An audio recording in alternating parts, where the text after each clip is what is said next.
Good morning, good afternoon, good evening, wherever you're coming from today. Welcome to DRUCKER FORUM TV. We are live across the world. My name is Justin Brady, and I am so thrilled to be with you all day today. I was with you all day yesterday.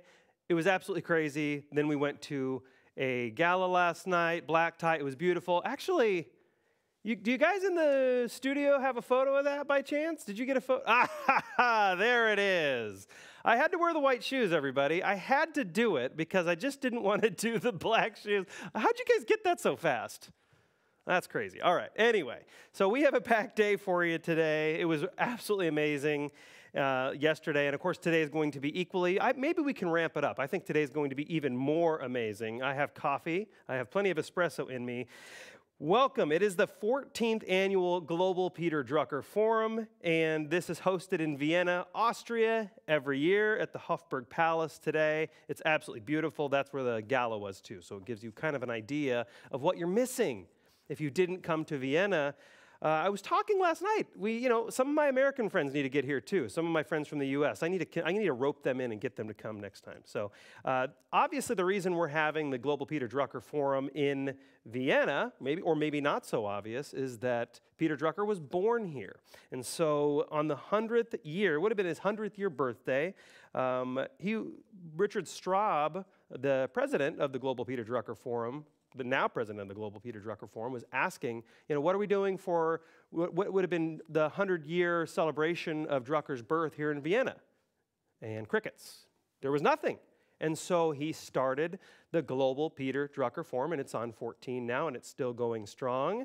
And that's the full story. It was blessed by Doris Drucker, and of course, it is now one of the most influential business conferences in the entire world. So in case you're catching up, we had a huge day yesterday. Gala last night. Gary Hamel was in the studio. He's the author of Humanocracy. It's an incredible book. If you missed that, I'm so sorry, but we'll have the recording available, obviously. But Gary Hamel, the author of Humanocracy, was here talking about bureaucracy in your organization and how it's killing productivity, and it really is. And then Robert Kaplan of Harvard Business School was talking about e-liability. Adi Ignatius, the editor-in-chief of Harvard Business Review Group, was in here as well. The director for sustainable development, Jeffrey Sachs. We had an interview with him yesterday. Rita McGrath was in studio, professor of strategy at Columbia Business School. That's a lot. That's only a tiny little sliver because we can't do a 20-minute intro with you this morning. We have too much content to get to. So let's talk about that. Today we have book sessions. We're going to be sitting down with a lot of authors and digging into their books. You're going to recognize a lot of these names, and we also have red carpet interviews with notable guests. Christine Broggiato is going to be doing that. She was hosting these red carpet interviews all day today, yesterday. It just looked absolutely exhausting, but she's here and she's fired up and she's ready to go. So let's look at who our interviewers and moderators are today. We have leadership expert, consultant, and author Eduardo Braun, online experience and partnerships of the Global Peter Drucker Forum, Christine Broggiato, of course, senior editor of the Global Peter Drucker Forum, Simon Cockin, business storytelling expert, novelist, and executive coach, Jyoti Guptara. He's going to be interviewing Ranjay Gulati here very, very soon. And then the founder of Global Creative Solutions Group, Rebecca Kerr. Also, journalist and author Stefan Stern is joining us today. A lot of great names and a lot of great talent, a lot of great moderators and interviewers that we are so fortunate to have here on DRUCKER FORUM TV. So-Young Kang will be joining us in the next hour, the CEO of Nobi. Amy Edmondson, the professor of leadership and management at Harvard Business School. Tammy Erickson, adjunct professor at London Business School. And of course, Ed and Peter Schein, founders of the Organizational Culture and Leadership Institute and co-authors of Humble Inquiry. I read that book, can't wait to talk about that. Alex Alonso, the chief knowledge officer of SHRM. Philip Kotler, the father of modern marketing, will be joining us. And of course, Richard Straub, president of the Global Peter Drucker Forum, will be joining us as well. But let's talk about what's happening now, right within the hour, what you can expect and why you should stick around right now. So-Young Kang, CEO of Nobi, will be here later in the hour, and we're going to be showing clips from the Global Peter Drucker video library. If you're not a member, you can get access to all those clips by becoming a member. And right now, we're going to go to Christine Broggiato with Red Carpet interviews, and directly after that, stick around, Jyoti Guptara interviews Ranjay Gulati. I'm Justin Brady, this is Drucker Forum TV.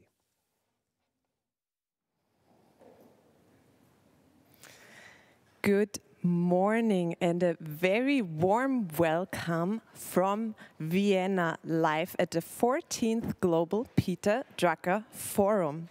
My name is Christine Broggiato, and you find me here on the red carpet today, streaming live all day to give you all the in the middle of the conference scenes, to get you all the glimpses of the atmosphere here live from this conference.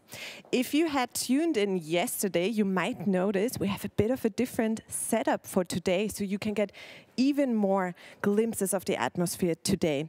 You see behind me, this is the area where all the participants mingle during the breaks. Right now, the first sessions of the day started already. So actually, it's almost just me in this room right now and on the red carpet, but throughout the whole day, I will bring in new people. I will bring in participants, speakers, all the management thinkers, and hear from them, how's the conference for them.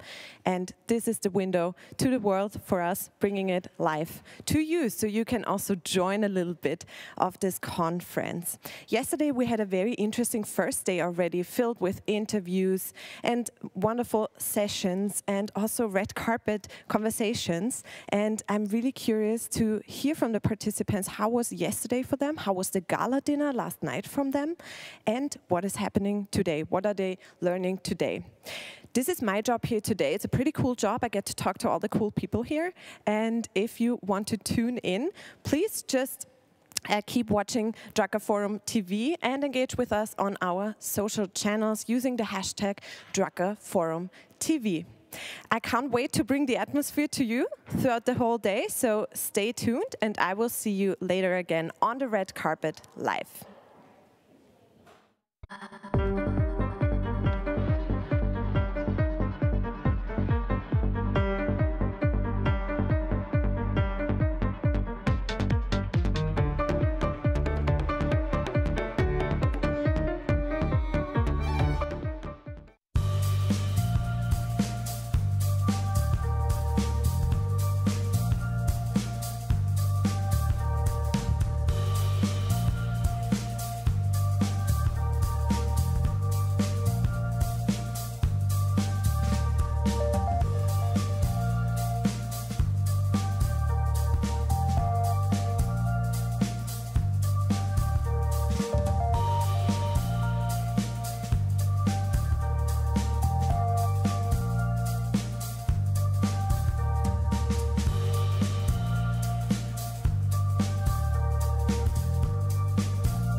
the Drucker Forum's a great opportunity for exchange. It's a very democratic conference, so people sit next to each other, you meet people at lunch, you meet people at the breaks. So it's not a very hierarchical conference. You know, some conferences you go to and all the important people are off in the green room, and this is not like that at all.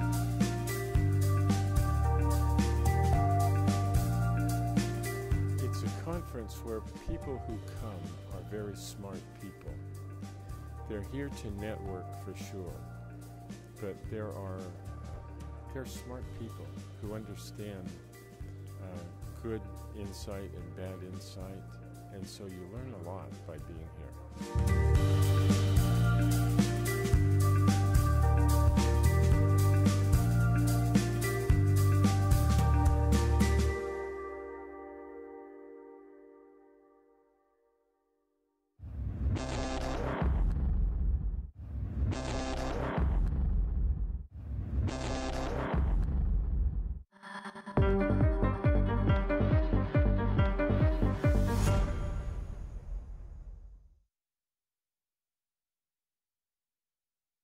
One person can cause an effect. One person in HR can challenge outdated hiring practices, champion modern benefits, advocate for pay equity, and turn jobs into careers. HR empowers others to not only dream of change, but to create it. When your team turns to you, where do you turn? The SHRM Executive Network is an elite global community of CHROs at the intersection of people and business. Apply for access today.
At a time of upheaval, it's no wonder people are asking why they work and what it means. Surveys find that workers are drawn to organizations that make them feel connected with a motivating purpose. So managers are turning to purpose as a tool to recruit and retain talent. But what does it really mean for a company to have a purpose? Joining us now is Professor Ranjay Gulati, distinguished Harvard Business School professor. Professor Ranjay Gulati, thank you so much for being with us. My pleasure to be here, Jyoti, today. Thank you. You're one of the top 10 most cited scholars in business and economics over a decade. That's quite a record. And now you've authored several books, and the most recent one is Deep Purpose: How Courageous Leaders Unlock Potential. Let's start with the title. Deep purpose. What is that exactly? Does that imply that people can have a shallow purpose, or is that not a purpose at all? So, you know, I really wanted to have a one-word title for the book, but I couldn't because I found a lot of companies equate purpose with having a purpose statement, a mission statement. It's wallpaper. You know, it doesn't really mean anything. And so this idea that having a sloganeering or posturing, so I had to actually have a whole chapter in my book on shallow or convenient purpose to distinguish those who actually go deep with purpose. Because when you go deep with purpose, then you can actually put your purpose to work for you, where it's not a tax on your business, it's not CSR, it's actually good for business. Can purpose be good for business then, or is it greenwashing? How do you differentiate between the two? So I found that companies that went deep with purpose did 4 things. The first thing was purpose was directional. It was an orienting scheme that they used to drive their strategy, their resource allocation, their budgeting, even their hiring and promoting. It was an orienting schema. It provided what you might call the North Star for the business. So it was real. It was palpable. It was not a statement. As Satya Nadella from Microsoft told me, he said, writing a statement is easy. What comes next is much harder. So the first was directional.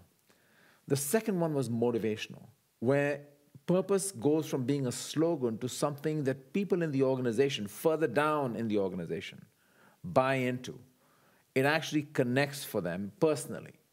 It's not just in fact, there's another study that showed that this sense of purpose exponentially decays in an organization. The senior leadership buy into it. They're all, singing Kumbaya together about their purpose. But as you go down the chain of command, it doesn't really connect. So how do you make it motivational? The third one is reputational. Purpose becomes a way that connects with your customers. And the last one is relational. Purpose is a way for your partners, suppliers, ecosystem partners, who also have a better sense of who you are. Sounds like a very clean way of ensuring purpose can trickle down the organization. So why is the subtitle Courageous Leadership to Unlock Potential? Why do leaders have to be courageous?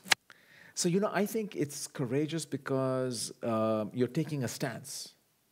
You're taking a stance on who we are and what we believe in.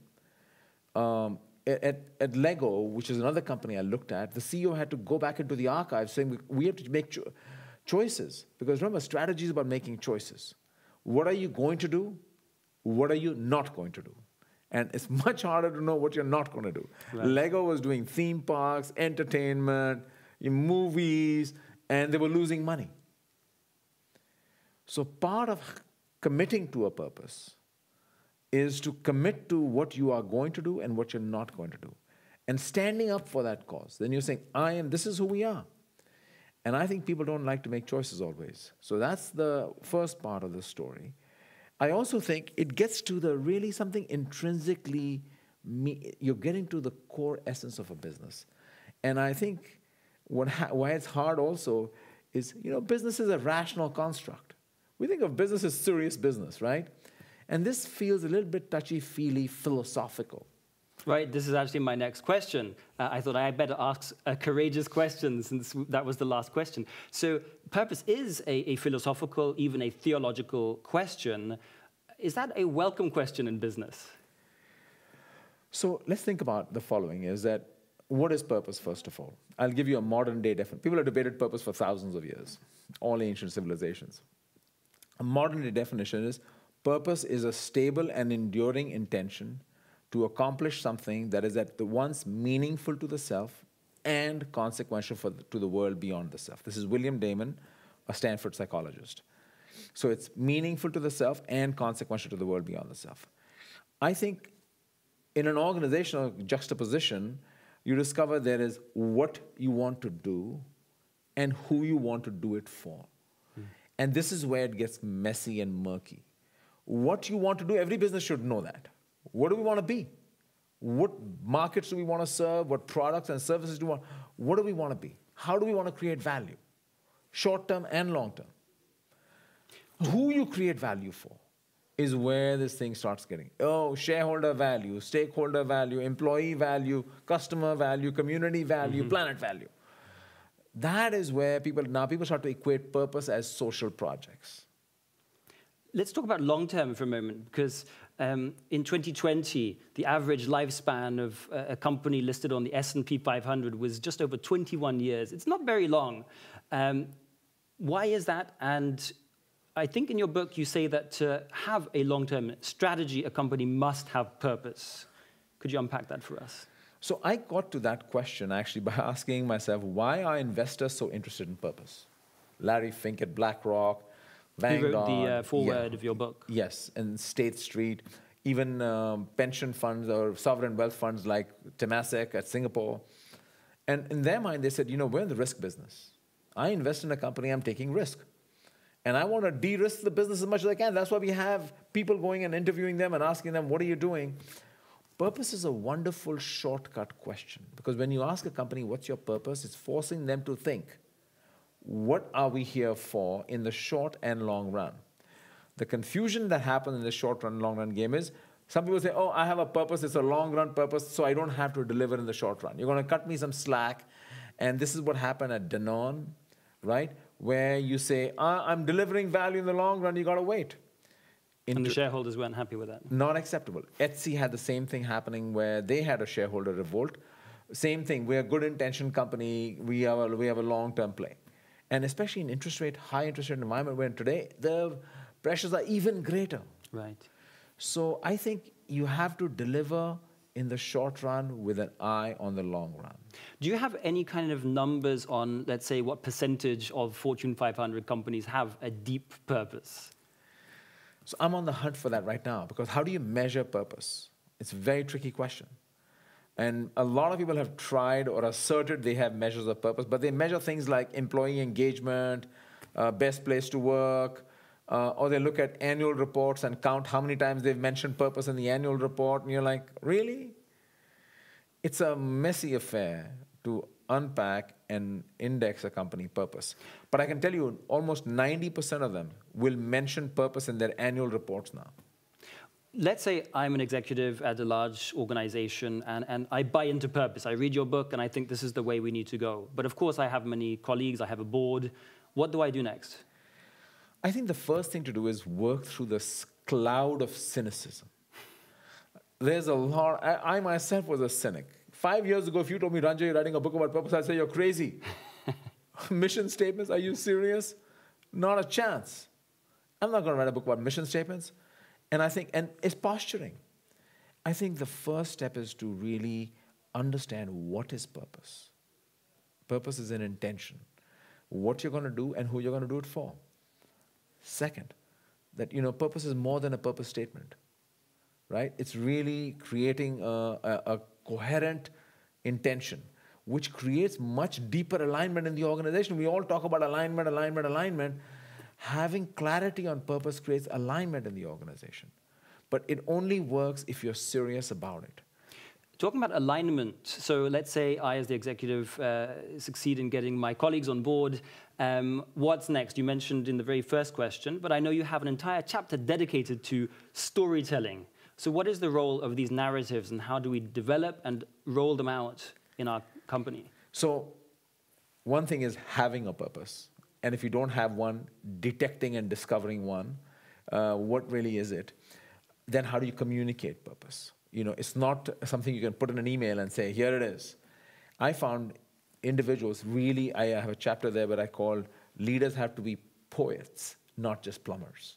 And the argument is that, you know, poetry is designed to capture your imagination, capture you at an emotion, connect to you at an emotional level. How do you tell that story personally in a way that really connects to individuals? And I looked at people like Indra Nooyi at Pepsi, who was masterful in how she communicated her purpose for the organization with personal stories about growing up in Chennai in a middle-class household where water came only for 15 minutes a day at 4 a.m. in the morning. Wow. And she said, let me tell you why water conservation is important to me. It's personal. Absolutely. So how do you make it personal? But telling stories is the starting point. How did you discover the importance of telling stories? Well, I discovered that introducing purpose into an organization is not some change management exercise. This is not like, oh, we've got to retool our structure and organization. This is getting able to contemplate the very existence of the organization. And it's an emotional construct as much as it is a rational construct. And how do you capture people's imagination at an emotional level? You only can do that through storytelling. Sticky, powerful, meaningful, personal stories. I've just finished a series of interviews of 10 CEOs around the world in a podcast that just came out. And each of them talks about purpose in very deeply personal terms. Why is it meaningful to me? Why am I so proud of being in this organization? What is it that I want to do as an individual given my own history? What's my personal purpose? So I think if you're trying to create a message that connects to people at a very personal level, you have to do it through narratives. Once you do that, then you've got to have reinforcing systems. How are you going to measure a purpose? How are you going to reinforce purpose? How are you going to bake it into the culture so the behavioral patterns are reinforced? Those are other pieces that come after you communicate. But it isn't a one-time messaging either. It's constant. That's why purpose is hard. People say, okay, put a slogan out there and send out a few emails, put it in the annual report, and we're done. So what is purpose for Ranjay Gulati? Brief answer, if that's possible. Yeah, well, I feel very privileged because my purpose is very deeply connected to my organization's purpose. My work purpose, I should clarify to you, is I educate leaders who make a difference in the world. That's my work purpose. I have a life purpose beyond that, right? Where I believe that I would like to have a positive impact on the world around me. How do I do that? I do that through my work, my research, my teaching, and my other interactions. Ranjay, thank you so much for joining us. Do pick up Deep Purpose, the book, and I hope you discover your organizational and personal purpose. Thank you, Jyoti. Thank you. Pleasure.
One person can cause an effect. One person in HR can challenge outdated hiring practices, champion modern benefits, advocate for pay equity, and turn jobs into careers. HR empowers others to not only dream of change, but to create it. When your team turns to you, where do you turn? The SHRM Executive Network is an elite global community of CHROs at the intersection of people and business. Apply for access today.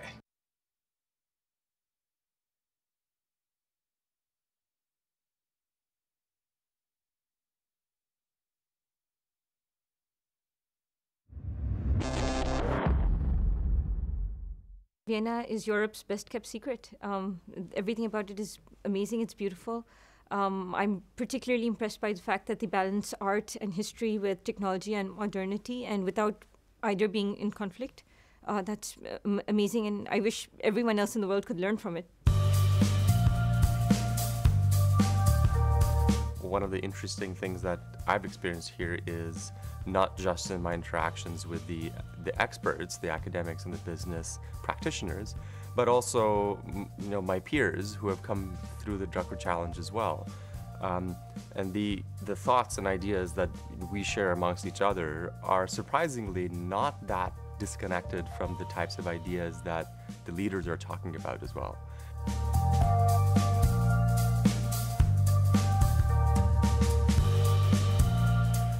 When I first was involved in the Drucker Challenge, in particular, I was the one person that wasn't a traditional MBA person working in the corporate space.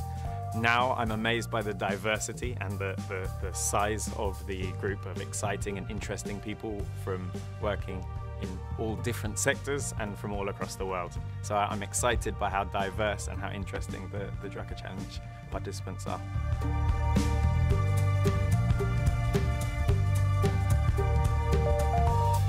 To know what's going to happen 20 years from now, you should be at the Drucker Forum, because a lot of those ideas are being germinated right now over here.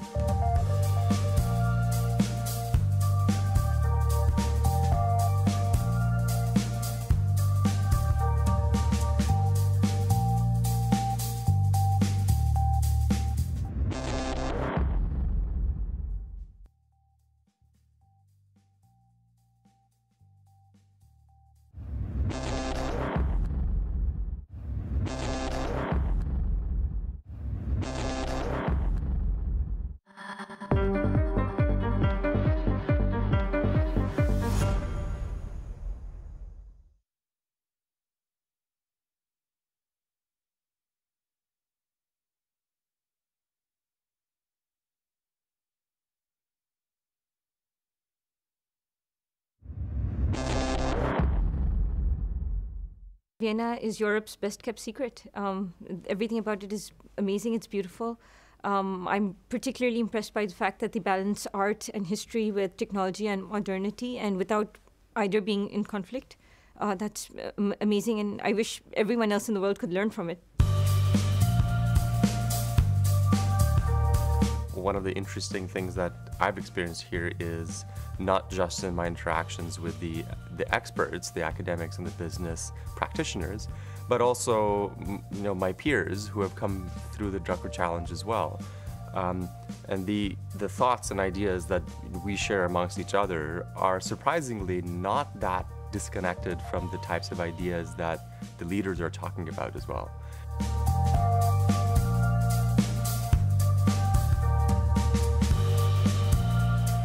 When I first was involved in the Drucker Challenge, in particular, I was the one person that wasn't a traditional MBA person working in the corporate space.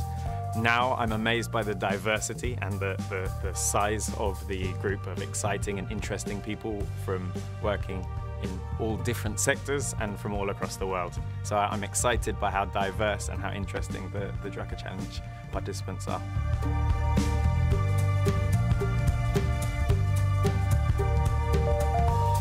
To to know what's going to happen 20 years from now, you should be at the Drucker Forum, because a lot of those ideas are being germinated right now over here.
afternoon. This is Orlean.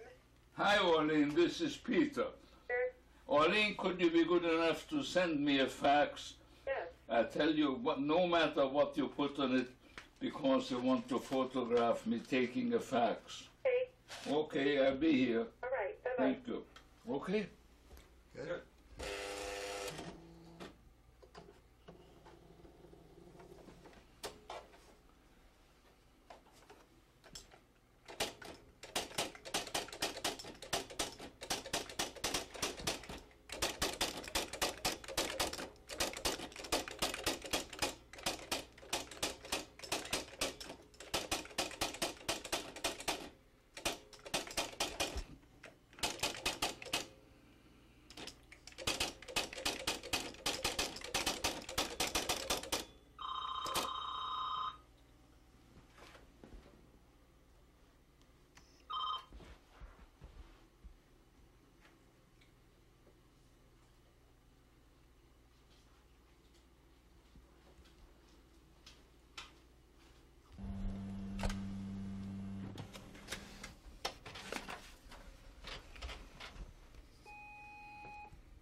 send you another fax. Okay, bye.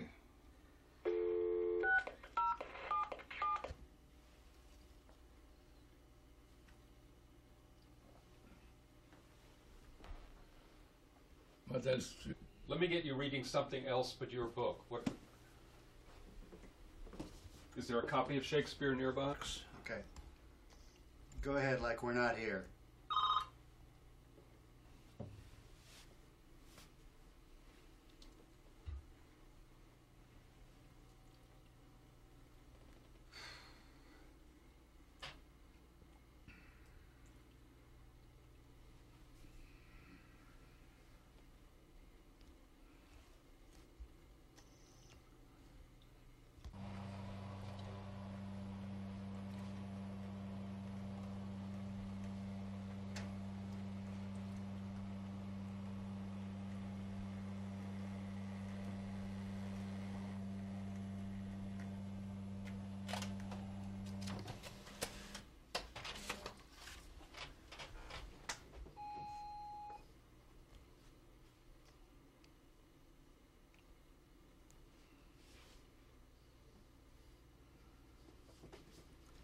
Okay.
Hello, and a very warm welcome here from the 14th Global Peter Drucker Forum, live from the studio in Vienna. Here with me in the studio, I have my next wonderful guest, So-Young Kang. Hello, welcome. Hi, Christine. So nice to have you here. Lovely to be here. It is wonderful to have you here in an interview so we can chat a little bit. So-Young Kang is the CEO of Nobi, and we want to dive into a little bit her work at Nobi about micro-learning, learning and development. This is what this conversation is going to be about. But first off, I would like to hear, actually, So-Young, how are you doing? How is the conference so far for you? It's lovely. It's so nice to be back in person after a few years of everything online. So it's just really lovely to reconnect, to get inspired, to have good conversations with some amazing leaders here. So I'm really grateful to be here again. Wonderful. So nice to be in person for sure. So-Young, can you maybe share with us a little bit about your work at Nobi, and also what has changed for you maybe at Nobi in the last couple of years that has been, you know, a journey for all of us, especially when it comes to technology? Absolutely. Well, so Nobi stands for Grow Knowledge into Being. So it's really about how do we move learning beyond knowing things into doing things through actions, and then ultimately to drive mindset, behavior change, skills development as well. So we're a creator tool. And so we empower you, me, anyone who trains, teaches, coaches, speaks to transform their content in really, really powerful, impactful ways to make it a shared experience. So what's changed for us during COVID has been interesting. Many people have said, that's great, So-Young, but how do I do that? I think that online learning is videos and e-learning. And I can create lots of videos. And I said, well, no. Just doing videos is not going to be impactful. Well, then how do I do it? So one of the things that we realized is we really need to accelerate the application of instructional design, which is the science of how do you teach, with micro-learning technology. Because people are with their mobile phones all the time. right? This is like a part of our body. But we don't know how to design for this screen. It's small, right? It's a lot of buttons. I'm touching it all the time. So how do I design a really effective workshop, class, speaking engagement, a book using this phone? So we decided to accelerate the capability building globally because of COVID. And so this year, we decided to launch a $10 million scholarship, which I can share later, to teach people micro-learning instructional design. So the idea is we've accelerated our investment into enabling and empower creators to create. Wonderful. So many different fields coming together in this project. And we could see over the last years that technology has become so important. And also connected to our conference theme about performance, we use a lot of technology to actually drive our performance. And my question to you is, So Young, we want to drive performance with technology, and technology becomes even more prominent, but how do we make sure to not lose the human touch? Yeah, that's a great, great question. I speak a lot about humanizing technology. In fact, the vision of our company is to humanize the world. So people often ask me this question, you're a tech company, and you're like a mobile tech company, so how do you humanize? So I'll give you a very, very specific example. I'll give you a few examples. Humanizing and keeping human is an intention.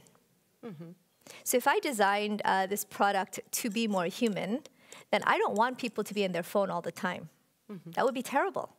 I want to use Nobi to catalyze an action for you to go have coffee with someone. If we're doing a leadership program and someone is designing a leadership experience for you, you're not going to watch videos and read articles and become a better leader. You become a better leader by talking to humans, giving feedback, receiving feedback, so you can nudge people through actions to take in real life, so that you're encouraging them to connect. Wonderful. So that's one example. Another example is, the truth is, in-person experiences are great for extroverts, because we talk a lot. But you have introverts who often, you don't hear their voices in a face-to-face. One of the things that technology, and we've seen in Nobi, which has been really, really awesome, is that when you're doing an experience, you can hear the opinions of everyone in the group, even if they don't speak. So you can create a more inclusive environment where people feel heard and feel part of the conversation. That is much more human than just having 4 or 5 people speak all the time. It really is. And just before this interview, So Young and I, we actually talked about being an extrovert or an introvert in conferences like that, and how it's so different on how we interact, and also how we need to recharge after conferences like that. So very important feature. Thank you for sharing that. I want to dive into also a little bit, how do you then do that in your own company? How do you learn? How do you develop? Can you share a little bit about that? Well, I think you have to eat your own dog food, right? So we definitely use Nobi internally. And everyone on the team knows how to Nobify content. This is not limited to the L&D or HR. Every manager, every employee creates content because we use Nobi instead of PowerPoint. So anytime you want to teach, train, SOPs, product training, onboarding, on monthly all-hands meeting, we use Nobi. And what we do at our monthly all-hands is, just last month, we did a role play, because we were trying to do learning and development on teaching sales skills. And so we used Nobi, and then we catalyzed role play. So we use technology, we use Nobi, we use different technology to simulate. So we're constantly having a learning and development culture. So there's formal learning, then there's informal learning. And then, of course, as a Nobian, everyone gets access to our content library that's provided by content experts around the world. So they all have a chance to take micro-learning courses to learn any topic they want. So we really, really believe in formal, informal, on-the-job, and constantly learning and being challenged in the flow of work. Wonderful. Thank you for sharing that. Can you maybe share a little bit more? You mentioned the sales example. Can you give us a bit of an insight? Like, how would it work step by step? How does the sales example, sales skills at Nobi work? Well, okay, it's similar. If you want to develop a sales skill, I can give you an article or give you a video so you can watch about sales. You watch someone else. But but you're not going to develop the skills. The way you develop the skills is by practicing yourself. Yeah. So we might give you a role play and then have you record a role play of yourself. Here's a challenge. Record yourself sharing your response to that challenge, and then your manager can give feedback. So that's one way to do it when it's asynchronous. We did it synchronous, so we had Nobi share the challenges, and then we did it real live time using Zoom breakouts. And then we went back into Nobi to show you reflections. What did you learn? What could you improve on? So the idea is that Nobi is just your digital companion, but then you can practice. You can either practice videos or you can do it in real time. So the idea is to practice, practice, practice. The only way to develop skills is by practicing and doing. Not just by reading and watching. Wonderful. Learning by doing, practicing, Absolutely. implementing. Wonderful. Thank you for sharing that. So Yang has actually been a part of a wonderful panel yesterday here at the conference. The panel was about nothing boosts performance like technology. Can you maybe share with us some of the learnings or a takeaway you had from this panel? Yeah, I think one of the big takeaways, and we had large companies, startups, so different amazing, inspiring speakers. So one of the takeaways was, one is that technology now and cloud-based technology, and the really shift between off-premise into online and cloud solutions is really important for scalability. The second one is integration. One technology will not solve all problems. So you need to design, what are you trying to do? And then find the software. So if you want to design a more effective meeting or training, then you should use Nobi. If you want to do a better quick communication, you use a chat function, right? So it's about designing and finding the technology and software that meets the needs that you have, and there'll be no one tech that fits all. So those were some of the key discussion points we had, given just the breadth and depth. And then thirdly, technology could be used to be more humanizing and more connected than dehumanized, depending on the intention that we have. Wonderful. Thank you for sharing that. Some insights here directly from our conference and the panels we have here throughout the whole day yesterday and also today. Thank you for sharing that. So Yang, you kind of teased at the beginning the scholarship that you were talking about. Can you maybe share a little bit more about that? Sure. I think I'll just share a story. Yeah. So we have, just an amazing friend, client. He is the head of microlearning at one of the top 5 tech companies in the world. And he went through our microlearning instructional design scholarship program. And it takes about 3 hours online, and he learned. I don't know this gentleman before. He sent me a LinkedIn message and said, "This is amazing. And can we have a meeting?" Yeah, I said, "Sure." Yeah. So we had a meeting, and he said, "We have 400 learning and development professionals in our company," because this is a large company. And he said, "I think 80% of us have never learned how to train and how to teach." Wow. Right? We were all thrown into the roles of learning and development, or HR, or training, but we've never learned how to teach. And this certificate gave me the skills and the knowledge to understand the research about why instructional design is so important. He's like, "I think all of my colleagues need to go through this." And so that was one of the reasons why we did this. Not everyone has a master's in education, right? Yeah. And most people don't even know what instructional design means. Yeah. But what it really is just how to teach better. So that's why we decided to give away, to accelerate this adoption, to give away $10 million of scholarships. Each scholarship is $500 normally. So we used to charge $500 for this program. And in order to accelerate adoption and just to give and really help people, we got approvals to give away $10 million. The digital certificate is signed by 3 professors. It's signed by the former dean of IMD in Switzerland, the former 2-time dean of NTU Business School in Singapore, and professor of EdTech Innovation at Harvard Business School. So the certificate is legit. It's signed by 3 academic experts because we think it's really important to ground your technology in science and research. Wonderful. Thank you so much for sharing that. We will share the link about this scholarship in the chat. So feel free to check that out. And with that being said, So Young, thank you so much for sharing all your insights and your work in the field of education. And we will have more conversations about how we can drive innovation, technology, education forward, how we can boost performance here at the Global Peter Drucker Forum. If you want to engage with us and join the conversation, then please engage with us on our social channels using the hashtag Drucker Forum and Drucker Forum TV. We'd like to hear from you as well.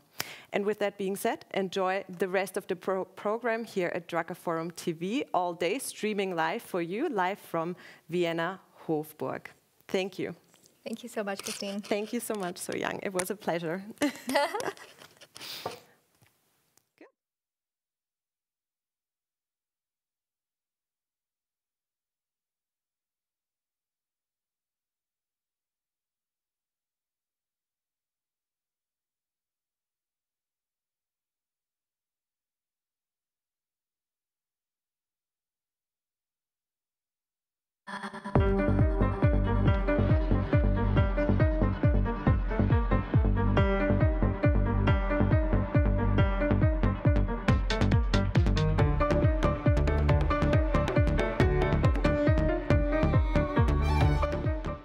One person can cause an effect. One person in HR can challenge outdated hiring practices, champion modern benefits, advocate for pay equity, and turn jobs into careers. HR empowers others to not only dream of change, but to create it. When your team turns to you, where do you turn? The SHRM Executive Network is an elite global community of CHROs at the intersection of people and business. Apply for access today.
Hey everyone, it is Drucker Forum TV and we're live across the world. My name is Justin Brady and I'm so happy to be joining everyone today.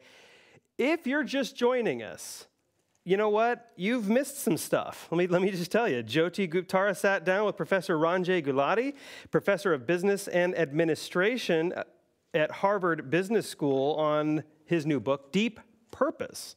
So Deep Purpose, I'm going to read a little bit about that if it's okay. The heart and soul of high-performance companies. So if you missed that, I don't know what to tell you. You should have been watching.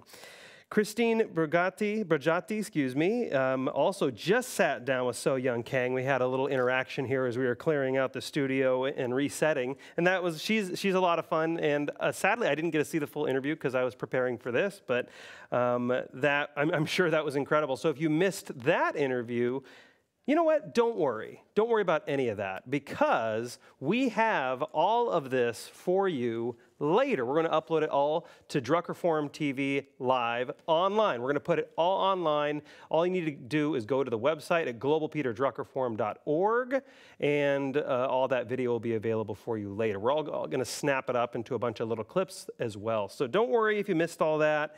There's more to come. In the hour, we have a lot going on. It's quite a bit. First, interviews from the red carpet are going to be happening. Christine Broggiato is going to be doing that. And Jyoti Gupta will again sit down with Amy Edmondson, the Novartis Professor of Leadership and Management at the Harvard Business School and author That name might sound familiar to you, or at least it should. Amy is the author of The Fearless Organization, Building the Future, Teaming, capital T-E-A-M, Teaming, Extreme Teaming, Teaming to Innovate. Are you seeing a theme here? Now, if this name sounds familiar, she's a psychological safety person. Like, I have to confess, Paul Allen, a friend of mine and one of the SOAR guys, SOAR.com guys, he's a big psychological safety fan, and he's probably all about this. So he'll freak out when he hears about this. He was telling me all about psychological safety. I'm the one a little behind on this, and so he was the one who had to bring me up to speed. But I hear this is going to be an absolutely incredible interview, and I did speak to Jyoti just a little while ago about what we should expect. I was kind of grilling him. What can you tell me? Can you tell me anything? Can you tell me what you're going to discuss? And he let me in on a little secret. I'm going to read it to you. Apparently, Jyoti has told me that there's going to be a little announcement happening within the next hour, that there's a new book coming out that Amy Edmondson has written, and she's going to break it and talk about it right here. Or at least he's going to push her and ask her about it right here. So that's going to be really exciting as well.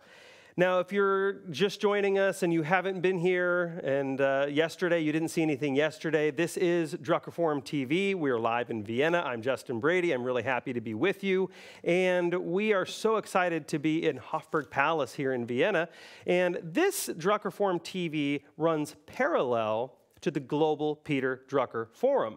It's not the same content, it's different content. On Drucker Forum TV, you will find exclusive interviews with people like Amy Edmondson coming up. But you'll also see exclusive interviews. Yesterday, we had a loaded schedule. Gary Hamel was in the studio, but we also had Robert Kaplan and Jeffrey Sachs as well.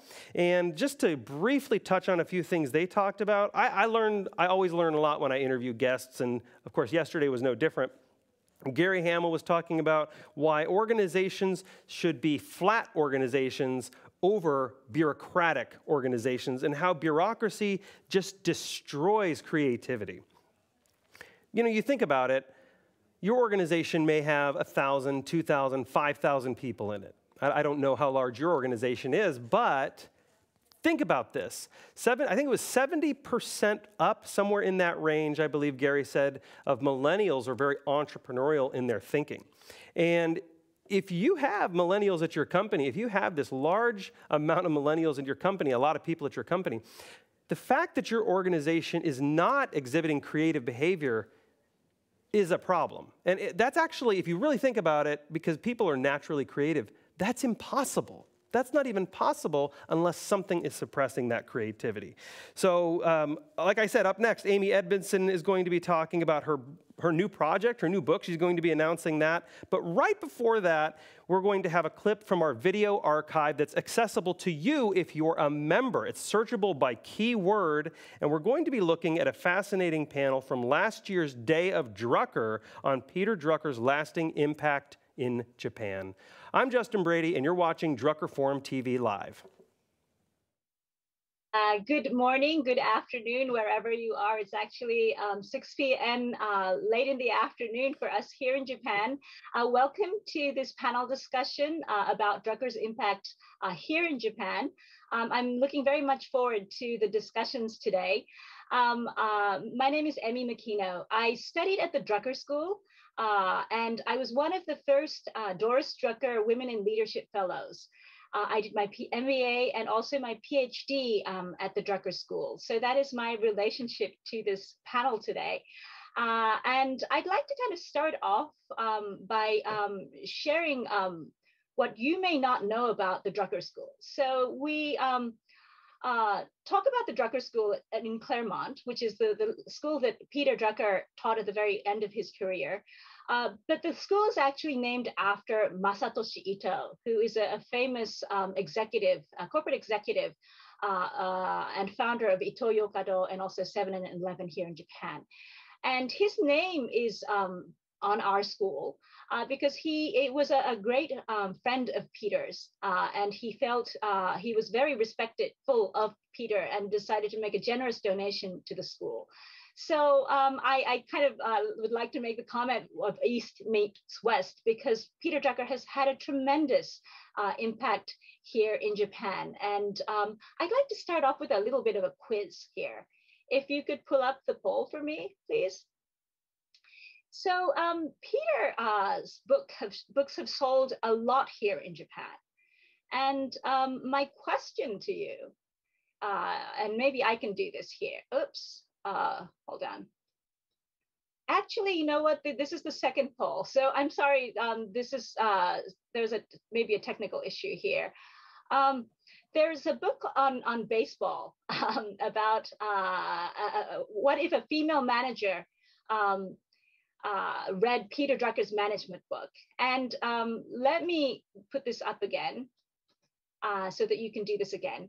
And this was a book that was released in 2000, I believe, 10. So how many copies do you think this sold here in Japan?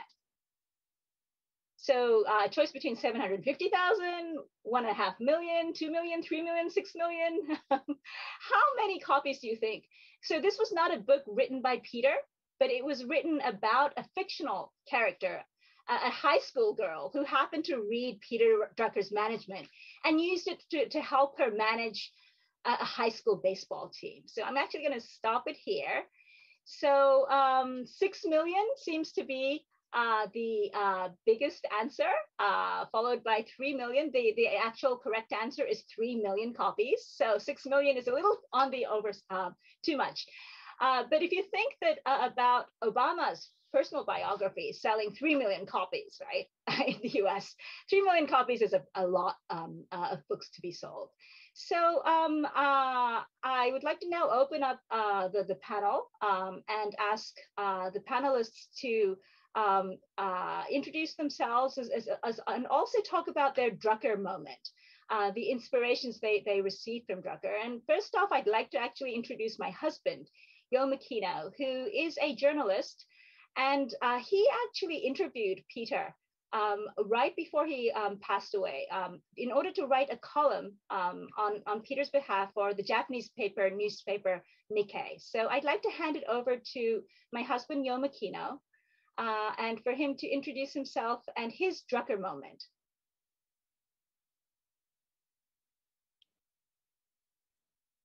Okay. Hello, everybody. This is Yo Makino from Japan. And I had a lot to do with my personal history book written by Peter Drucker. Nobody knows about this book outside Japan because it's published only in Japan. Let me talk about this book first. Well, Peter Drucker wrote a total of 39 books, and personal history not included in this list.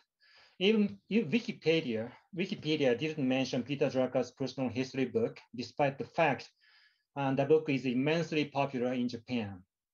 As you may know, Richard Brem also contributed to this book by agreeing to include the list of all Drucker articles prepared by himself.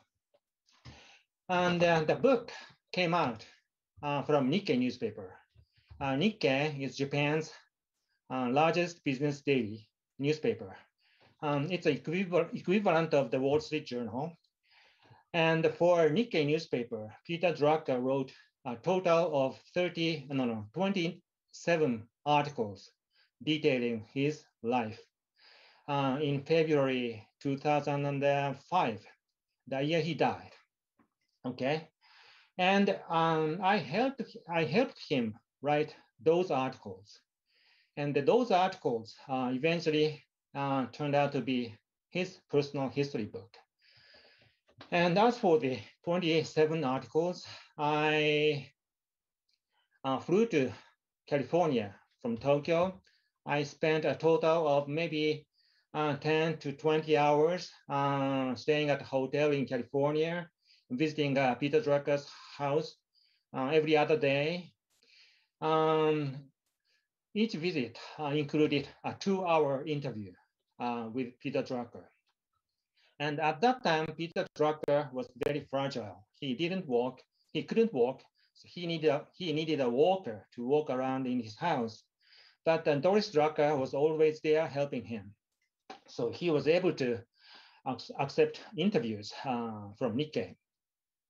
And during those interviews, he talked a lot about his life, since he even talked about his earliest memories, going back to Imperial Vienna. And my first question was, what do you do lately?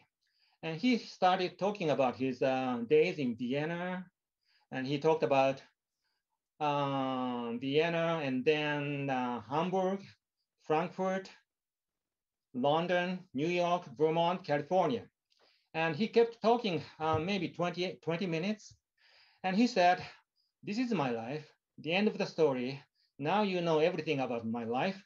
And he laughed. And like this, he joked a lot during those interviews. And Doris Drucker always was there, serving a coffee, water. And I enjoyed those moments because although Peter Drucker was fragile, his mind was super sharp. He needed a hearing aid, so he couldn't hear what I said. So I wrote down all the questions and showed them to him. And he looked at those questions and answered each of those questions. And he kept talking, and that was it. And I prepared a draft, and he read it, and he approved it. And that's how those 27 articles came out. So I had a lot to do with Peter Drucker. And sadly, the book, Personal History, is not known outside Japan. And I had all the recordings of the interviews, documents, photos Peter Drucker gave me. And I'm hoping that someday someone in the English language world will write an autobiography based on those interview recordings and documents I have. And in that case, please let me know that I could help. This is my introduction. Thank you very much. Thank you, Yo. So one of the things that came out early in the articles series, this ran in the Nikkei newspaper, was the fact that Peter had actually interviewed Adolf Hitler as a journalist. So those sort of details that we don't really hear in the mainstream press in the English-speaking world was shown in the articles in Japanese. So next I would like to introduce Katsutoshi Fujita, who is founder and CEO of Project Initiative Co. And he's also the author of Real Management Learned at the Drucker School. He is a very good friend of mine from the school. And I'd like to ask Katsu for his Drucker moment and to reflect on that. Okay, thank you, Amy. Hello, everyone. My name is Katsu. Let me share a few slides. Yes. Can you see this? Amy, is it okay? Okay, thank you. My name is Katsu. Yes, thank you. My name is Katsutoshi Fujita. Please call me Katsu. I graduated from the Drucker School in 2004, and I have been running my own consulting business. And I teach at the university about the subject like leadership, business, new business design. And also I'm engaged in innovation enhancement community in Tokyo and some other local areas in Japan. And I wrote some books about related to Peter Drucker and the Drucker School. And the best moment for me, it's needless to say that I could spend 2 years at Claremont, the Drucker School of Management. So I had finished I had finished the school in 2004. So 1 year before the Peter Drucker passed away. So it's super valuable for me to have the opportunity to talk with him directly and to have some discussion with him and some other classmates and respected reputable professors who share the value with Peter Drucker. And I will never forget the first word spoken by Peter Drucker at his first public lecture in 2003. That was first one for students at that time in 2003. And he started his lecture by telling us, remember who you are, take your responsibility. And I honestly couldn't understand the meaning of his word at that time, but I got to understand what he meant. As you might know, what he wanted to say is that we cannot manage other people unless we manage ourselves first. So this moment was very valuable, and his first word was strongly influencing both my career and life. And learning at the Drucker School, learning experience at the Drucker School was, of course, had a huge impact for my own career and life. And by learning there are not only individual or business factor, but also the whole management purpose, management responsibility, management contribution. I could grasp the whole image of the management, in addition to each individual key function of business activity. And as Amy introduced earlier, I published my book called The Real Management Learned at the Drucker School.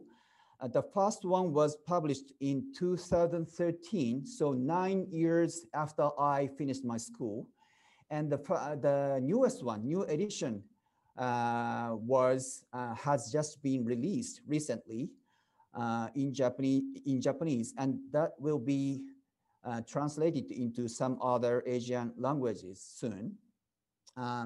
So this diagram is what I wrote in this book. So this is based on what I learned at the Drucker School.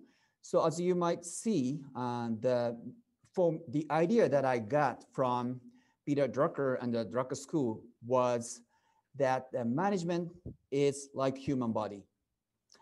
Starting from the self-management, which is the heart for the human body. Without self-management, like knowing ourselves, knowing our own value, understanding our own strengths, and the source of passion, without these knowledge, any other individual activity would not function for or creating the valued results. So our self-management is like our heart for the human body. And by fully using our knowledge, by using our own brain, we need to create our valuable purpose and goals for the organization. This is like a brain for the human body. And it's needless to say that marketing and innovation are like right arms and left arms for human body. We need to create a customer by using these two fundamental skills. And not only a higher upper body, but also we need to train the lower body. So team building is like a core muscle for our human body. Not only planning skill, but also like motivating people and enhancing the human performance. It's a core part in the management activity. And looking at the chapter 5 and the chapter 7, accounting, which means profit and cost, the measuring and controlling. Hello and welcome back. A very warm welcome directly from the red carpet here at the 14th Global Peter Drucker Forum. I promised you this morning I will pull in participants from this conference live onto my wonderful red carpet here. As you can see, there's a lot going on behind me. We currently have a break here at the conference. And my first guest on the red carpet here today is Faizin. And Faizin is going to share with me a little bit about who she is, what her coaching background is, I believe. And yeah, Faizin, who are you and how are you enjoying the conference so far? Hi, this has been an amazing conference. It's my first time. My background, well, I was born in the UK, but parents from Uganda, grandparents from India, so I'm originally Indian. I spent most of my years, 15, 20 years in post-conflict, so Afghanistan, Yemen, Tajikistan, Palestine, and then moved to Tanzania where I spent 12 years and I met my husband. And coaching has been an integral part of my life, and I professionalized it during COVID, which was amazing. And then as the offices opened up, coaching became more and more online, and so we've transitioned to Lisbon. And so now we're working out of Lisbon, doing the coaching, running masterclasses. So it's been an amazing experience. Wonderful. What a diverse background, and I believe Lisbon is a very beautiful place to work from, so congrats to that. Can you maybe share with us a little bit, how has this conference been so far for you? Was there one learning you already can share with us? Absolutely. I've really enjoyed it, but what really stood out for me is really listening to the challenges of innovation in leaders and the fact that it spans across the globe. So what people are facing in Africa are what is the same as what they're facing in Europe. And really what sung true was bringing joy and laughter into the workplace. We had Charles Handy yesterday and his son Scott, and he talked about performance. I met a lovely lady yesterday who brings humor into her NGO, her health NGO, the Red Nose. And that's what we need more, to bring joy and humor into the workplace. And we have like yearly retreats where we connect on a different level, and I think we should be doing more of that on a regular basis so that we are connecting in different ways. Wonderful. Thank you so much for sharing that and for bringing joy also to the red carpet here. Enjoy the rest of the conference. Thank you. And my next guest here on the red carpet, we're not stopping here, is actually my wonderful colleague, Isabella Mada. Hello, welcome. How are you? Very well, thank you. Wonderful. Isabella, I have heard that you chaired a panel today about a young generation exchange. Can you maybe share a little bit about that? What has been the panel about? How was the energy in the room? It will be this afternoon only. Yeah, so sorry, my mistake. Yeah, we just finished the preparation, and it's about the young generation learning from the older generation and vice versa. And the beautiful thing is we have two young startup founders, very successful entrepreneurs, working with Kurt Carlson, who was at the Stanford Research Institute, responsible, amongst other things, for Siri, which all of us basically know. And we will work with him, learning how to turn our passion into something that creates real value, and in order to make it successful in the marketplace, in the world, for society. And we will involve the entire audience, and it will be a full-on workshop, not a classic panel. Wonderful. It sounds lovely. Thank you for sharing some insights on that. Can you maybe also share, I like to ask a tough question on the red carpet, and I've asked this a few people before. I'm going to ask it you as well. If you would have to describe it in one word, how would you describe the energy at this conference? Love. Wow. Yes. Thank you, Isabella, for coming onto the red carpet. Enjoy the rest of the conference. Much love to you. Thank you. Thank you, Isabella. And with all that love, we have another guest coming in. Hello. Michael, how are you? Very good. And you? Thank you. I'm very well. You're my third guest here at the red carpet, and many people are watching the live stream. And hello. Yes, you can wave a little bit. And basically, I wanted to hear from you also a little bit, Michael. Who are you? What brought you to this conference? Can you share with us a little bit? About who I am, right? It's a long question. And it's a deep question, right? Very deep, right? No, so I'm French. Came from out of Paris. I was one of the panelists yesterday evening about the hybrid work, and also I'm a big Drucker Forum fan. I attended my first one 2 years ago. It was virtual. Then last year here in Vienna, and today here in this beautiful place. So I know that people that are watching this may not be here. So I think that the best things to do to be with us, right? It's to come here and to see and to be able to enjoy. We had great times, right? I don't know if you attended the gala yesterday evening. I didn't, unfortunately. I wanted to ask you about that. Tell me, tell our guests, how was the gala dinner last night? It was very nice food, very nice company, very nice also little moments. No, with some very nice surprises. We had the Drucker challenge also with some of the winners and awards. So it was a very good moment. Wonderful. And you shared that you had a panel on hybrid work, and this is something that you are very familiar with. Can you share with us, how do you manage hybrid work? Because it can be tough sometimes, right? How do you manage? Yeah. It is tough, right? Hybrid is hard, it's tough. I think that from a leadership perspective, it is hard because this requires new leader skills.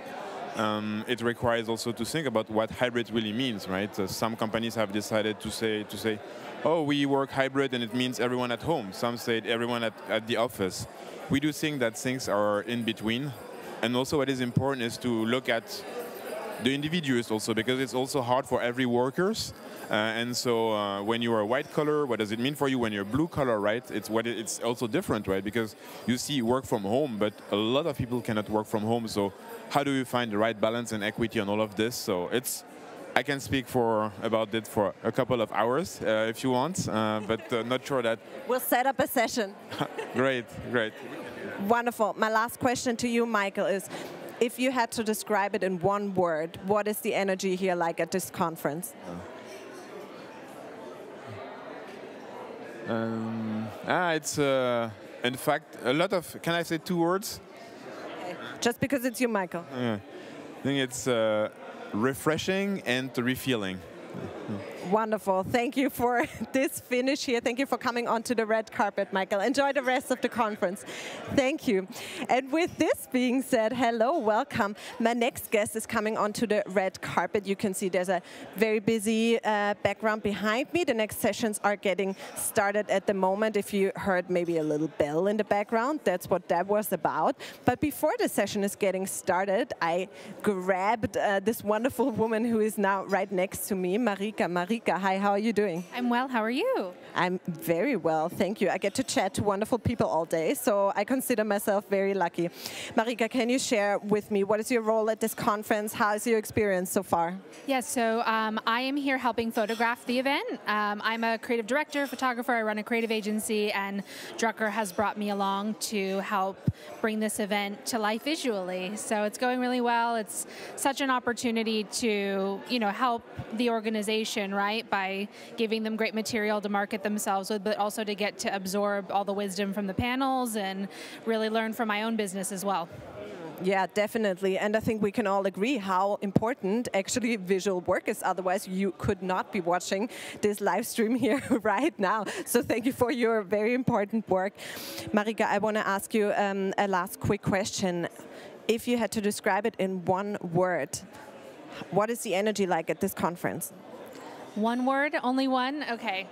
Let me see. If you want, you can sneak in another one. Okay. I would say that the energy at this conference is enlightened. Beautiful. Thank you so much, Marika, for joining me here on the red carpet. Enjoy the rest of the conference and keep on rocking this wonderful work of yours. Thank you, Marika. With that being said, I think I showed you just a small range of all these wonderful participants here at this event, at this beautiful conference venue of ours at the 14th Global Peter Drucker Forum. And with our window here to you at the Drucker Forum TV. Please let us know what your impressions are here from this outside world, so we can also hear from you and read from you, engage with us on social, using our social channels and using the hashtag Drucker Forum TV. We'd love to hear from you. I can't wait to see you again later here at the red carpet. Until then, enjoy.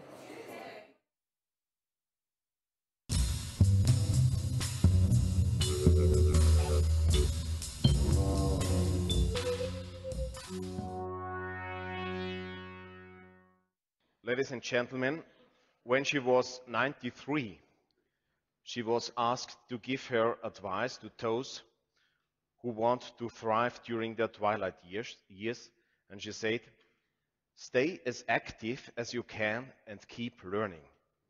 Find something that engages you and avoid sinking into the daily routine. There's an old German saying I like very much. She said, no matter what difficulties may arise, count only the sunny days. This 19th of November is a sunny day in Vienna, outside, and it is a sunny day inside this historic building, even because she's amongst us. Ladies and gentlemen, the woman who has been married to management guru Peter Drucker for 67 years, and who herself has launched an industrial enterprise 20 years after most people settle into retirement. Our guest of honor, Mrs. Doris Drucker, welcome to Vienna. Good morning and welcome to all of you who have come from far away to celebrate what would have been Peter's 100th birthday today. We certainly all appreciate your attention and the effort you made to come here. I know that in the next day or two you will hear a great deal about Peter's contribution to the theory and practice of management, to problems between business and the government, and the relationship of the for-profit institution to the non-profit institutions. I will not preempt those presentations, and I will limit myself to stories of Peter's life in Vienna. His formative years, as you know, were expressed by those 17, 18 years. He was born here, and after he received his Abitur, he left Vienna. He only came back to visit his parents over Christmas and the New Year, 5 days at the most, and after the Anschluss, when his parents had left, he did not come to Vienna at all. I would say perhaps 3, 4 times in the last 50 or 60 years. He never told me, he never explained why he felt impelled to leave Austria. Perhaps he felt the diminution of the territory. As you know, they had shrunk considerably between 1909, the year of his birth, in 1927 or so when he left. Perhaps he thought there were fewer opportunities for a young man. I really don't know. He was not much of a coffee house fellow. And the Vienna of the Strauss waltz, the Blue Danube, and the Franz Lehrer operettas left him cold. So I did not know him then, of course. We only met when we were in our 20s. So whatever I know about those years is either hearsay or what he told me, which may have been the truth or not, I don't know.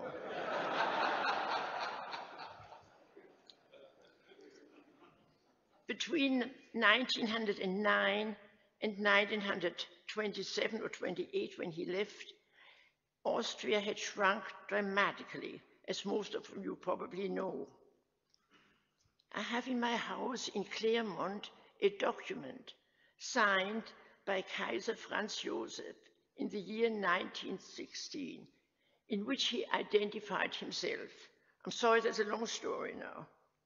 Wir, Kaiser Franz Joseph I., von Gottes Gnaden König von Österreich, apostolische König von Ungarn, König von Böhmen, Dalmatien, Kroatien, Slowenien und Krakau, Herzog von Lothringen, Salzburg, Steyr, Kärnten, Krain, Bukowina, Ober- und Niederschlesien, Großfürst von Siebenbürgen, Markgraf von Mähren, gefürsteter Graf von Habsburg, Tirol, etc., etc., etc.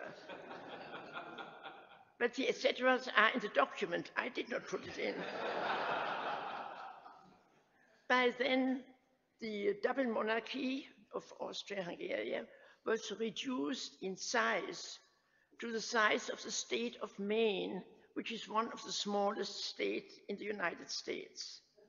So that was a great shock, both physically and mentally, to all the inhabitants, as you can imagine. The Druckers usually spent the summer vacations im Salzkammergut, in Grundlsee or Altaussee, or in Tyrol. But while Peter realized that it was still Austria, he felt like a tourist in his own country. Vienna was the center of his existence and the center of his parents' virtual and intellectual life. He remained all his life. He retained nostalgic memories of the beauty of the alpine landscape and of the wildflowers, which he tried to identify with the aid of a small booklet which he always carried with him. And he would listen entranced when he heard some herd boy or girl yodel from some Alp. He himself had no voice to speak of, but he tried to practice yodeling. And we went to a great deal of mountain hiking in the mountains of Colorado in the United States. And whenever we came on the down after we had climbed some high peak, he started yodeling on the downward trail, to the astonishment of all the people above us and below us. And I think he even yodeled when we came down from Mount Fuji in Japan.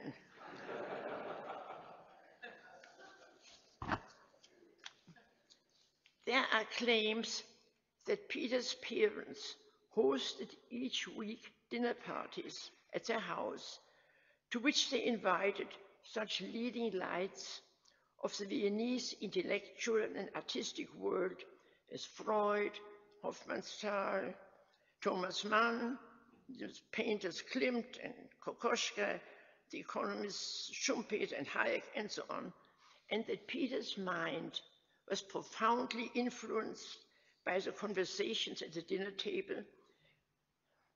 But I believe those stories are nonsense. When Peter was old enough to eat with the grown-ups, that would have been 1916, 17, when we were 8 years old, there was a terrible famine in Austria. There was food rationing, and every week you got so and so many grams of flour and so many grams of potatoes. It was out of the question that you could entertain anybody. So I was growing up in Germany at the same time, and I remember that when we were invited to the birthday party of another first grader or second grader, we took a brown bag along that had inside a piece of bread, dry bread, perhaps a little oil on top. And while we sang happy birthday, we ate that because the hostess could not possibly provide any food for strangers in her house. Now, going back to Peter's childhood, it is difficult for me to visualize Hofmannsthal or Freud or Kelsen sitting in the streetcar, going out to the Karlsgraben, to the Drucker house, clutching a brown bag with a piece of bread as their contribution to the meal.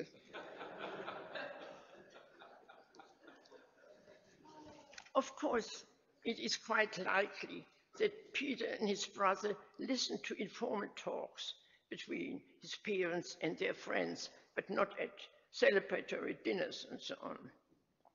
So during the next 2 days, you will hear a great deal about Schumpeter and Hayek's influence, and perhaps also about the influence of an unjustly forgotten economist, Ottmar Spann, who had a great influence on Peter Drucker's life, but he's usually not mentioned. As a young man, Peter tended to disagree with the teachings of Hayek and so on. Of course, young men tried to rebel, but later on, he seemed to come to recognition how important their work was for the world and for him.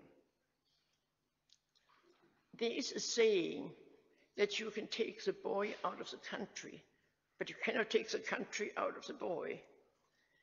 And that applies to Peter too.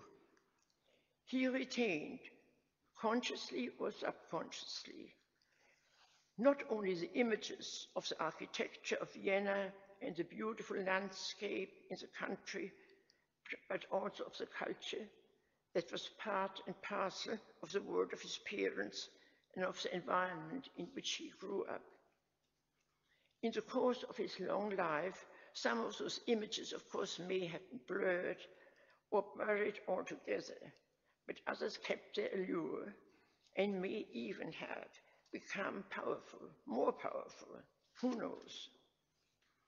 A psychologist would probably point out that Peter carried along with him many bits and pieces of Austrian soil, figuratively speaking, which would somebody who had enough time, enough knowledge would detect and explain. But as a layperson and with strict instruction to keep to my allotted time, I can't go into all this. I can only single out one endearing and distinctive trait that goes back to his childhood and upbringing. It was an emotional throwback rather than a sign of intellectual growth. Peter excelled in civility, courtesy, and politeness in all circumstances, and he was respectful of everybody. In the Germany of my childhood, we admired the apparently congenital civility of Austrians. I don't know whether in Austria today, formality and civility are still requirements for normal relationships between people, or whether they have become altväterisch, old-fashioned oddities, such as they have become elsewhere. One Sunday, when we still lived in the neighborhood of New York, Peter had invited his Austrian publisher, who was in New York on business, to come out and spend the day with us. And my children had also invited, unknown, a friend of theirs and of ours, a young man who came from the state of Kansas in the Midwest in the United States to join us. So the Kansas boy was 18, 90-year-olds came in, then the Austrian publisher came in, he had flowers for me, and then he proceeded to kiss the hand greetings. At that, the boy's eyes popped out. Did you see that? Jesus Christ, just like in the movies.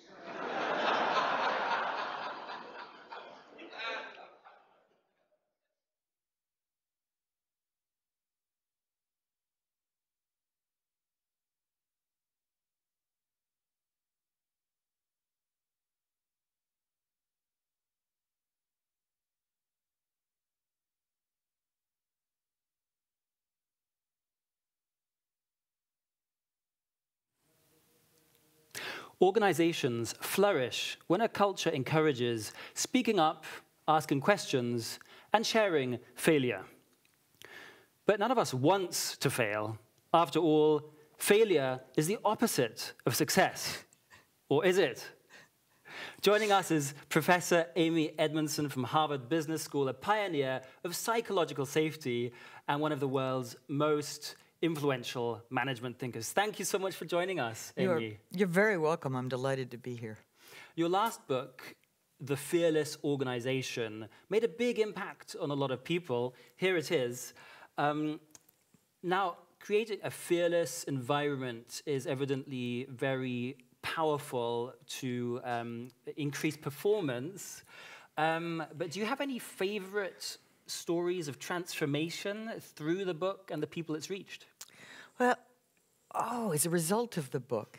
You know, I am learning every day about organizations that have picked up the book and picked up the challenge and started to work either themselves or with outside coaches and consultants on creating more psychological safety. So I'm not doing most of those projects myself, but I'm learning about them, and that's helping me learn, and it's thrilling to see. Any particular favorite stories of transformation that you've heard about? Sure. Actually, the one that I not only heard about, I decided it was so interesting I would write a case study about it, was a culture change transformation at SEB, the Swedish bank. And it started in the risk organization. And if you think about it, the risk organization is very concerned with people speaking up. Because if they see something that might represent a risk, and they're not quite sure, and they keep it to themselves, the bank is at greater risk. So they decided to really work on creating psychological safety and fearlessness and a kind of more of a leadership point of view in the whole ranks of the risk management organization, which ultimately spread further to the rest of the bank. That must be so rewarding.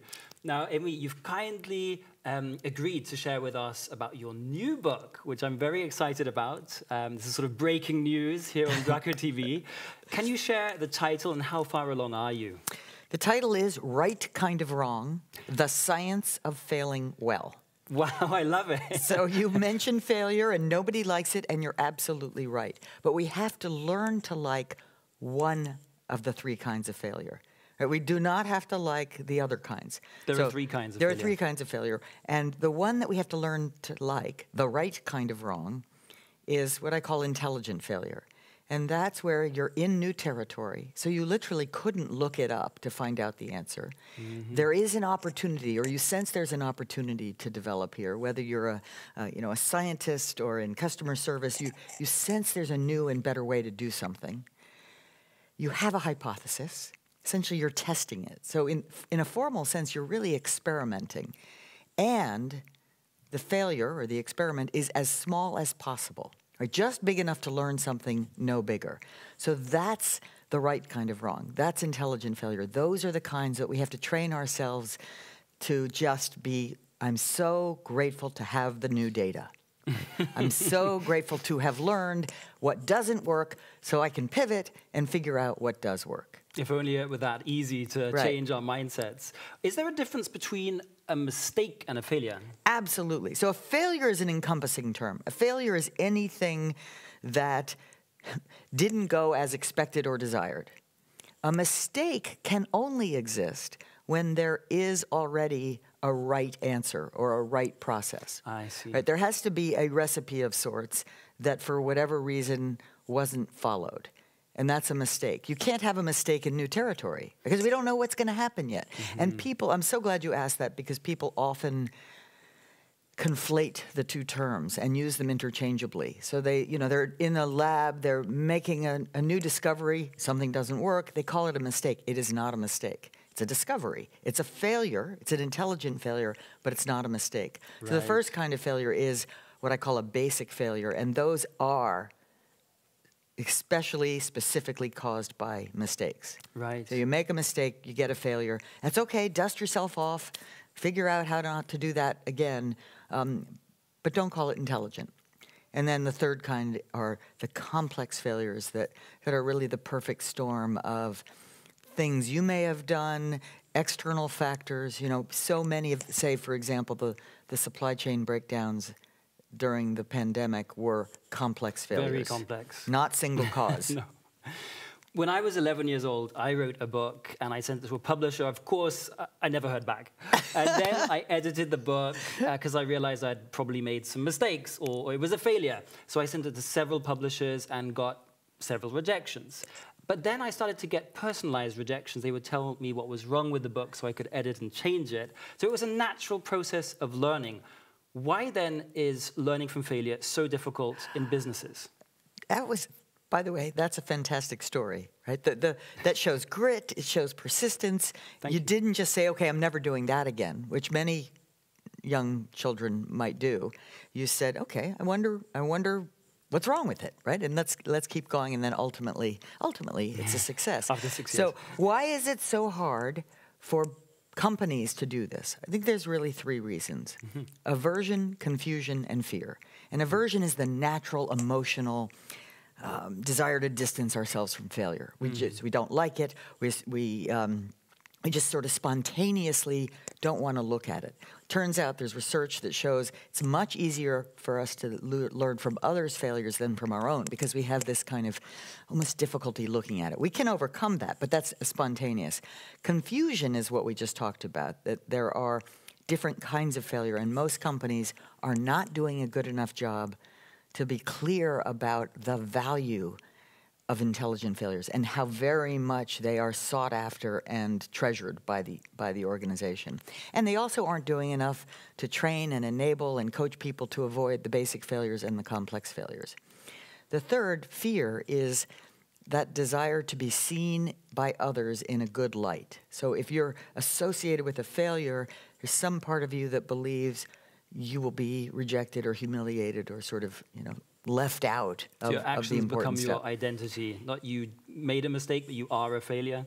Exactly. So if you feel like I'm the failure, not the experiment failed, which is very different, then you shy away from it. You don't share it with others. They end up replicating the same failures rather than learning from yours and doing newer and better things. So for those three reasons, organizations currently, most of them don't do a great job of learning from failure. You mentioned that it's easier to learn from others' failure because it's not personal. How do you recommend organizations do that? Can we involve storytelling? A handful of organizations now are having, Friday failure sharing meetings or, failure parties or mistake of the month awards, so forth. And these are rituals to detoxify failure, encourage sharing, and give it a more light-hearted spirit.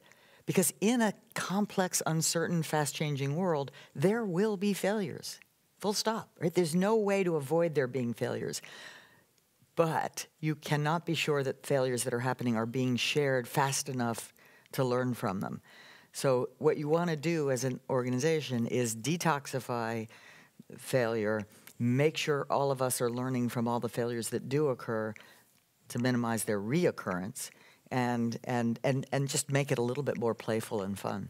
I think in the US you already have quite a well-established failure culture. Like you said, they have F-up nights, etc. What about many cultures that don't have that? There are shame cultures. Even Switzerland, where I live, has a very negative opinion of failure. What would you say to the conservative Swiss? I first have to say, I don't think the US is as good as its reputation. I mean, the US still is full of human beings who want to be seen well. So I think we get more credit than we deserve. I think we still have work to do. But how do you help cultures, maybe Switzerland, maybe others where it's just even more challenging? And to me, like you said, well, we don't have a good failure culture. Do you value science? Do you, do you celebrate your successful scientists? Absolutely. Absolutely.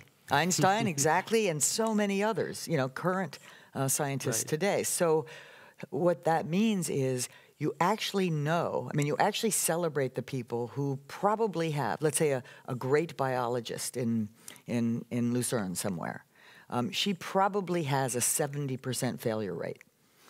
And yet she's publishing in great journals and doing really extraordinary work that people admire. And we sort of recognize intuitively that great science, which is about discovery, does involve failure along the way. That's true for invention, but that's also true for the more ordinary learning that has to happen in your life and in your company to continue to innovate and continue to serve customers. I love that, you're reframing failure. And in your toolkit for leaders, psychological safety toolkit, you talk about how leaders should be framing work and emphasizing purpose. Are leaders up to this task of reframing, you could say, storytelling? I hope so. Right? There's certainly evidence of many of them doing this quite well. And I talk in the Fearless organization about setting the stage and, as you say, emphasizing purpose. Right? What really matters? Why does it matter that we do what we do? Whom are we serving? And number two, what's the nature of the work we do? Is it uncertain? Is it challenging? Is it complicated? Because the more leaders are referring to those attributes of the work, the more they're making clear that the expectation cannot be that it's done perfectly every time. The expectation has to be that we're going to be doing our best, but we're going to be learning fast, and this is going to be an iterative, learning-full activity. If Professor Amy Edmondson comes to represent the science of failure and failing well, can you share a personal failure with us, and did it improve your performance? Yes. So one that I, in fact, opened the book with is about a study that I was very excited about. It was a study of medical errors in some hospitals, and I had data from a team survey that was able to measure how good the teamwork was in these different teams in the hospital. And my hypothesis was that better teams would make fewer medication errors, right? It makes sense, right? So I got the data, I had my team survey data, trained medical investigators over 6 months were collecting, going unit to unit, collecting the error data. And I finally got the data and I put it in the program and I ran the numbers, and not only was I wrong, I was exactly wrong. The data said better teams have higher error rates. Wow. Right? It's like, you know, this came, I was so upset, and I was scared to tell my advisor, you know, how wrong I had been, and I'd wasted all this time and resources, and I was quite worried about it. And I, of course, sat down to really think, what might this mean? And it occurred to me that it might not be true that the better teams were making more mistakes. Maybe they were more willing and comfortable to talk about them. Right. Maybe they were reporting more mistakes, but not making more mistakes. And ultimately, in subsequent work, I was able to show that that was the case, and that became the basis of psychological safety. So if I hadn't, first of all, I learned from the failure. I learned that it's not that easy. You can't just go tell people, tell us about your mistakes. They don't usually like to do that, right? But some people are more comfortable because they understand this is complex, uncertain work. So I better speak up about my mistakes because patients could get hurt if I don't, right? So they had a different frame about it. So ultimately, that failure led to the concept of psychological safety, which was ultimately the concept that accounts for my academic reputation, and it made me less failure averse, right? Less upset about it. I love that story, and as a business storytelling consultant, I'm always hunting for stories, so that is going in my story collection. Do pick up Professor Edmondson's book, The Fearless Organization. Professor Edmondson will be taking the stage this afternoon, tracing the trends in management thinking that have had the most impact. Amy, thank you so much for joining us. Thank you for having me.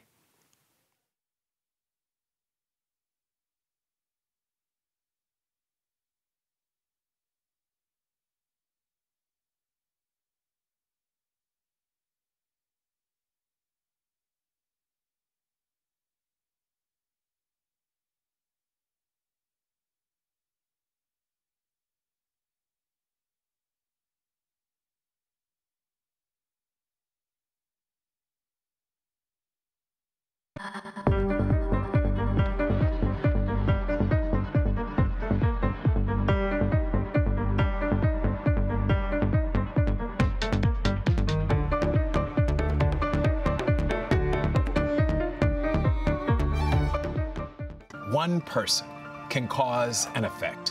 One person in HR can challenge outdated hiring practices, champion modern benefits, advocate for pay equity, and turn jobs into careers. HR empowers others to not only dream of change, but to create it. When your team turns to you, where do you turn? The SHRM Executive Network is an elite global community of CHROs at the intersection of people and business. It's Drucker Forum TV Live. I'm your host, Justin Brady. Thank you so much for joining me today. You just heard from Jyoti Guptara. He sat down with Amy Edmondson of Harvard Business School and the author of The Fearless Organization, Building the Future, Teaming, Extreme Teaming, Teaming to Innovate. I think Professor Edmondson is an expert in teams. What do you think? That's what I think. This is Drucker Forum TV Live. I'm your host, Justin Brady. Thank you so much for joining me today. We're going to be streaming all day here at the Global Peter Drucker Forum. Now, it is important to note this is not a live stream of the Global Peter Drucker Forum. This is a bonus. This is additional content. We're bringing a lot of speakers in. As you just heard from Amy, we're bringing speakers in from the forum to talk to you exclusively. It's all for free. So this isn't repeat stuff you're seeing. This is all unique to you, the audience around the world. It is November 14th, November 18th. It's the 14th annual Peter Drucker Forum. It's day 2, and of course it's 11 a.m. here in 11 here in Vienna. It's 10 a.m. in London. It's 7 p.m. or 1900 in Tokyo. So hello to, of course, everyone in Tokyo and our Japanese listeners and viewers. We appreciate you being here as well. Let's catch up a little bit. Christine Broggiato also hosted the first Red Carpet interviews, and of course, Jyoti's interview with Amy. But what's coming up? Jyoti is a busy guy. He's going to be sitting down with Julia Hobsbawn on her new book, The Nowhere Office. By the way, she has a fantastic podcast that she co-hosts also in the same name, The Nowhere Office, with one of our moderators, Stefan. She has a popular podcast by the same name. She's a speaker at the Global Peter Drucker Forum and a contributor to the Global Peter Drucker Forum blog as well. What else do we have coming up? We have more Red Carpet interviews with notable guests. We have a clip from Roger Martin and Clayton Christensen on Data Heaven. That's, by the way, just as a quick reminder, all these clips are available to Peter Drucker Forum members. There's a search tool. You can search for keyword. If you are an HR person or if you have a leadership problem and you want to search for how do the experts handle this kind of thing, just search for it by keyword, and that perfect video you want will pop right up. But first, before we do that, we have another clip from last year's Digital Summer Forum, Reclaiming Focus in a Time of Great Distraction. I got to sit down with Roger Martin, Christian Sarkar, Rita McGrath, and talk about this. And that's up next. This is Justin Brady, and you're watching Drucker Forum TV.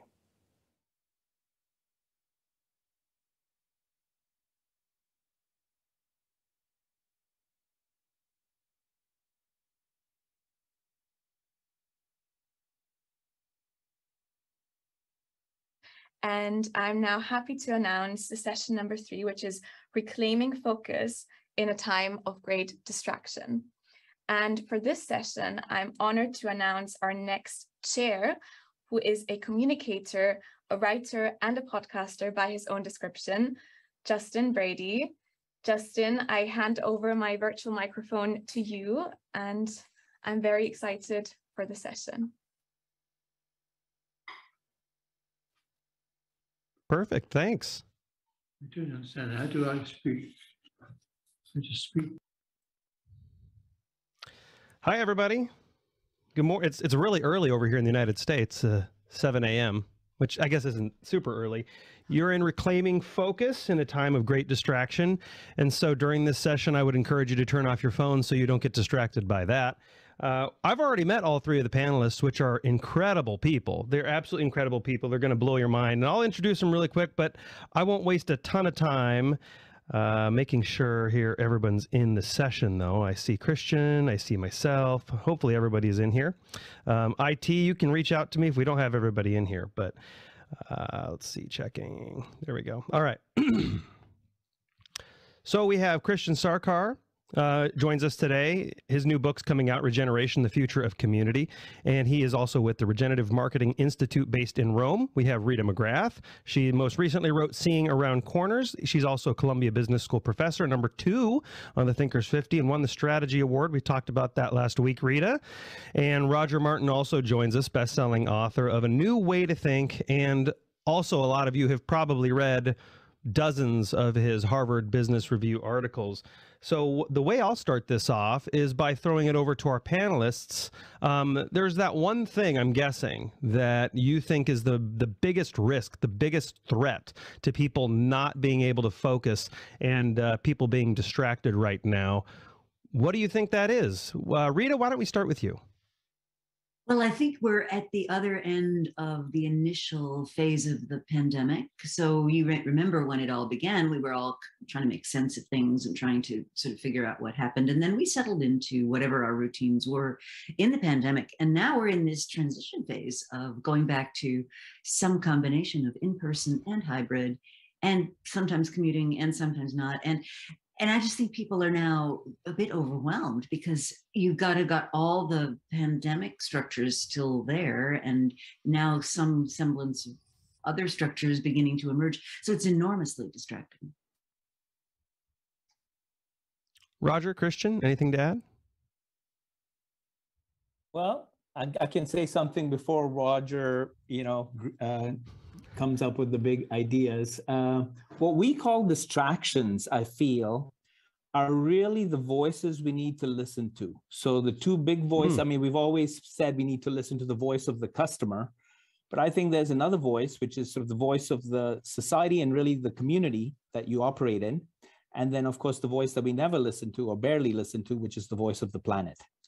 So I think this is sort of those voices, we consider them distractions, but I think they are going to guide us to where we actually need to get to in the future here. Roger. No. I buy what both Rita and you say on that front. I mean, in some sense, the distraction brings the need to make choices, right? You can't do absolutely everything. The fact that you're distracted, in some sense, means that you're facing choices. And I guess I think it's a point like this where what worries me most is people kind of throwing up their hands and saying it's all too VUCA, right? Everybody wants to know it's all too VUCA. I'll just put my head down and maybe this will end and then I can choose. Like I just sort of hate that because, you know, I guess, you know, I'm old enough to know that there's always something VUCA about the environment. There's never going to be a time when it's all calm, and then you have this calmness in which to make choices. If you're waiting for that, you're waiting for Godot, and so in some sense, like I agree with Rita, it's a time of distraction, and I agree with you that well, pay attention to those distractions because they are there for a reason, and then don't give up on your ability to use your brain, all your training, all your brain power, all your experience to make the best choices you can, and then adjust, right? You're never going to make choices about the future that are perfect. You've got to be ready to make those choices, then adjust as new data comes in. So you guys all have this theme, which is interesting in some of the pre-notes, and I've spoke to you last week on the podcast, and you all have this theme. Rita, you call it snow melts at the edges. Roger, you're very careful to instruct people to go to those frontline people. Christian, same stuff, right? But the question is, how do we filter? Right? How do we filter that information? How do we know what to prioritize? Because listening, empathizing with your audience, empathizing with your employees, trusting everybody, that's critical. But how do we filter what advice to listen to? How do we filter what voices to listen to? Well, maybe I'll start by saying, I mean, one, it's absolutely the right question, and two, it's you have to develop a model, right? You have to. We take human beings. One of my favorite mentor was Chris Argyros, and he said all action is designed, and by which he meant we think about what we do, even if we act like we don't. So we develop a model that says, I'm going to listen to frontline employees, right? That's part of the model that says that's worthwhile. But there has to then be a model that says, and what am I listening for? What insights do they have that I don't have? And one of my principles is the farther up you are in the organization, the more you understand how the pieces of the organizational puzzle fit together, because you have that viewpoint, the less close you are to the customer. And so that's people below you who can spend more time with customers. So what's my model? My model is I need to speak to them and not try and listen for things they say, well, I wish that other business unit wasn't doing this, it's bugging me. It's sort of like, okay, but I'm listening for, customers just hate this aspect of our product. That to me is interesting because they have every right to know more, every likelihood of knowing more about that than I would. So my own filter is I'm looking for those things, as opposed to some other things I'm not looking for. Rita, anything to add? Yeah, so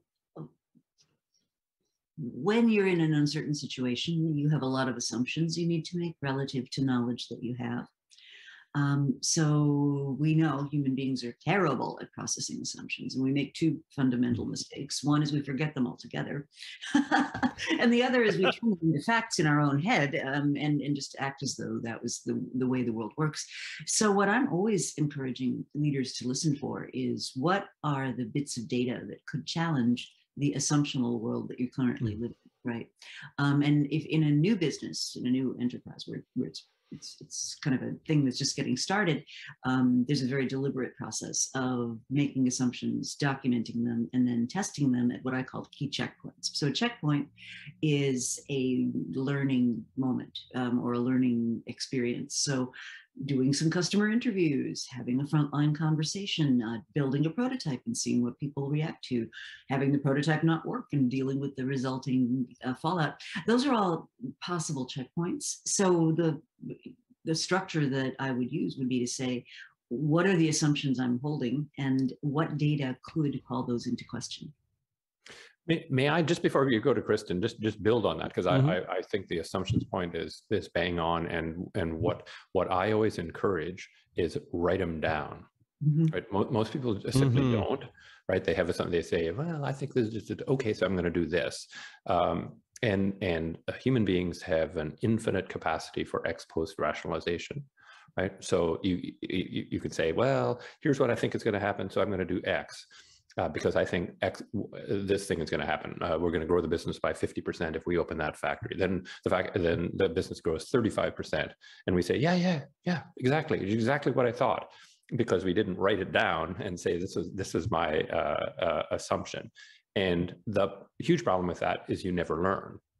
Right? It'd be really, really important to learn, what were you thinking that caused you to think 50 and invest behind 50, and it actually produced 35.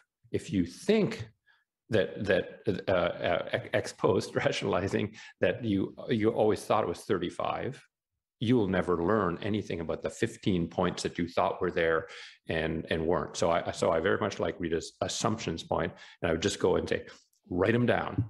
You can just put them in the desk drawer or whatever, but write them down and then revisit them and say, how did those work out, so that you can learn and get better. Because executives that succeed are the ones that get better over time. You're not born a great executive, but some of you can get better over time if you make your assumptions explicit, go do the work, the prototyping, all the things that Rita said, but then have the capacity to go back and say, what did I learn?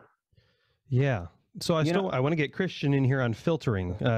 How do we filter that correct advice? How do we know what voices to listen to? Well, Drucker actually had this advice for people who wanted to improve themselves. They had to keep a diary and write down what they were going to do for the year, and then check their assumptions at the end of the year. And it was one of his teachers, apparently, I forget the name of I think maybe it was at his high school or something, one of these two teachers that he talks about all the time that told him how to do this.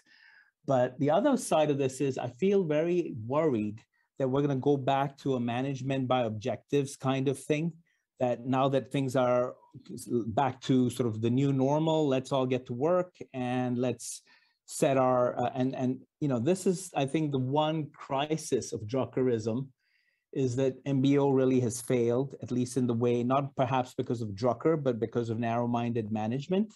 And Deming, the other guy who was a management guy, basically said, we need to abandon MBO and we need to find a way to create win-win cooperative instead of competitive visions and goals in a company.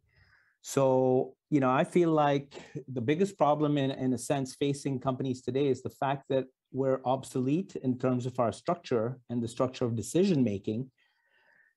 And, Roger has written something about this. And of course, Rita's talked about discovery-driven planning. So there's a lot of new discoveries, I think, happening on the edge. But I feel like, why has democracy never reached the workplace? We say we want to live in a democracy, and yet all our businesses are run as dictatorships. I don't know. I have another question to go on to that, but Roger and Rita, do you have any response to that? Because in my mind, Sure, like to Christian's point, like, yeah, absolutely. Companies, at least private companies, are run like a dictatorship, right? But then you have the market that these dictatorships work against each other, right? So if you don't operate, to Roger's point in his book, if you don't operate to customer interest, you're going to go away. You're going to be disrupted. But Roger, I want to know what your response is to that. Yeah. Well, I think it probably is more dictatorship in more places than it should be. I do think that is changing, but I also would say that that Drucker was totally right about the coming of the knowledge worker, and we haven't adjusted structurally nearly enough for that. Right, the biggest, even in hardcore manufacturing companies, and you're right, I wrote an article about this, and even a Procter & Gamble, right, which is a hardcore manufacturer, like it manufactures stuff. There are way bigger portion of the wage bill is in office towers than in plants. I mean, it begs the question: what do all those people do? They don't make diapers, and they don't make Crest and whatever. What do they manufacture? And the answer is decisions. Right? These are giant decision factories. They manufacture decisions about what to produce and what to research and how to advertise and who to sell to and all those decisions. And in the main, we've done a pathetic job of making the decision factories work better. And part of it is this sort of belief that they can be organized like a factory, and people can be treated like they would be in a factory, and it is more command and control and the like, and that it just doesn't work. And that's why it's hard to really get good data on this. But my belief is that if you really tear apart American productivity growth in the decision factories is zero, and productivity growth in the plants, whether they be manufacturing plants or service plants, like a bank branch or a telephone organization, their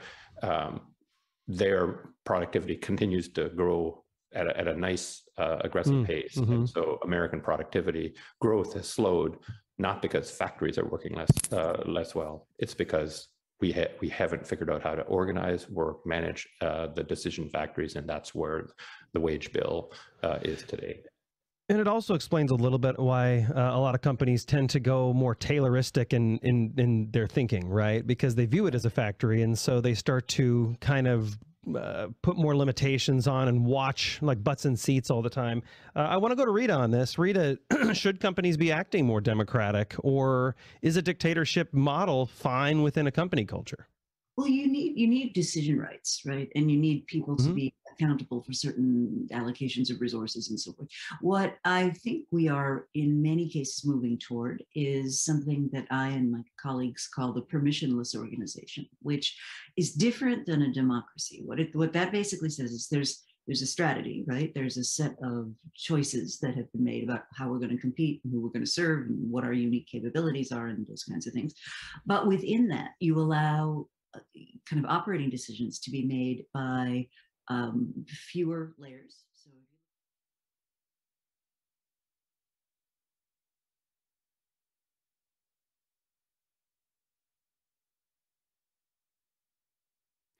half of workers globally say they'll quit their jobs if not offered some form of flexibility. Half the workforce already has quit, they just never handed in their resignation. They check the box of presenteeism, but mentally they've checked out. They do the bare minimum to get by. Joining us now is best-selling and award-winning author Julia Hobsbawn, author of The Nowhere Office. Thank you so much for joining us, Julia. My pleasure. Lovely to be here, and great to be back at the Drucker Forum. Isn't it? You start The Nowhere Office with a very vivid image of a snow globe. And yes. I do love that analogy. But why did you settle upon that particular analogy to describe our moment in time as it relates to the office? It's interesting that you bring that up, not just because it's the opening of the book, but because I actually bought a snow globe from a street market here in Vienna. They're very popular here. The snow globe has endured for 100 years, and I really wanted to make the point that we're experiencing the biggest biggest upset in 100 years in the world of work. And the point about the snow globe is there's always got to be a central feature at the bottom of it. And what would that central feature be now, given that the office is not the central feature of work? And so that was my metaphor, really, as a shaken-up snow globe for the world of work. You say in your book that the world of work was already quite sick before COVID. Do you think things like the Great Resignation would have happened anyway? Was COVID just the match that lit this dry kindling? I think that's a good way of putting it. Another way of putting it, of course, is the proverbial tipping point. What I argue in the book is that lots of latent trends of dissatisfaction and malaise and dysfunction were there for all to see, and changes that technology had ushered in that were in fact not being used as widely. And the COVID pandemic, in which nearly 100% of the world's knowledge workers stopped going into offices, a fully remote overnight situation, meant that those patterns began to emerge, and change has been, I believe, irrevocable. I will just say, when I started to write The Nowhere Office, which is really about a phase of work, it's not an argument for no office, lots of people said, oh, this is a temporary revolution. This is a disruption, not a revolution. And Things will go back to normal. And I disagreed, and I believe it was the right call. That's what every author wants, is to call it right. Another thing I like about the image of the snow globe is you say that after you've shaken it up, the snow settles. When do you see the snow settling for us and the office? That's a really good question. Look, I think it partly is. I took part last night in a debate here at the forum about hybrid working. And there are some very innovative solutions being put in place by large organizations. And it hinges around iteration and personalization rather than an all-encompassing embrace of one model, say 3 days a week. And so I think it is settling, but I think it remains uncomfortable. And then when you have the news feeds, dare I say the Twitter feeds, full of the man who calls himself the chief twit, Elon Musk, who's taken over Twitter, behaving like the worst manager possible, cancelling remote working, firing workers, having to beg them to come back because they don't want to work full-time from the office. It actually misleads the picture, which is quite positive, I think, in the end. Well, that's good to hear. But what do we do until the snow has settled while we're in the middle of this snow blizzard? Well, we discuss it. We think about it. We look back in history. I write a column for Bloomberg called Working Assumptions, in which I look every couple of weeks at an issue and what it means. And I think that we need to think deeply, not lightly, at the moment. I think that means we have to dig into management thinking and management practice and share the stories to get through this uncomfortable, disruptive moment when we are nowhere where we were, and we're nowhere where we're going to end up. We are in between.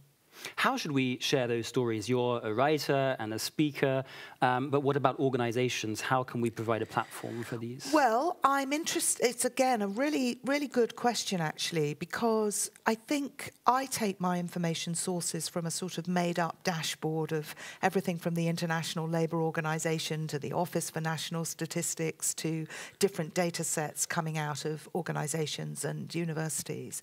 I would love to see someone like the Drucker Forum convene more of an organized set of those stories because it's moving so fast.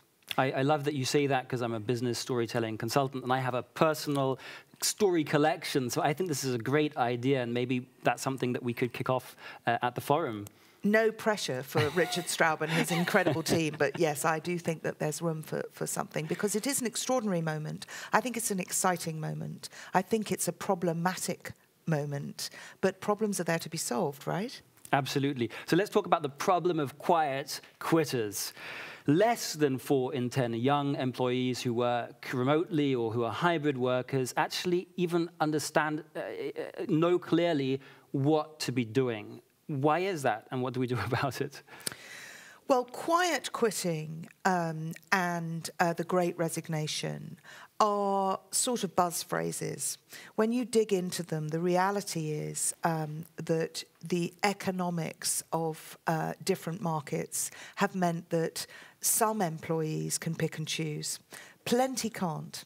And there's an argument that with recession really arriving now at the door of many countries, that the idea that you can choose whether to work or not is going to become more of a distant memory.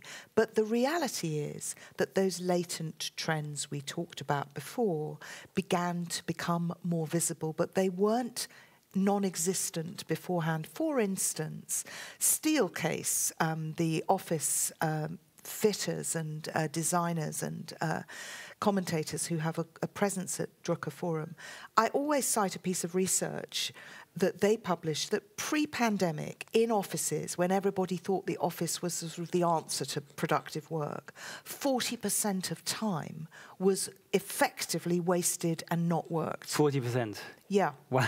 So actually, I think what one needs is a very broad context look at what is engaged work, productive work, and what is work that is being partially done. And the truth is that's why hybrid work and remote work and work using technology can in fact be very productive. You do not necessarily need to be head down 8 hours at a time as if you were a machine rather than a human. Well, that's good to hear. Let's hope things move in that direction. What is a better way then to manage and to measure time in organizations? I think that the first thing is to acknowledge that what Cal Newport has memorably called deep work versus a different kind of pattern. We have to do a lot of task switching.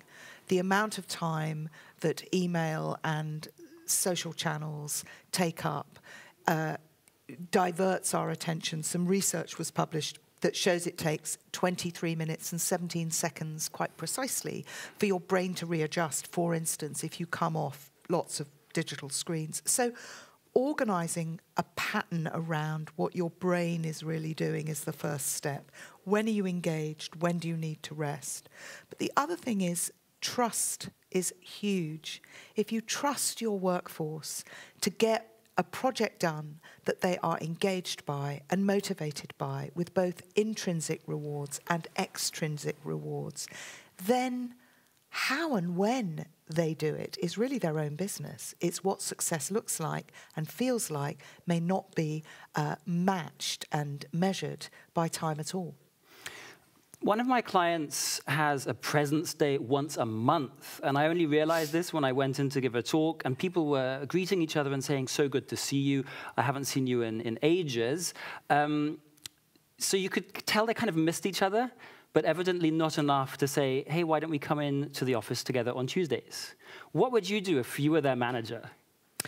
I'm very pro the idea that every workplace iterates. Instead of WFH, work from home, I'm in favor of WBW, workplace by workplace. What that means is you might have a project that needs doing where everybody needs to be in for a period of time. And if you're a leader, you need to bring your workforce with you with that project. You see what I mean? However, your point, I think, is that a little can go a long way. And it's interesting, here at the Drucker Forum, we're effectively at work. We're effectively at work out of office, but in a constructed office, which happens to be the very gorgeous Hofburg Palace.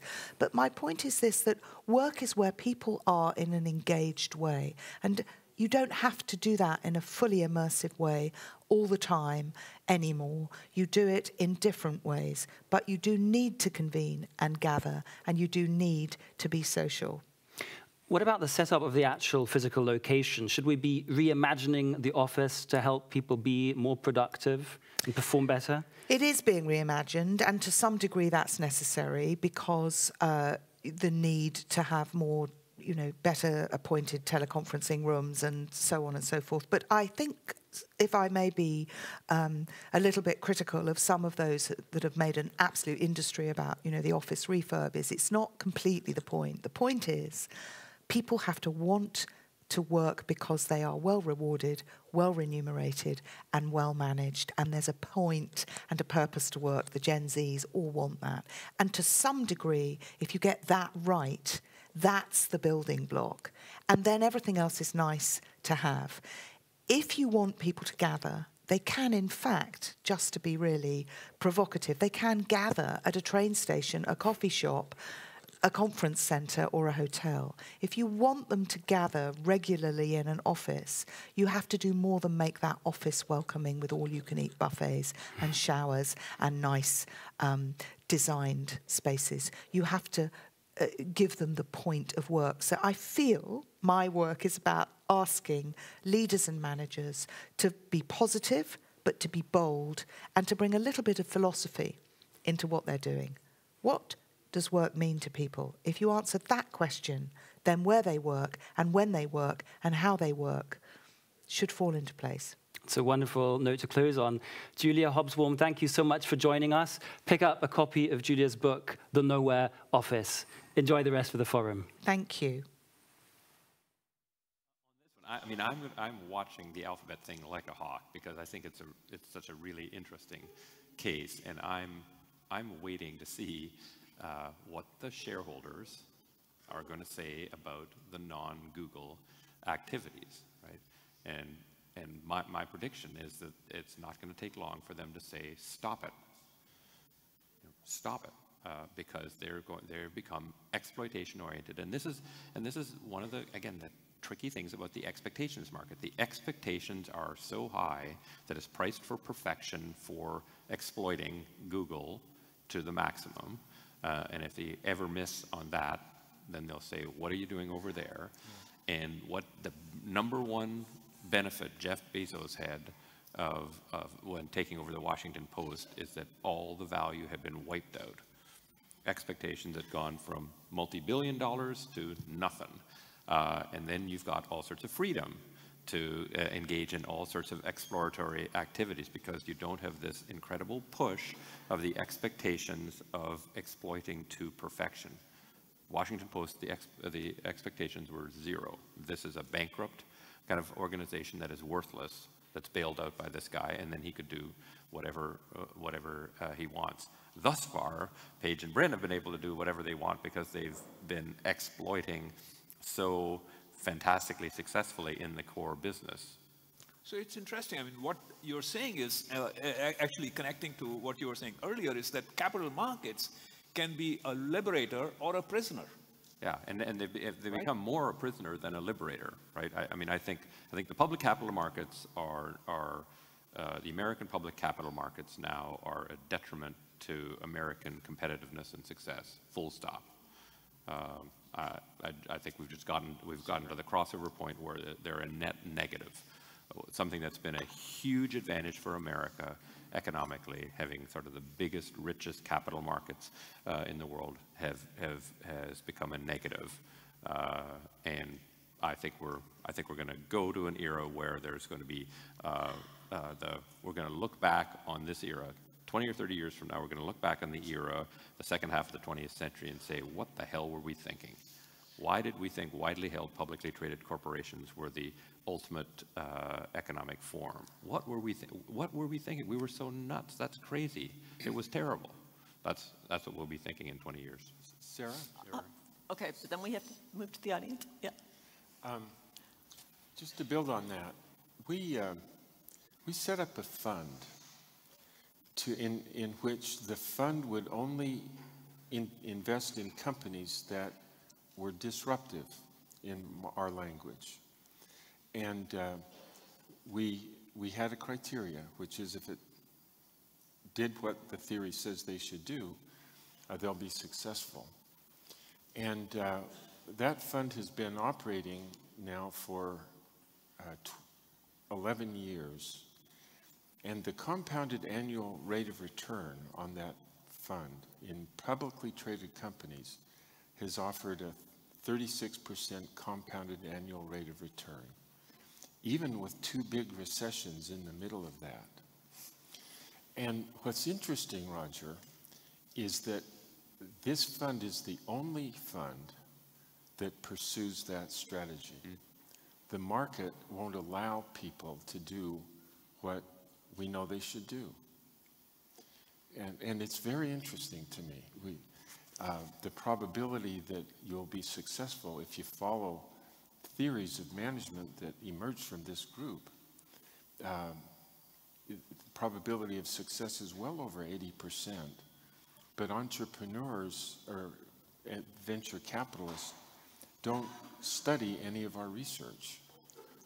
And therefore, they can't invest in doing what we know is proven to be valid.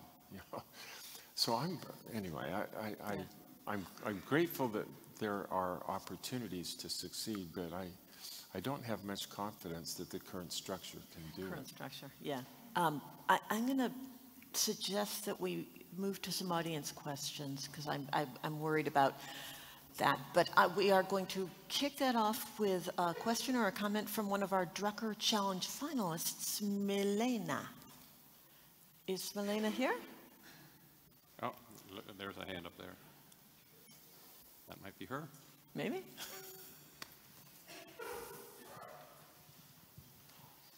Thank you for the wonderful opportunity to address the giants of management. My question is about 3 young people who started a company, and for them, entrepreneurship at the moment is not a backup plan.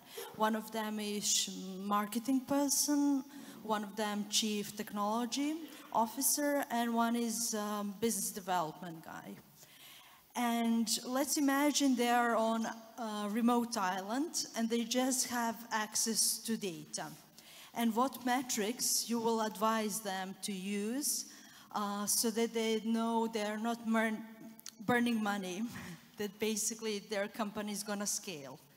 And in second scenario, what metrics you would you advise them to use in case they actually go and speak to their potential customers, both online and offline? Thank you. Someone who want to grab that? Go, Clay.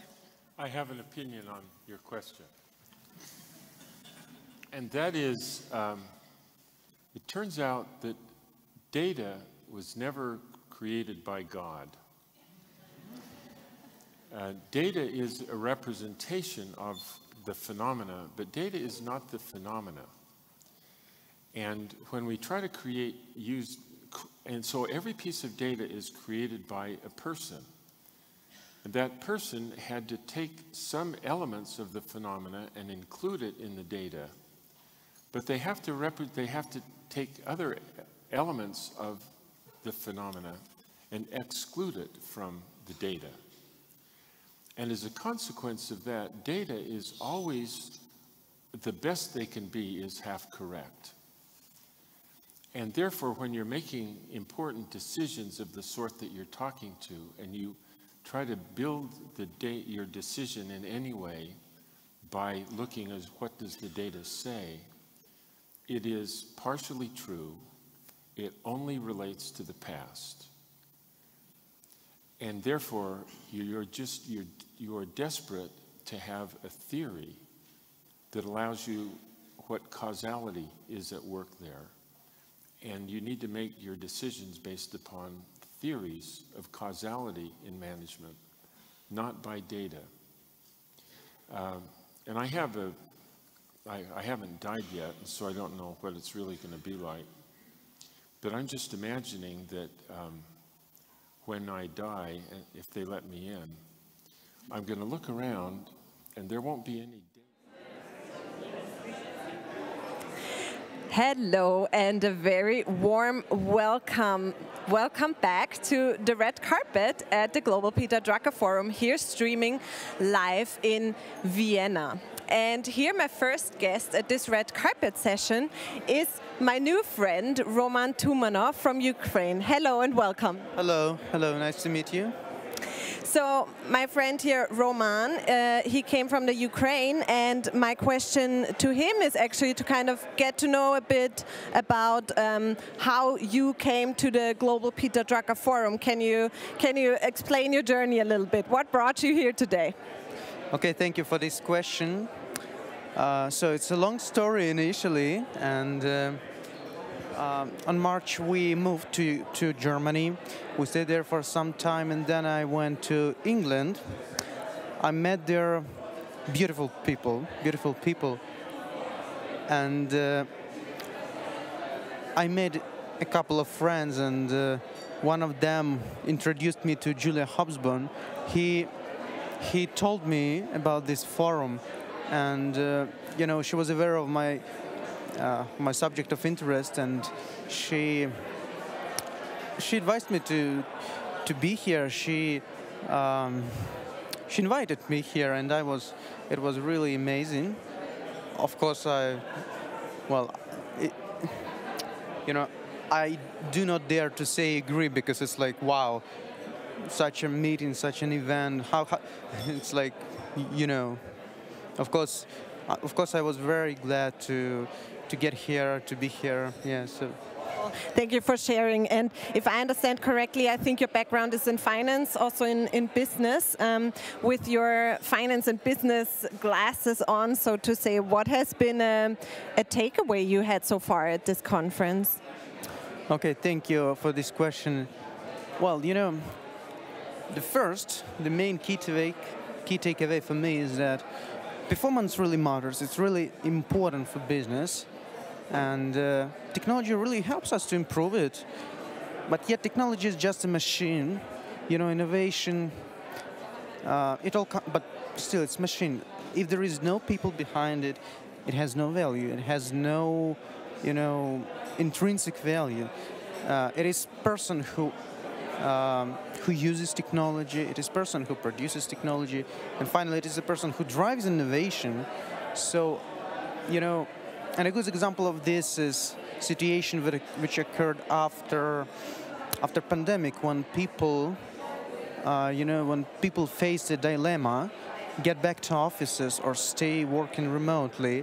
Like, of course, we have technologies which allow us to work remotely, and well, there are different thoughts of this. Some people say productivity increased, and yet creativity decreased. Others claim that we lose both, but yet people want to get back to offices. People want to stick to this, you know, humanistic particle of doing things. You know, meeting together, speaking in person. No machine can replace it. It's really important. Just yes. And second key takeaway is that, you know, doing things, it's complicated, especially when things are complex. It's really complicated, and okay, let me figure out. It's a bit more clearly. We need to keep going. You know, we should doubt. We must doubt, and we must experiment. We do not. We don't need to be fear of this. You know, doubt is it stands for questions, stands for you know, for problematics, which helps us to raise it to the surface, to negotiate over, to speak over, and finally to solve. An experiment is like its tool, its main tool. So we need to experiment. If we do not, then, well, you know, maybe 50 years ago, most people would say well, you're crazy if you're saying future will be with computer. How is it going to be? Most people will continue doing everything manually. It's nonsense. And yet here we are.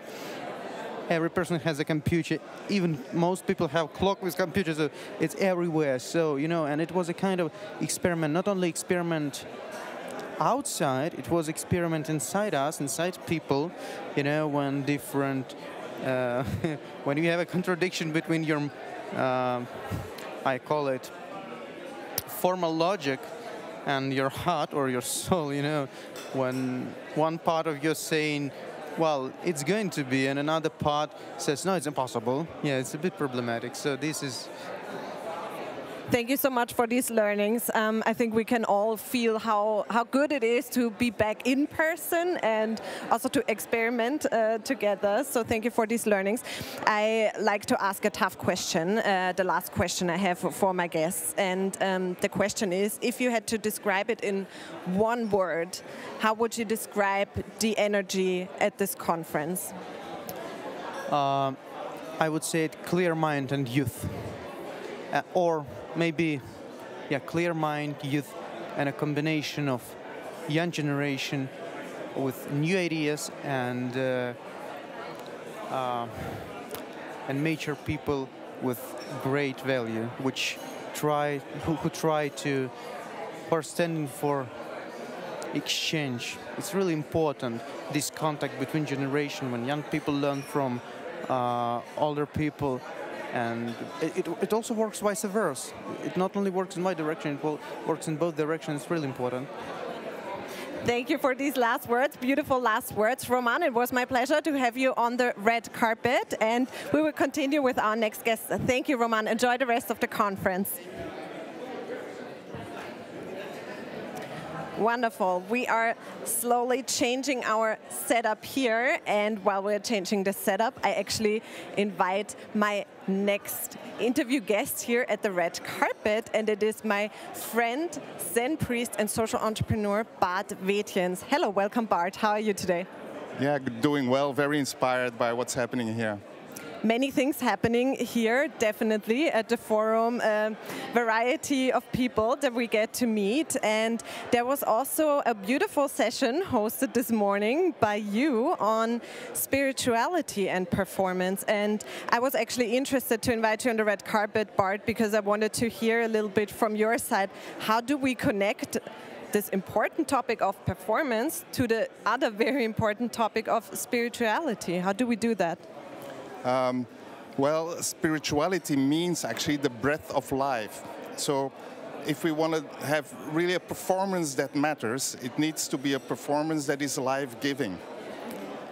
And life-giving, that means having a noble purpose. I know purpose is a bit of the buzz term nowadays, and especially here in the forum, but I hear insufficiently the word noble in there, because all companies have their purpose. However, what is really being questioned now is what is our noble purpose? In other words, how do we fulfill the ultimate potential of our humanity? And to do that, we need to have a courageous approach and open up to our vulnerability.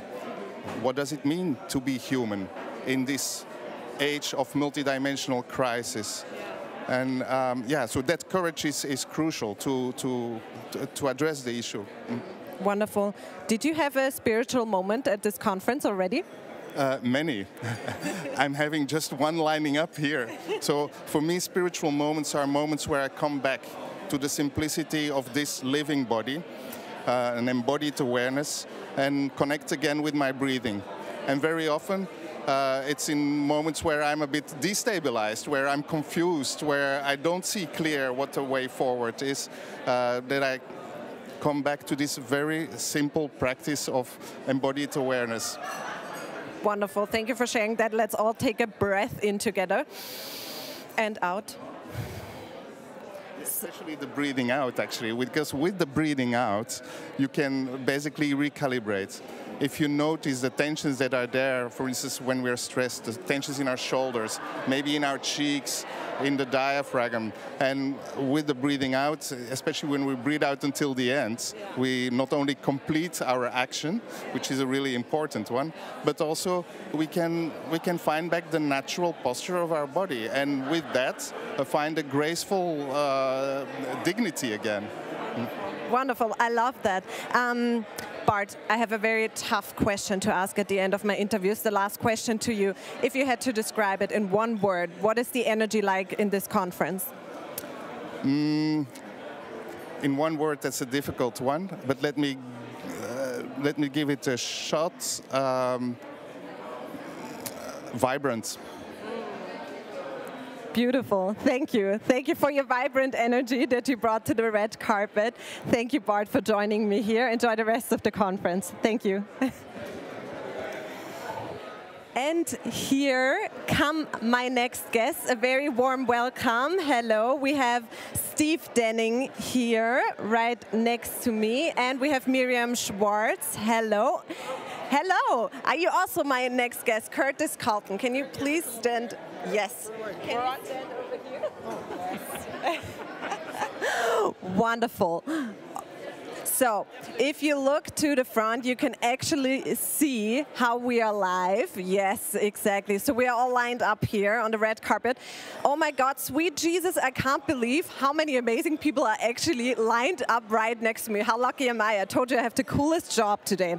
So, as of what I'm hearing, I heard that you organized a pre-conference workshop that was actually around, let me read that out to you. I wrote it down because I couldn't believe it.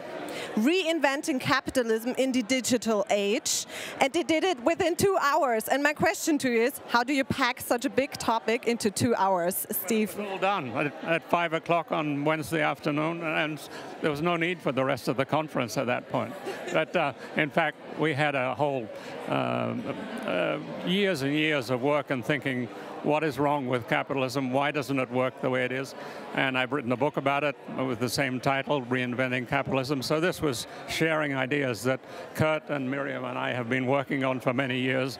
And so very clear, very simple, and I think everyone is excited by the possibility that we can do things differently. We can reinvent the capitalism and create a better world, create a better working place, create better for customers, more fair, more just, more profitable, and dealing with social, environmental issues all at once. So it's an exciting message. Miriam is someone who's been implementing it at the Bank of the West, and Kurt is someone who's been, in his earlier life, was CEO of a firm that was doing exactly this. And so these are two practitioners who can say, this actually works. This actually is not a dream. It's not imaginary. This is actually realistic ideas which are being implemented by some, and they are going to take over the world. I love that, Steve, that you're like, yeah, I have these ideas already in my head. It wasn't a big deal to pack it into 2 hours. Miriam, I would like to have your perspective as well. How was the workshop? How was this pre-conference workshop, and what maybe new emerged out of it? Well, for us, it's great. Bank of the West, we've been in a transformation. So myself and Shannon Smith, who is my awesome leader, have been really looking at ways of making sure that we are customer obsessed. So Steve's idea about reinventing capitalism was perfect for us. And both Kurt and we worked very closely for quite a while with Steve, just really getting the message going. And so we wanted something interactive, but we also wanted to have theory and practice. And so we provided the practice. So for me, it was great. We've met some really awesome people. We've learned a lot, and I think that it's going to grow. Everybody has to recognize you have to change. And so part of changing is really recognizing how do you manage capitalism in a day and age where we have to be a little bit more empathetic. So for us, very excited. Bank of the West, we couldn't even be more than pleased that Steve asked us to join him. Wonderful. Thank you for sharing that. A follow-up question for you, Miriam. What was one of the main learnings you already had at this conference? I think for me was the transformation session, really where people are acknowledging that it's not easy and that it's a long journey. And Steve is constantly, and Kurt, reminding me, slow down, Miriam. It's going to be a long journey, but at the end, it's going to be very successful. So for me, that confirmation was really great. Hearing a lot of great leaders, people with experience, also saying the same thing. So very excited. Wonderful. Thank you for sharing. Would you mind switching places with Kurt so I can also ask him a couple of questions? I'm curious, Kurt, we just heard that you reminded Miriam to slow down. How do you slow down in your own life? How did you get to this point where you can slow down? Why would I want to slow down? I'm doing what I want to do. I hang around with people I want to hang around with. I'm making a difference. I'm helping make the world a better place, and it's fun. Why would I want to slow down? I don't understand.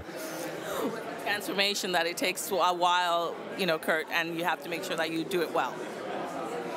So about the conference, the spirit of it, the way I framed the problem is being customer-centric is not enough anymore. My pitch, my presentation was about being customer value creation centric. That is, yes, you need to focus on the customer, but you really need to focus on creating value for them. And what we've discovered together is that very few companies really have given the thought to training their people to be able to know how to create value. Solving problems, every company can do that. Every PhD I know can do that. But solving problems that matter to others is a very different thing. And very few companies train their people to know how to do that separate discipline. Not problems, problems that have meaning for others. So Steve's whole focus is on the customer-centric world and that transformation to that. And the way I frame that, what's really different about it, is having a company that's customer value creation centric. The focus on the how. How do you make that happen? So in my company, we were able to do that. And we created a whole series of major innovations like high-definition television. My teams won 2 Emmys, Siri on the iPhone. That was done by us and sold to Steve Jobs. So my part of this party was, how do you actually bring that to life? And the way I bring it, the way I told the story is by basically having everybody in the company know how to create value for others, from the top to the bottom. And as soon as you do that, it's transformative. Wonderful. Okay, so we hear a lot about transformation here and focusing on the customers and on creating customer value. I want to thank this amazing lineup. Thank you, Steve. Thank you, Curtis. Thank you, Miriam, for joining me here on the red carpet. As you can see, we have wonderful people here joining us, and this is it from the red carpet, and we're waving goodbye, and we'll see you back here later. Bye. Goodbye.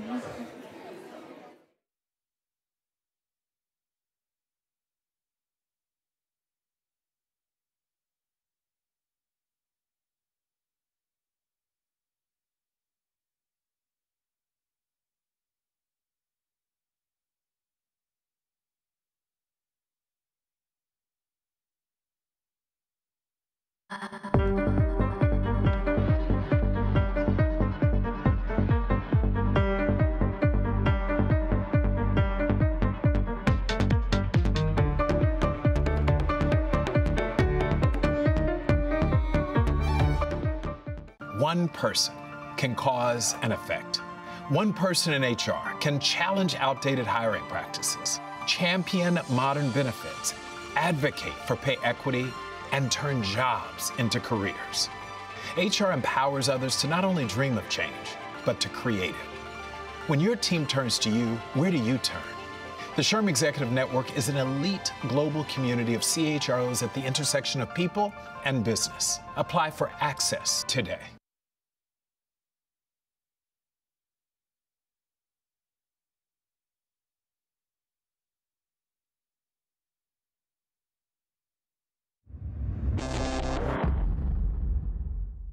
Vienna is Europe's best-kept secret. Everything about it is amazing. It's beautiful. I'm particularly impressed by the fact that they balance art and history with technology and modernity, and without either being in conflict. That's amazing, and I wish everyone else in the world could learn from it.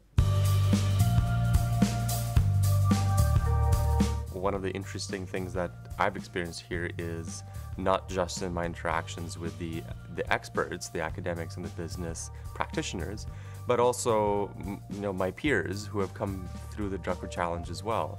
And the thoughts and ideas that we share amongst each other are surprisingly not that disconnected from the types of ideas that the leaders are talking about as well.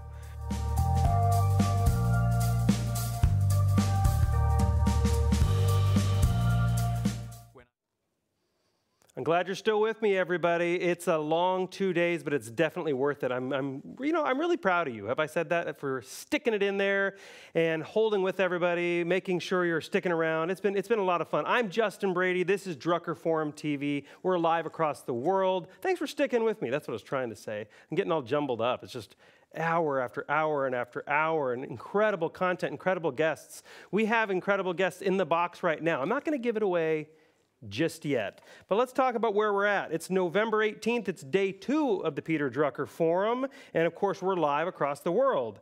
Jyoti Guptara interviewed Julia Hobsbawn, and she's the author of the new book, The Nowhere Office. Of course, she has a podcast by the same name. And we're going to go back over the theme in just a second. We're going to do that.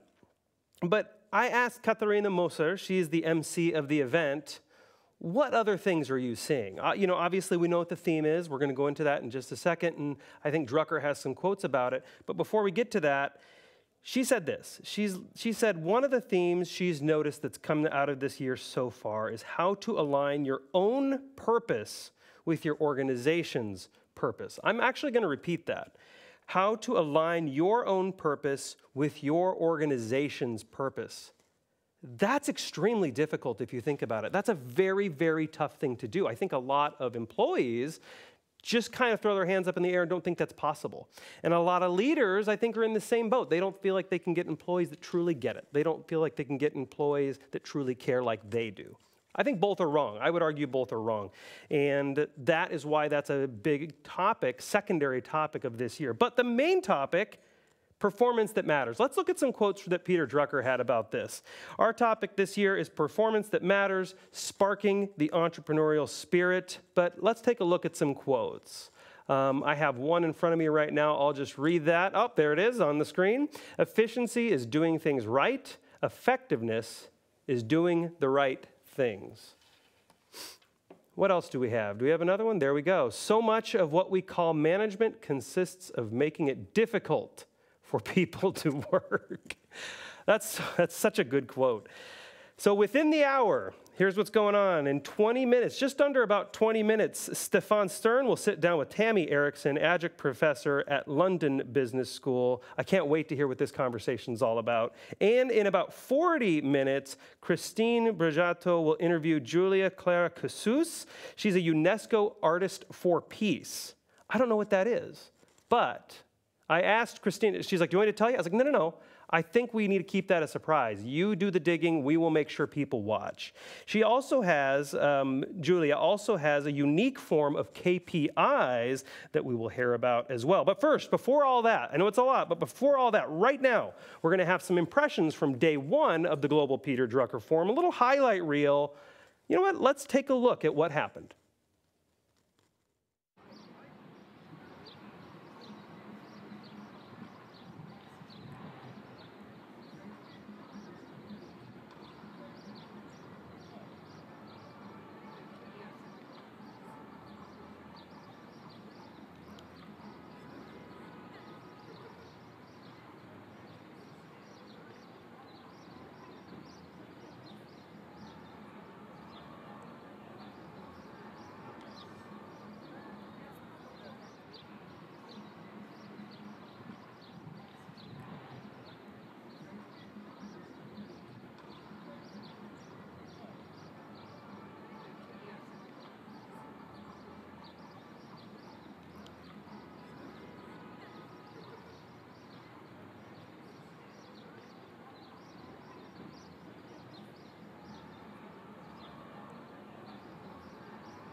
Oh, it still says minor. Are we on?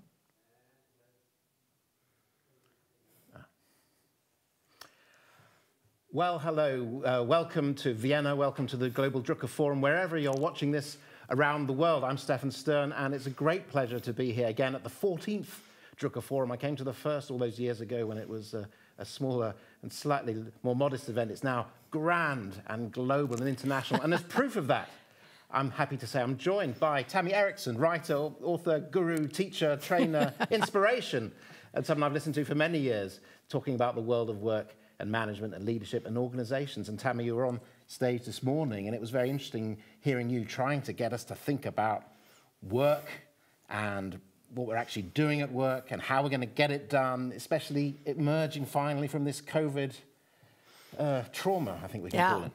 I think it's the most important thing. You got to start with what kind of work does your organization need to do in order to be successful. I actually like the word iconic. I know some people don't get that, but to me, what I mean by iconic is what's the work that's going to really set you apart. And when I've looked back in history, what I've found is that at every point in history, the companies we remember today, the ones that are iconic of that period, the leaders focused on the work that set them apart then. And it's different. It's not the same. Leadership isn't the same over time. And today, the work that's going to set most companies apart, I would argue probably all companies, but let's say most, is thinking. That's the work. It's to get people to think. It's about innovating, deciding who to collaborate with, forming relationships, setting up ecosystems, sensing customer needs before they even know they have them. It's that thinking work that's really important. The quality of the thinking. And look, why shouldn't we aim high? Who wants to go to work to do uniconic, boring, ordinary, vanilla bread and butter work? Right. Why not? From a strategy point of view, aren't we always told to find some space that's different, find some space that's for our own, and iconic's not a bad place to start. It's a fun place to start. But quality of thinking, but also recognizing the change context as we emerge from, as I say, this terrible 2-year or so of lockdown, and that's got to have an effect on people as we meet up again like this. Yes. Nice to be close again. Nice to be close again. But also knowing that there are other technological alternatives to being up close. Yeah, it does. You know, I think the biggest impact of the pandemic, again, I'm an optimist, but I think it was very positive from my personal standpoint, and I'll tell you why. Before the pandemic, I used to have a lot of difficulty convincing a lot of executives that it was time to change. You know, I would talk about the need to, you know, do things differently and get ready for a world where people want to have more choice and don't want to come into the office and all that stuff. And I'd have to really pull and tug. After the pandemic, people just say, tell us how. How do we do it? Yeah. Why didn't we listen to you before? They should be saying. I hope. Yeah. And I think that's absolutely right. It's focused minds, and it's really put an imperative on behavior that we kind of wanted managers to be good at anyway, like paying attention to people, sensing the situation. Now they better get their act together because we're coming back together some of the time, apart some of the time. And how is that going to really work? You were talking about, there were 4 things you talked about leaders really trying to focus on as we come back together. And it spells out the word dice. Right. I remembered that. D-I-C-E. So take us through, let's have a roll of the dice. Roll of the dice. Yeah, got to have something that we can easily remember, right? Yeah, I remembered it. Yeah, good for you. Yes, I think leaders should spend time disrupting. That means, you know, open up, get fresh air, tell people the truth, be transparent, let them know what it really is going on in the world out there. Intrigue. That's about capturing people's intellectual energy, things that are interesting. Work has to be interesting today. We may not want to make it that way, but the reality is it's got to be. So what's the intriguing question you're going to put to people? Connect. Great leaders pay attention to who knows whom. I had a woman during a break just a few moments ago ask me how to force people to collaborate. And I said, you can't. Not done. What you can do is help them develop a relationship so that they can choose to collaborate when it's important to do so. And the E is engage. And that gets back again into this whole broad discussion of purpose, but it's not at an intellectual level. Great leaders engage through their actions. They live it. It's their identity. And so, yeah, disrupt, intrigue, connect, and engage. The connect, I think, for me, is perhaps the most important one, or the premier one, because that could mean lots of things. It could mean connecting like we're connecting now, in a nice room in Vienna. It could also mean connecting through screens, through technology. And that sort of balancing act, that trade-off of when do we have to be physically together, when are we better off not together? That's all in that word connect, isn't it? It is. And frankly, I don't think we fully understand it yet. In the sense that if you look at young people today, they clearly can form trust-based relationships online. For sure. The measure is, can you form a trust-based relationship? Now, people your age and mine, we may need to see each other face-to-face to get there, but not all the time. Once we've got the relationship, we can do things offline just as well, like old times, right? Absolutely. But the key, I think, is for leaders that we can't take it for granted, because we used to have the happy assumption that you and I would connect over lunch in the water cooler or whatever. Now leaders have to schedule it. Sounds crazy, but start your meetings early online. Open the Zoom calls early. Let people get on and catch up about their families or stresses or whatever. Make time for a Monday morning coffee with your team where you don't have an agenda. You just talk about how people are doing. We've got to have that personal connection, but it doesn't have to be face-to-face. You're absolutely right, because one of the kind of joys of online have been these unexpected, serendipitous moments when the dog or the cat crept into shot or a kid ran into the screen.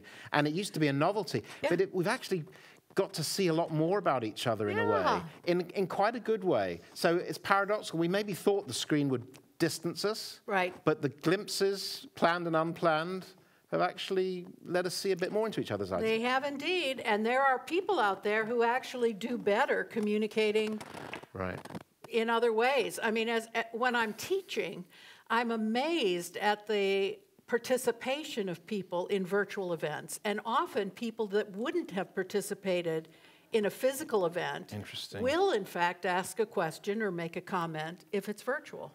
Because they feel a bit safer. They feel safer. We've heard Amy Edmondson, of course, for a while talking about this thing called psychological safety. Absolutely. And actually you can contribute in a controlled way online, in a way that maybe you would be more exposed. Exactly. If you're spending the weekend off-site with people.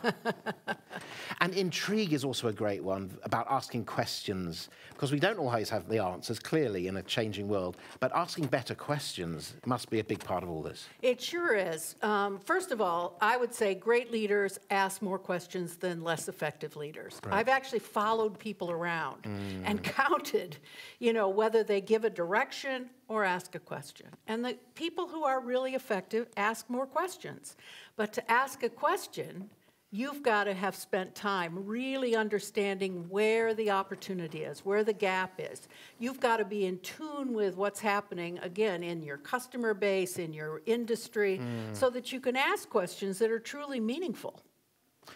And good questions means paying attention again, doesn't it? Absolutely does. I'm always struck that great moment in Death of a Salesman when Willy Loman's wife Linda says attention must be paid. She's talking about his own personal circumstance. But I think it's a great instruction to leaders and managers. Attention must be paid. That's right. Especially now that we're coming together again. We need to have that space for each other and time for each other. In fact, sometimes I say, really, all we have as leaders, we've only got two things to work with. We've got time and attention. That's it. That's your leadership. Where you decide to focus that is going to make or break all the difference. And so, sometimes I feel a little bit like I'm giving a lecture on, I don't know, losing weight or something. We all know how to do it. It's, it's not complicated. I mean, good heavens. I've not been very successful in Vienna the past day or two. Well, that's exactly the point. Yeah. It's not giving people secrets that they can't imagine. Yeah. It's having the discipline, the time and attention focused on doing the right things. And that's what leaders have to really pay attention to. Time and attention are two things. You also mentioned Satya Nadella from Microsoft earlier, who also kind of saw two crucial tasks for the CEO. Yeah. You can kind of talk about the same thing in a slightly different way, perhaps. Well, I love his quote, which I am not going to say perfectly, but basically he said a CEO only can do two things. And I think that's a pretty neat thing in itself. I mean, the more you kind of focus in, you know, he said, you know, you get to, I don't remember how he phrased it, but I say place bets. You get to put some money down on a few things that you think are important. But the second thing he emphasized is curating a culture. Right. And I love that. Yeah. And but it's more than that. Yeah. I mean, I'm going to put into culture organizational processes and even design and, you know, reward. You know, culture is shaped by a lot of things. So, ladies and gentlemen, you see, we're here to simplify your life. And what Tammy's telling you, if you're a boss, is really it's two things. Two things. Time and attention, make a few bets, so capital allocation and decisions, and curating a culture. But as you say, curating a culture, it's a short phrase for an enormous. Yeah. That's a full-time, that could be a 24/7 job if you're not careful. Well, you have to live it, I think, 24/7. You have to feel it 24/7. The good news about curating a culture is I think it can be learned. Interesting. So, you know, we used to think that to be a leader, you had to be a very special person, you know? Yes. You had to be charismatic and brilliant and tall. Tall, yes, of course. We're both 6'2", by the way. It's just a very tall table. But the reality is, that's not true today. You know, the techniques to curate a culture, the approaches you can use to shape an environment, which is the phrase I often use. How do you shape an environment that people want to be part of and where they want to do great work? Those practices are well understood. And you can do them, and I can do them if we pay attention. And there's also energizing, isn't it? That when you talk about engaging, this feels good. This doesn't feel like a chore. This is actually getting to know people, getting to know each other better. Absolutely. So it's a virtuous circle of energy to get into, it sounds like. And our moderator was talking about there being some conflict between company and individual purpose. You know, I don't even go there because to me, we're talking about identity. And, you know, whether you want to say authenticity or whatever, but we're talking about, you know, really exuding who you are. And who the company is, and making that real. Yes, and then there's less to remember as well. You don't need the great big company rule book when kind of authentically, as we like to say, organically, it just comes out of you because you're interacting, because you're pulling in roughly the same direction. You understand each other. The connection is there. The engagement is there. The intrigue is there. Yes. And the disruption. I remembered them. I went backwards. But anyway. You did good. Yeah. That was excellent. We've just got a minute or so left, and thank goodness you're an optimist, Tammy, and thank goodness you're bringing your Massachusetts breath of fresh air to us here in Vienna, which we need after this intensive conference. How can we leave our viewers with one more positive thought about action they can take starting on Monday? Yes, time and attention. What can our leaders do to curate their culture a little bit more effectively starting next week? Okay, well, I'm going to start by saying a time when I wasn't feeling so happy. Okay. Okay? Sometimes when I was teaching executive teams, I'd feel sad because I would know in my heart, and frankly, I think they knew in theirs, that they weren't going to be able to do the stuff I was talking about because they had organizational constraints. And the problem that a lot of organizations have is they were optimized at a time when scale, making a lot of stuff, efficiency, speed, cost, etc., were the primary, maybe exclusive, bases of competition.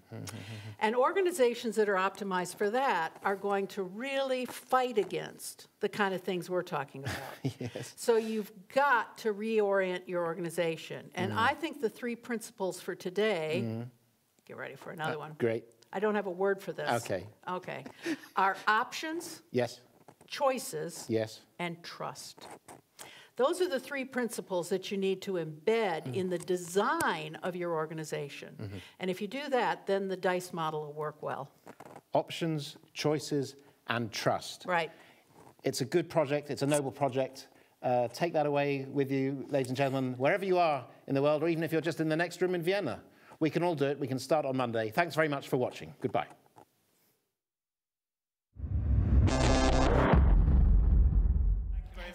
Tatiana. Welcome to the final full session of the forum.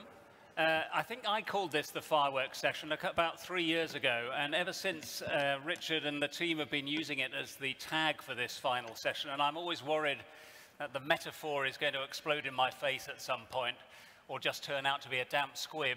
Saving me from that are two panels of 6 experts each who are going to take half an hour, just half an hour, to give us a real boost, a song to sing as we leave the conference this evening that is going to give us the impetus to take action when we leave the forum this year.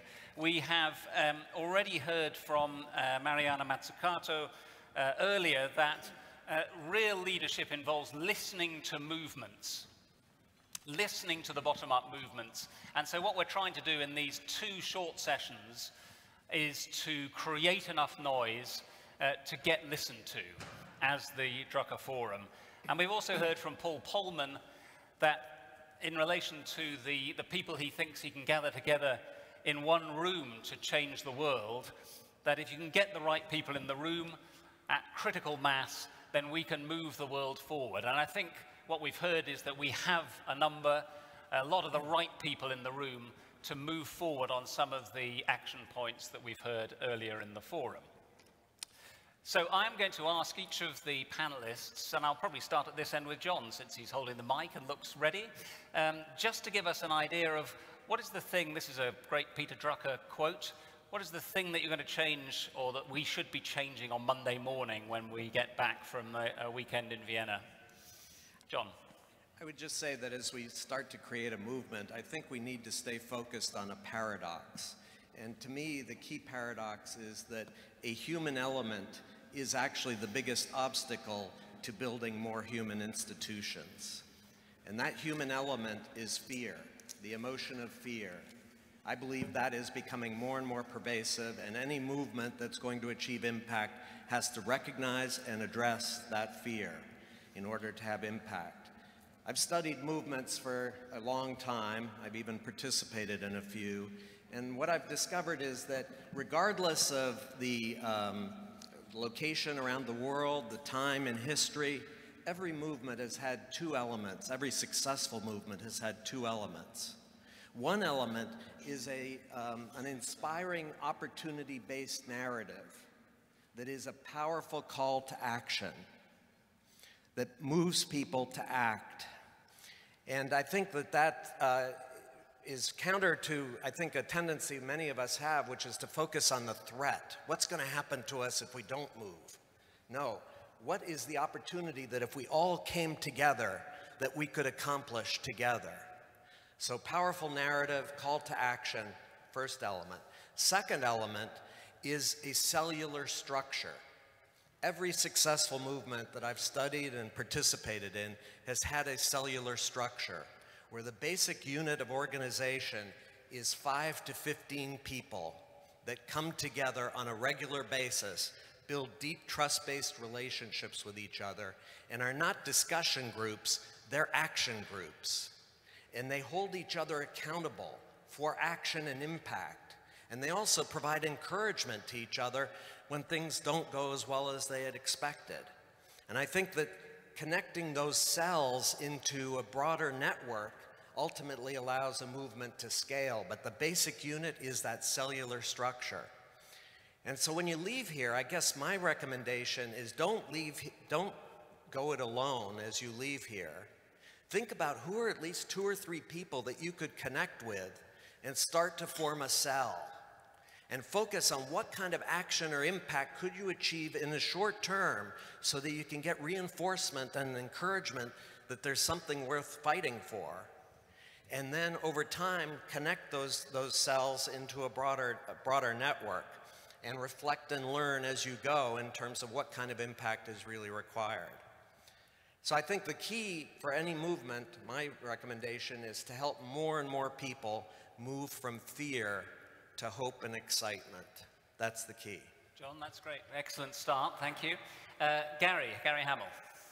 Well, John, I certainly agree with that. I don't know, there are many business school professors who've read Hannah Arendt, but I think that is the way you change the world. And I'd like to ask a quick question. What do you think has been the most important movement in management thus far? And the hint is it was led by people like Mary Parker Follett, Elton Mayo, Douglas McGregor, Edwards Deming, and of course it was the human relations movement who asked, how do we build organizations where people can flourish? And the leaders in that knew that to humanize organizations, they needed laboratories. They needed the equivalent of Thomas Edison's workshop. And they found willing companies at the time in the 50s and 60s, Volvo and AT&T and so on. And many of those experiments produced extraordinary results, 50 or 100% gains in productivity and so on. And yet here we are today having kind of a very similar conversation. I wonder if they came back, you know, us in the shadow of those giants, if they came back, how would they assess our progress? Would they go like, wow, agile teams, we would have never thought of that? Or would they say, like, we were doing that in the 1960s in a dog food plant. Like, come on, let's move the ball forward. So I do think you have to ask why we're stuck. And I think a few quick things and then a quick kind of idea on how to go forward. I think we're stuck, still because of orthodoxy, still because of a lot of us are trapped in an old paradigm like car makers trying to wring the last few dollars out of the combustion engine. I think we're trapped because of timidity. I think a lot of leaders I meet, a lot of academics, we suffer from ADD, ambition deficit disorder. And when somebody challenges us to do something that's radical and new, our first question is like, who else has done it? I was thinking, you know, NASA, which put a drilling rig on Mars this week, I don't think they were waiting for an exemplar to do that. Fragmentation, a lot of academics, researchers, we work in our silos. I think there's very little collaboration across businesses in management experimentation. And then irrelevance. I have to say, I read very little management research that is both bold and practical. Very little that would deserve to have any company want to sponsor. Here's a little data point. Last year in the United States, companies spent $2.6 billion on university-based life science research.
Wonderful. A very warm welcome. You arrived here in the studio with us from our speed walk through the beautiful city center of Vienna, Austria, from the beautiful Stephansdom all the way to the Hofburg Palace, where we are here enjoying the 14th Global Peter Drucker Forum. My name is Broggiato, and I have the pleasure of interviewing a wonderful woman now. I have here my next interview guest.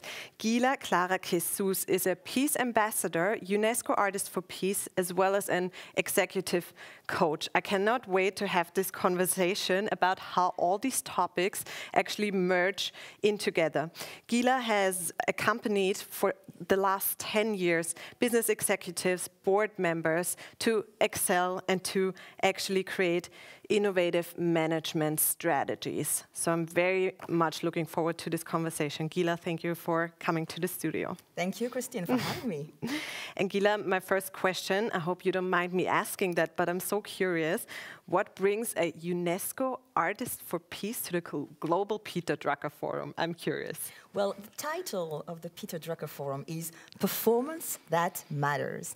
And as an artist, I'm a performer. I'm coming from the theater world. So, of course, when I saw performance that matters, I was, of course, it's for me. But you are a UNESCO Artist for Peace. You're nominated if what you're doing as an artist is really linked to the value of UNESCO. And I was lucky enough to be recommended by my PhD mentor, the Nobel Prize Elie Wiesel, to become this UNESCO Artist for Peace.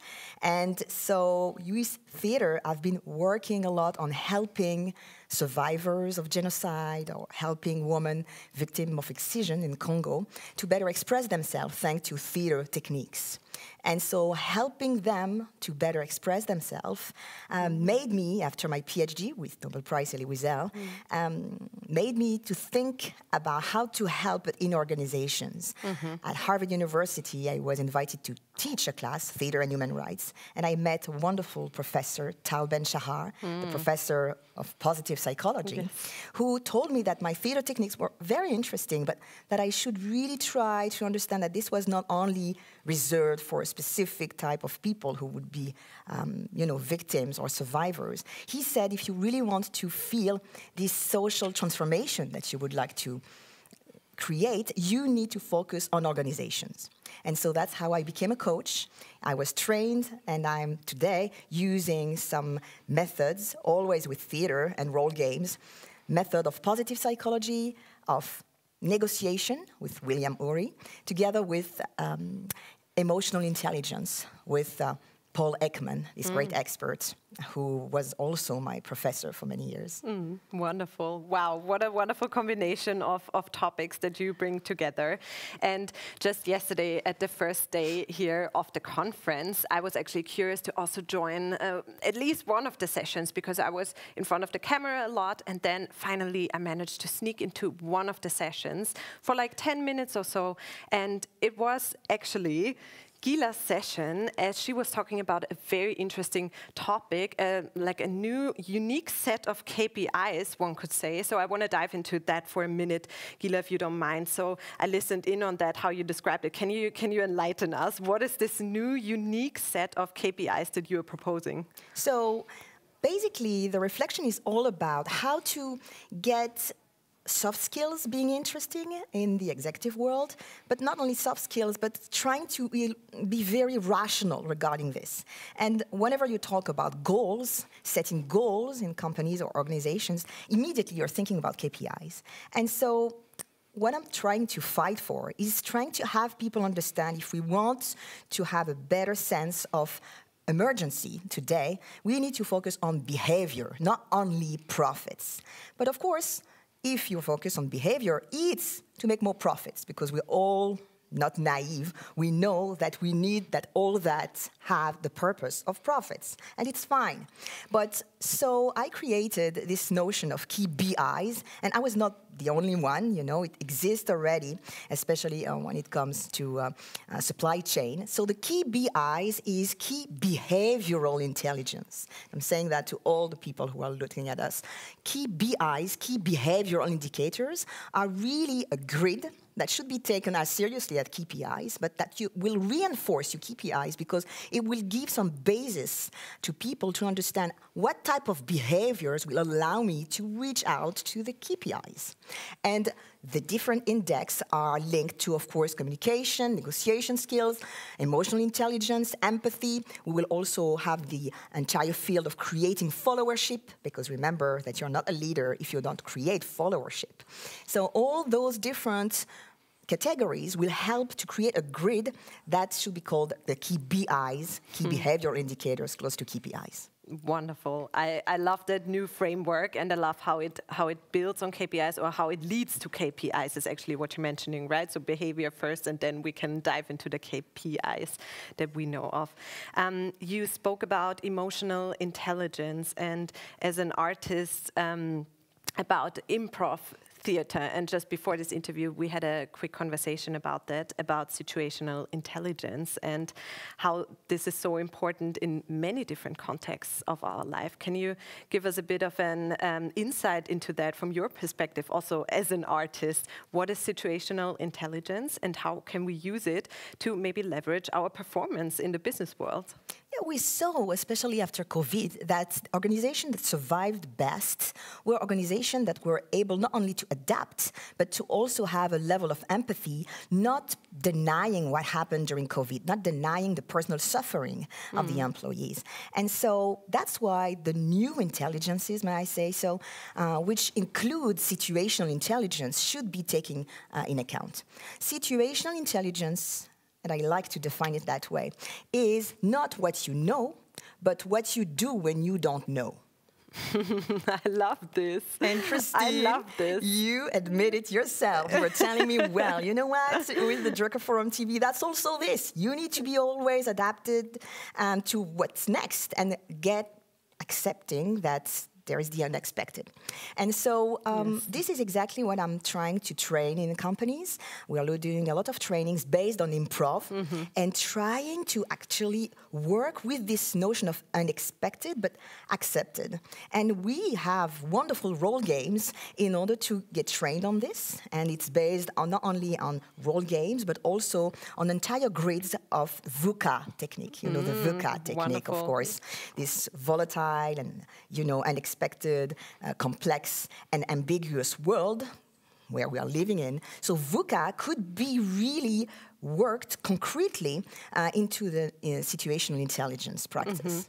Wonderful. Can you share with us, I'm curious, because we are both working on our situational intelligence, as I can tell.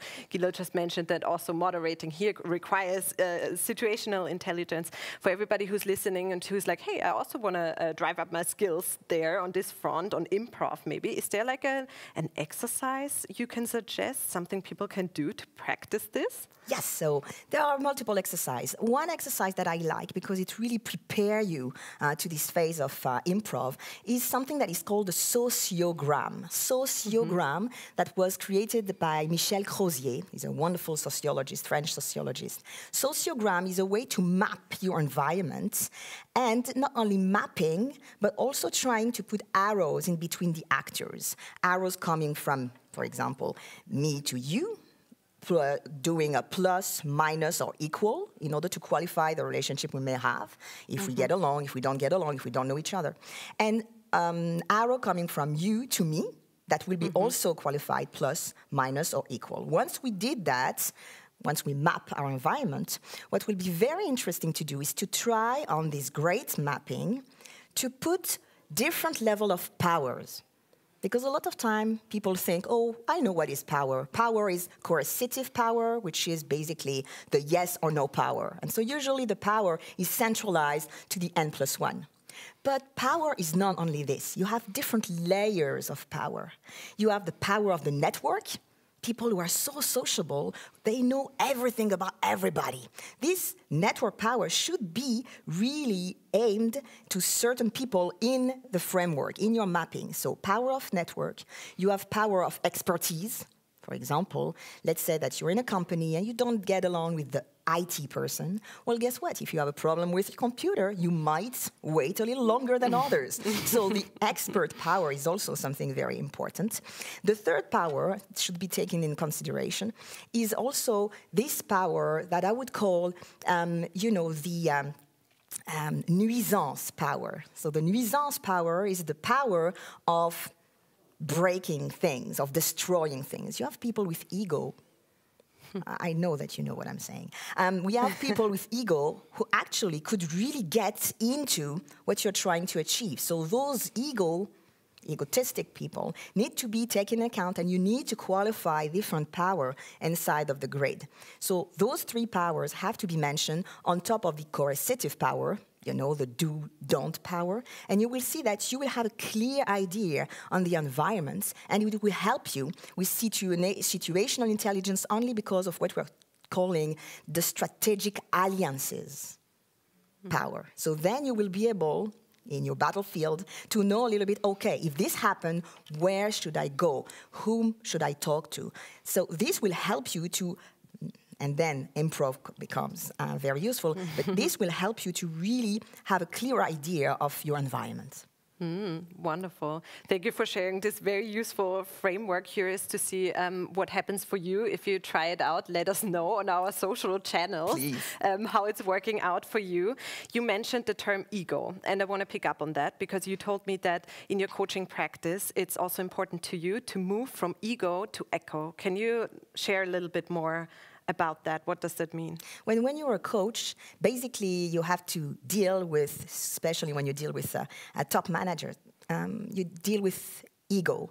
And ego is not mean, is not something to be removing. Ego is something that needs to be beneficial as long as it's really restricted to this notion of identity. If the ego is coming and go on top of the needs of others, if the ego preventing the servant leadership that we like, effectively it will come in the way it will be all about the glory of a certain person.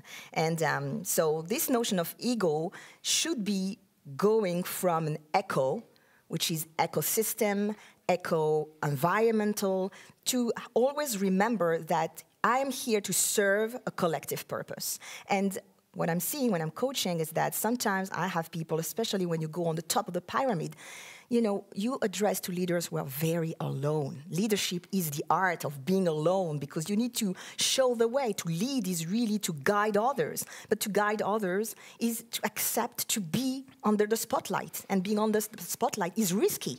People will be jealous. People would like to basically flatter you. People will immediately situate yourself because you have this power of visibility. And so the leadership being an art of loneliness, the compensation is the ego.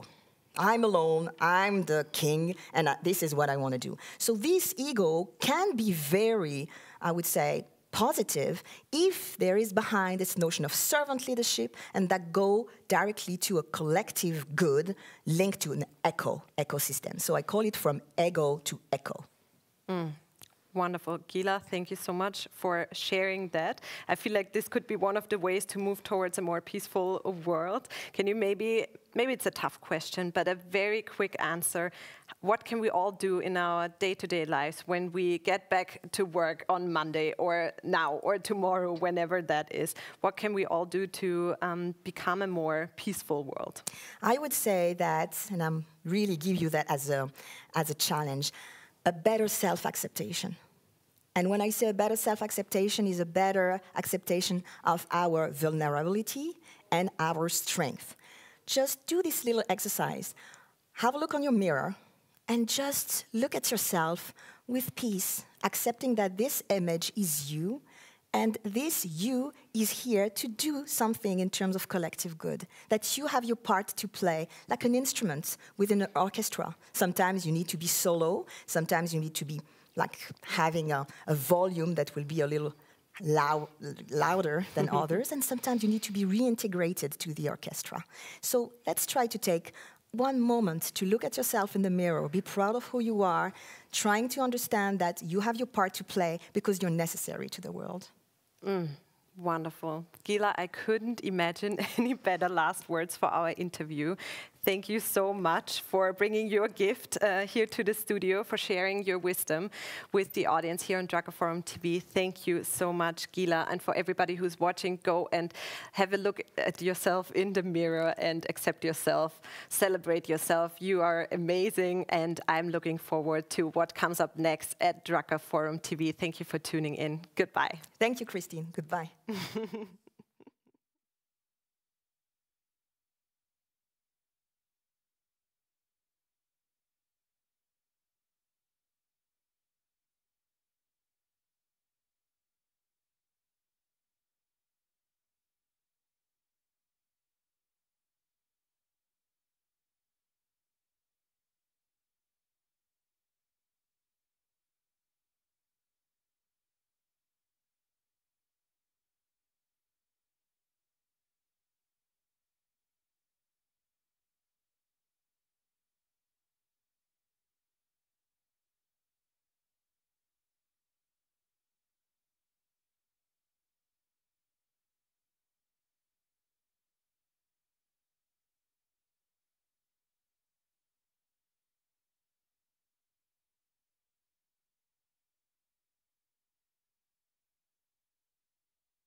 And with this, I would like to now start it off with our first session, where we try to look at the foundations and ask the questions, what Drucker believed most strongly about performance. And for this, it is my great pleasure to hand it over to the moderator and chair of our first session, Raymond Hoffman, a management and organization designer. Raymond, over to you. Thank you, Katrina. And welcome all of you to the first session of this digital summer forum. We already know that Peter Drucker taught that the ultimate test for management is performance.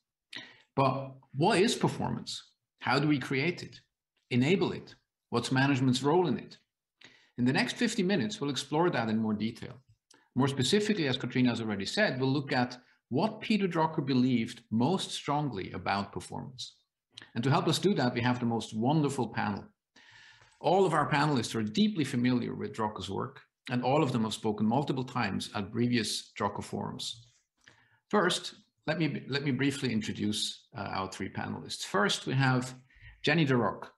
She currently serves as Dean at the Farmer School of Business at Miami University, and before that, for many years, she served as Dean at the Peter Drucker and Masatoshi Ito Graduate School of Management in Claremont.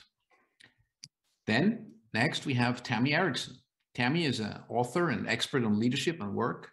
She's also an adjunct professor at the London Business School.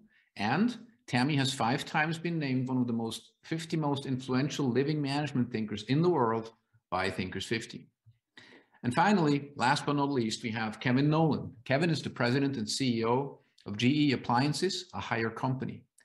Kevin looks back on a 28-year career at GE. An engineer by training, he served mostly in technology, leadership, and innovation roles, before most recently also being instrumental in bringing management innovation to GE Appliances and also its parent company, Hire overall. My name is Raymond Hoffman. I'm an independent management and organization designer, and I'll be your moderator today. So this is how we're going to run this session. First, we'll give each of our panelists a few minutes to share their perspectives on what Drucker believed most strongly about performance.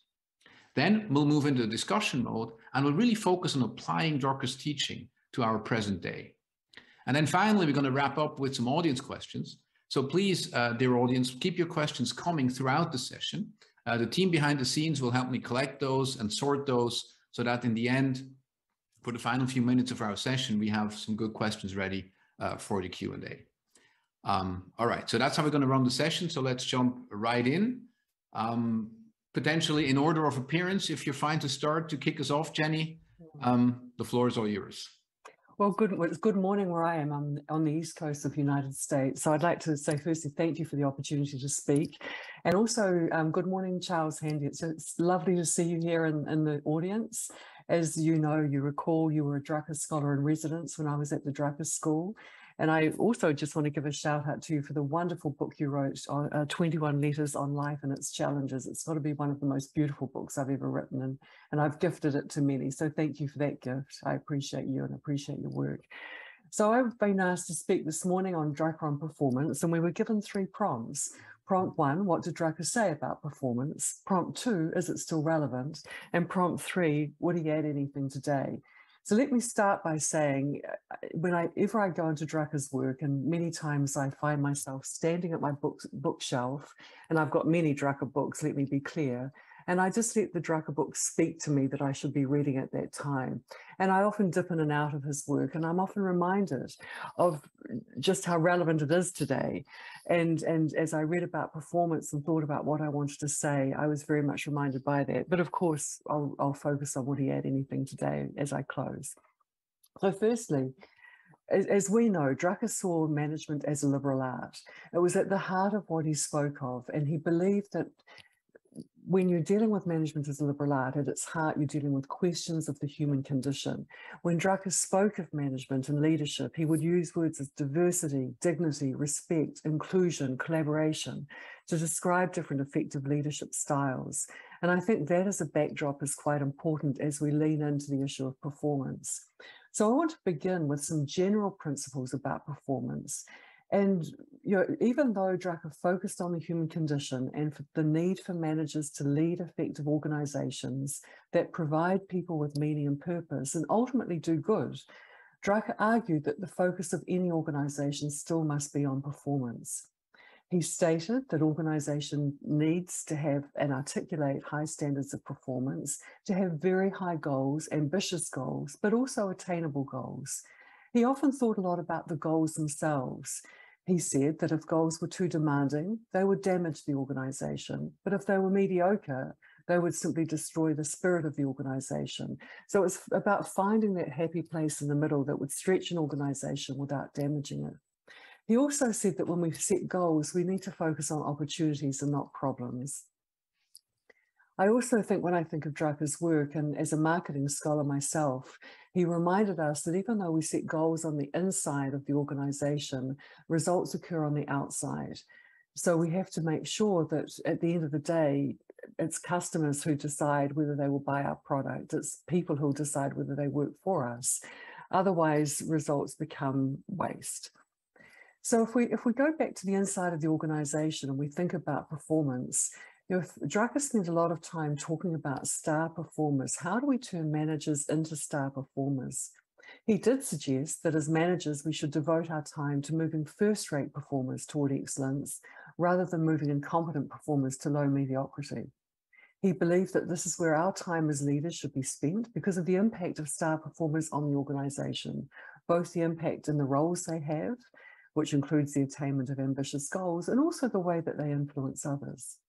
Unfortunately, as Drucker noted, many of our systems, including the way we teach our children and students and evaluate them, are set up for the latter, low mediocrity. So Drucker would argue that it's on us as managers to spotlight our star performers, recognize them, and ask them to share with others what has worked for them.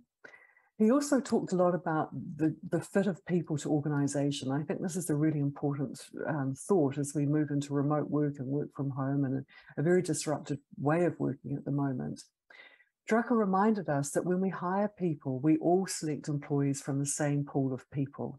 But fit of person to organization calls for good selection, good placement, and good training of people. So it's on us as leaders when we hire someone to bring out the strengths in people and make people perform better than they ever thought they were capable of.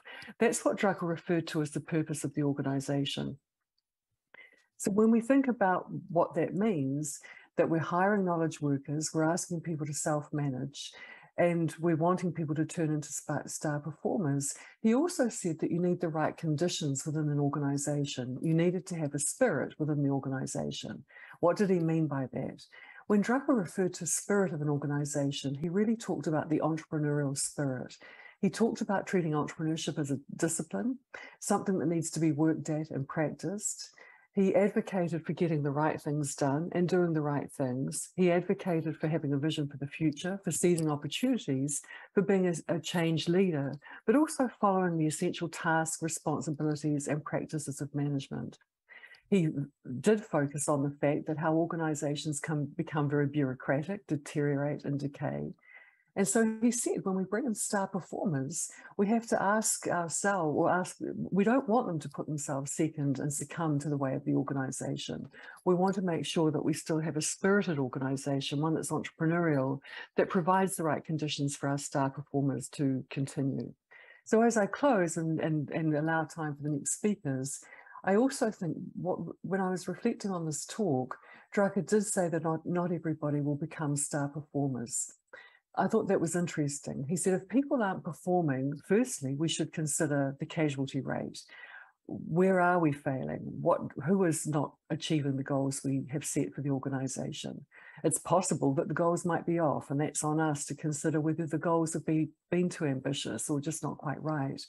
But he also said that if someone is underperforming, that we should give people a second chance. And I think that's actually an important point. I'm sure we'll pick up on this in discussion, but it's one of our goals as managers to neutralize people's weaknesses.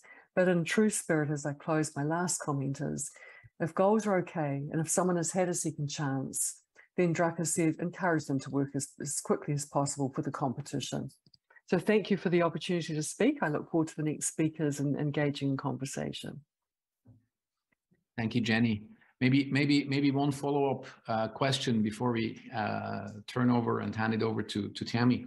I'm glad you mentioned right at the beginning of your observations Drucker's notion of management as a liberal art, and therefore the importance of questions of the human condition. So if you look at the practice of management today, is there a particular question of the human condition that you see, center stage, that perhaps we're even neglecting a little bit in the practice? Well, thank you for the question, Raymond. It's a great question. What we're talking about in higher education is wellness, mental health, well-being. Okay. And I think COVID has impacted all of us differently, and it's not for us to know how it's impacted people around us. But I think it's fair to say that it has had a profound impact on all of us. We watch different generations responding to COVID. We watch I'm dealing mostly with an undergraduate population now who've spent 2 years of a life of perhaps 18 to 20 years at home in the basement learning, and had a lot of opportunities taken away from them. So mental health wellness is something we pay attention to. And I think it's on us as leaders of organizations. We know what Drucker advocated for, and that was to run effective organizations, well-run organizations that provide people with purpose and meaning. Now, that to me is interesting, because when people came to work, we could build culture and find ways to provide purpose and meaning. But as people are working from home, sometimes not coming to work at all, how do we as leaders of organizations create those conditions where we still can provide purpose and meaning to people, when people, I think, are still social animals, but they're working in solitary situations at home? So I think I'm sure we'll explore this topic as we go through the morning session. So thank you for the question. Thank you, Jenny. And perhaps we're going to come back to this in the discussion. Is that door closed?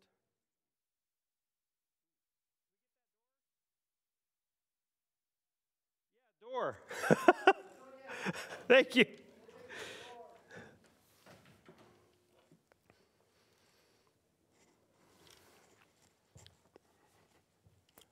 Welcome back, everyone. It's still Drucker Forum TV. We're still live. We're still around the world. I'm Justin Brady, your host, and I'm so proud to be here. Thank you for letting me host and spend the day with you. I really appreciate it. For those that were with us yesterday, I also spent yesterday with you, so it's been a lot of fun. If you could, why don't you do this? Can you share your favorite Drucker clip, your favorite Drucker book, or your favorite Drucker quote on social media? Make sure to tag our platforms. They're really easy to find. On LinkedIn, if you just search for the Global Peter Drucker Forum, you'll find it. Same as on Facebook. On Twitter, it's GDrucker Forum. Make sure to tag us, and make sure to post your favorite Drucker book, your favorite Drucker quote. Could you put me in there as well? So here are all our social media platforms for you, so you can be able to tag us and mention what your favorite book, your favorite quote is. Hey, would you do me a favor and tag me as well? My handle is just Justin Brady. It's easy enough. It's my name, just Justin Brady. Tag me as well. I would love to see what your favorite quotes and books are from Peter Drucker. Let's catch you up, okay? Stefan Stern just had Tammy Erickson in here, the adjunct professor at London Business School, and that focused on asking better questions. I do this with my clients, and it is a great strategy. I don't use the specific DICE strategy that Tammy outlined. Maybe I should, but it looks like disrupt, intrigue, connect, engage is what Stefan's takeaway was with that interview. Really incredible. Better questions make a huge difference. That cannot be overstated. And also we had Christine Broggiato interviewing Julia Clara Kessous, the UNESCO Artist for Peace, in that last segment. Coming up, though, we have really exciting stuff for you as well. We have some impressions. I call it like a highlight reel kind of a thing from yesterday. That would have been day one of the Global Peter Drucker Forum. And so we're going to have that coming in the bottom of the hour. But also, this is cool. This is really, really cool. We just changed the schedule. I watched them changing the schedule because I've been looking at it all day, seeing what my next timing is. And all of a sudden, the line changed. And the schedule started changing around because we have a surprise guest that is going to be on the red carpet with Christine any moment now. That's coming up, looks like about 50 minutes from now. And that's Christine will be interviewing France's Labor Minister, Muriel Pénicaud. I hope I get that name correct, Muriel. And right now, what's coming up next, though, before all of that, is the forum's history. It started in 2009 to commemorate what would have been Peter Drucker's 100th birthday back then, and has evolved since then into an annual event and fixture in the world of management. In the coming hour, we will show you some highlights from 14 years of the Global Peter Drucker Forum, featuring legends like Clayton Christensen and Charles Handy. Everyone, thank you so much for joining. My name's Justin Brady, and we're live on Drucker Forum TV.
the Drucker Forum's a great opportunity for exchange.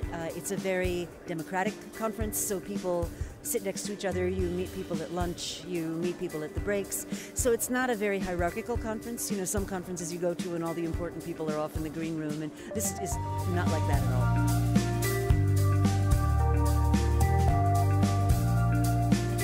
It's a conference where people who come are very smart people. They're here to network for sure, but they're smart people who understand good insight and bad insight, and so you learn a lot by being here.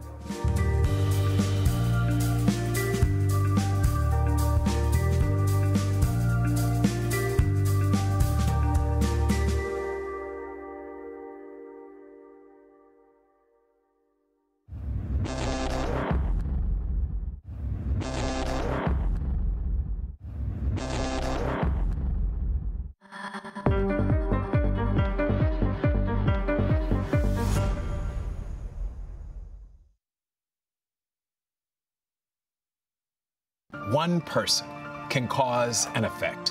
One person in HR can challenge outdated hiring practices, champion modern benefits, advocate for pay equity, and turn jobs into careers. HR empowers others to not only dream of change, but to create it.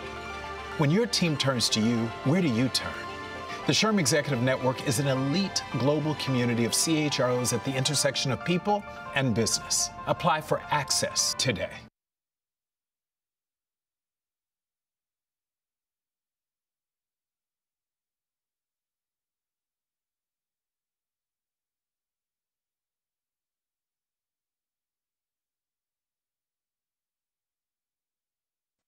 The vision behind this was to have a forum for management where people from different parts of society are coming together and discussing questions of management. I think one of the characteristics of Peter Drucker's thinking about management was that it's a function in society. It's a function in society, in institutions, organizations, not just business, but also non-business, like government organizations, non-profit, etc.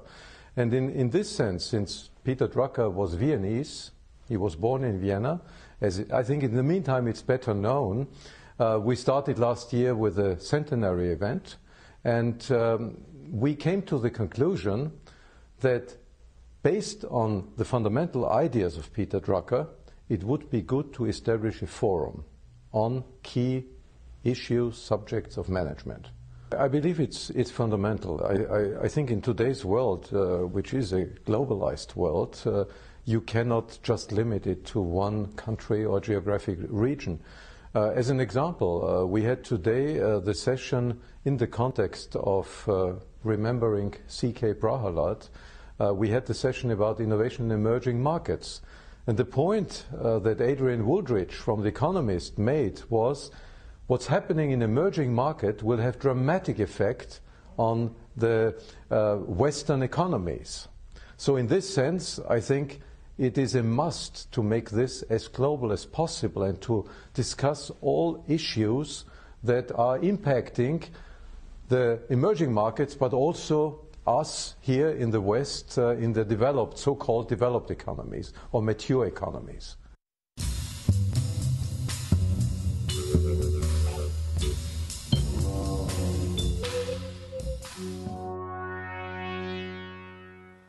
I think it's very clear that Peter Drucker belongs to the whole world.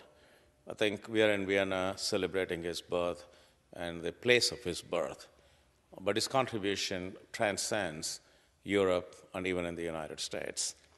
The basic idea of systematizing management practice, connecting practice with theory and operational requirements of practicing the theory, which is what he excels so much in. That has worked like magic across the world. Whether you go to Japan, or whether you go to China or South Korea, Vietnam, or India or United States, the principles are the same. The idea of a purpose-driven organization, accountability for performance, focusing on customers, focusing on value, That is universal. Contextually, Peter Drucker may have to be changed differently because of different contexts, but the basic principles do not change. The fact that entrepreneurship and innovation are key, that is universal. When you go to poor countries, you see it even more dramatically, because unless you innovate, there is no market there. So Peter is more applicable in those markets than people believe. So I think his message is universal, and I think he belongs to the whole world, not just to Europe and the United States. The metaphor I'll use is fairly straightforward. If you're driving a car, you have to look in front, but you also have to look in the rearview mirror. To get perspective on where we are going, we need to do both. But you cannot drive the car only looking at the rearview mirror. So continuity is important. Perspective is important. History gives us perspective. It allows us to make good judgments. But you also have to look at the future. So when we look at change, when we look at discontinuities, when we look at opportunities, we must be future-oriented. When judgments are called for, we need to also have a perspective on the past. So I do not see a conflict at all between having continuity and change, perspectives and future orientation, historical insights with shaping the world as it should be. So these are all two sides of the same coin. And I think Peter understood this very well. And I also think in his work, he was clear that you can't just settle for one. If you just settle for the past, you become a historian. If you just settle for the future, you may be a futurist, but you may also create a lot of problems for yourself. So my metaphor is driving a car. You need both.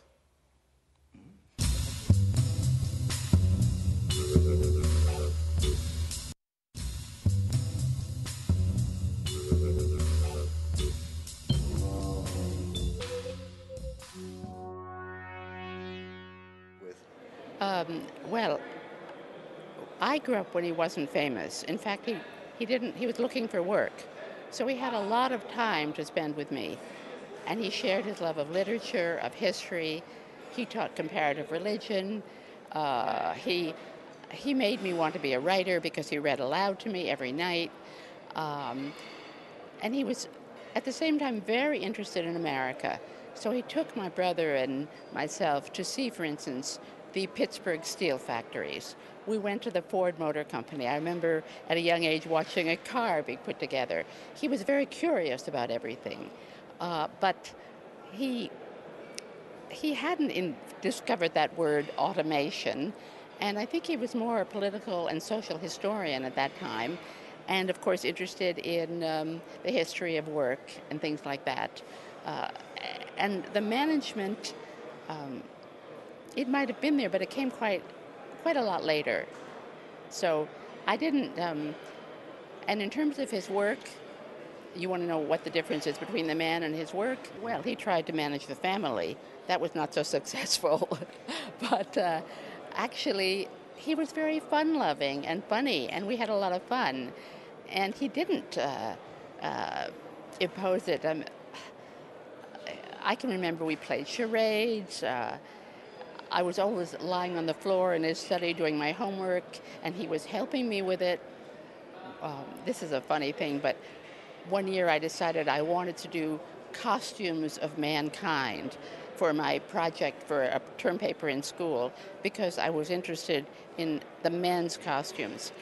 And he spent hours lying with me on the study floor with tracing paper, tracing these costumes, and finally he was bored. The next year it was Common Diseases of Mankind, and he bought the Merck manual.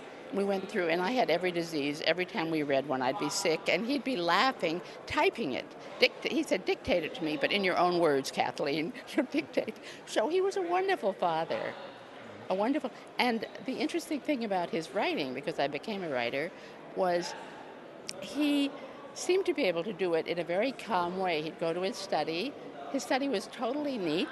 Later we found he threw everything away. He wrote on yellow paper. He revised many times, that he gave it to a typist, or he typed 2 fingers on an Underwood typewriter, an Olivetti. I mean, amazing, the output that he managed in that very simple way. That was his, he communicated that to me. Very good. He was a great journalist, and I remember that I also worked as a while for journalists, but only by, I wrote the Straubs, only by calling him up every night that the essay was due and saying, what should I write about? Then he would give me his opinion. I would say, how can you be so conservative? How can you be so stuffy? I was 19 years old. I would go and write the exact opposite. And at the end, of course, I won the huge recognition. I said, really, I should give you the credit. He was a wonderful journalist. You could give him any topic, and he would make a perfectly rounded speech or argument, and a wonderful speaker, an absolutely fantastic speaker. I think you probably heard him. But he would start with one idea, branch out into this huge associative realm of knowledge, and then come back to the idea. It was outstanding. At one point, my son went out to do an oral history of my father as his college project. My mother went away, and my son said, they never did the oral history. They went out to restaurants and ate every forbidden food that he wasn't supposed to have. I'm sure, yes. He was great, though. A wonderful, I think what I feel looking back on the whole thing was this wonderful survivor spirit. And so many refugees were crushed by the experience. My parents looked forward. We all have American names. They loved America.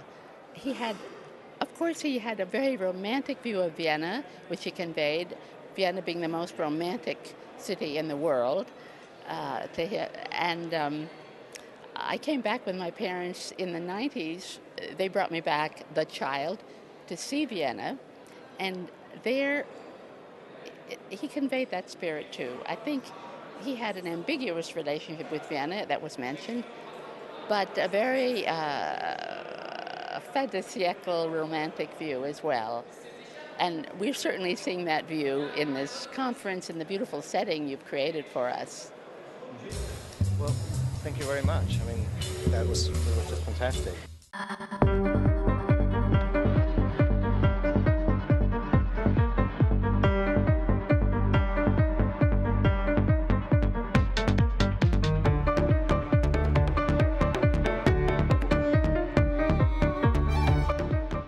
One person can cause an effect. One person in HR can challenge outdated hiring practices, champion modern benefits, advocate for pay equity, and turn jobs into careers. HR empowers others to not only dream of change, but to create it. When your team turns to you, where do you turn? The SHRM Executive Network is an elite global community of CHROs at the intersection of people and business. Apply for access today.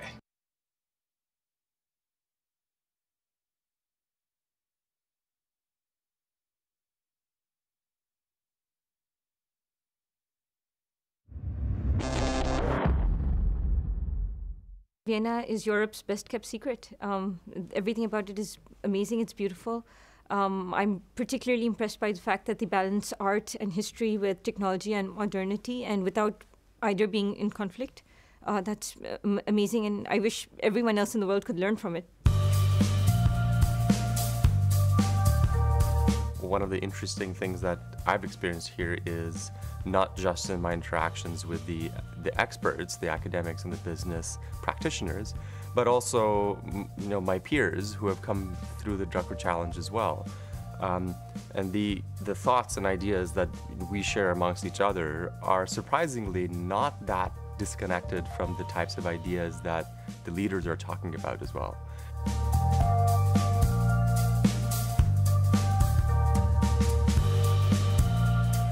When I first was involved in the Drucker Challenge, in particular, I was the one person that wasn't a traditional MBA person working in the corporate space.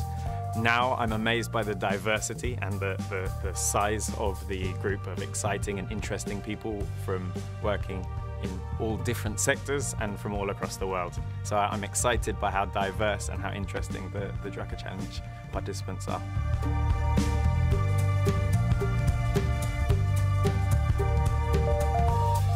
to know what's going to happen 20 years from now, you should be at the Drucker Forum, because a lot of those ideas are being germinated right now over here.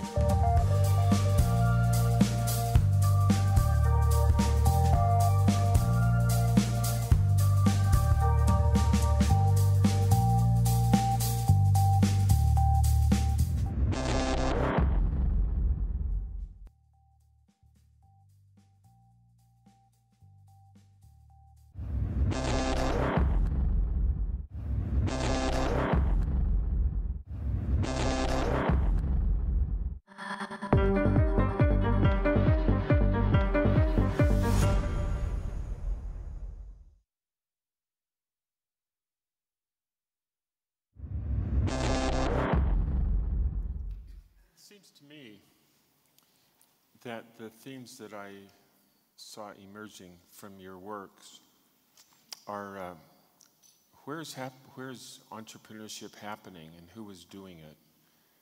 And is this something that we do? Lisa said this is kind of interesting to me.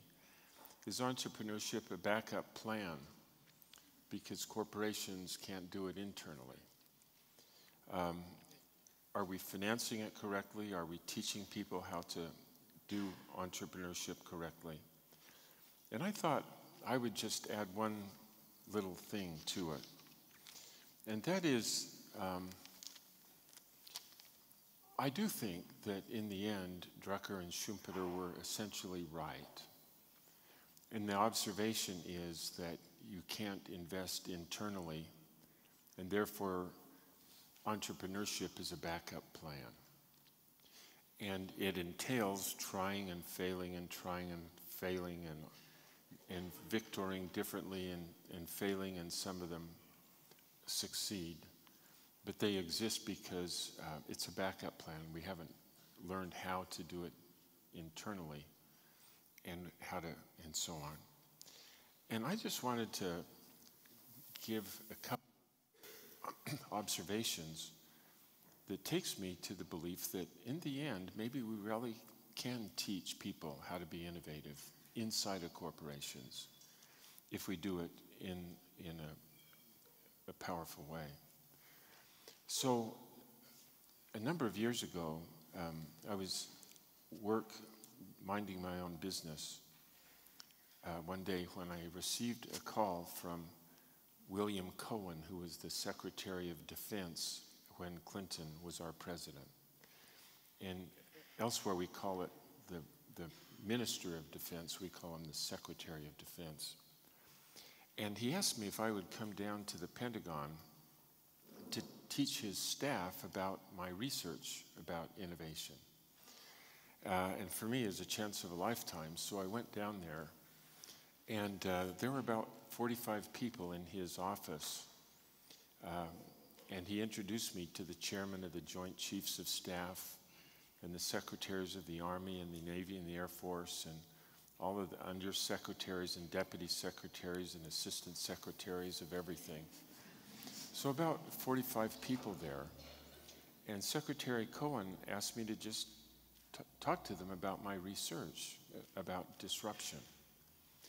And so I described how there's a tendency for the innovations that kill disruptive companies start at the bottom of the market and go up. And they kill the incumbents not by taking them head on, but by launching what we call disruptive innovations, starting in simple tiers of the market and then go up. And then I said, to illustrate how this works in a company, I want to tell them how it worked in steel, and described how at the bottom of the market there's concrete reinforcing bar or rebar and other more sophisticated products until you came to the top of the market, which was sheet steel used to make cars. And I described how historically all of these products were made by integrating big integrated steel companies like US Steel or Gohovens and so on. And then I described how a new disruptive innovation called mini mills that melt scrap in electric furnaces came at the bottom of the market and went up. And as they went from the bottom of the market, the integrated steel companies were happy to get rid of that because their margins improved as they went up market themselves. And many of you know the model as I've tried to describe it. Anyway, when I described how disruption had killed the integrated steel companies in that industry, General Shelton, who was the chairman of the Joint Chiefs of Staff, raised his hand and he said, "Clay, you're clueless about why we're interested in your model, aren't you?" And I confessed that I was clueless.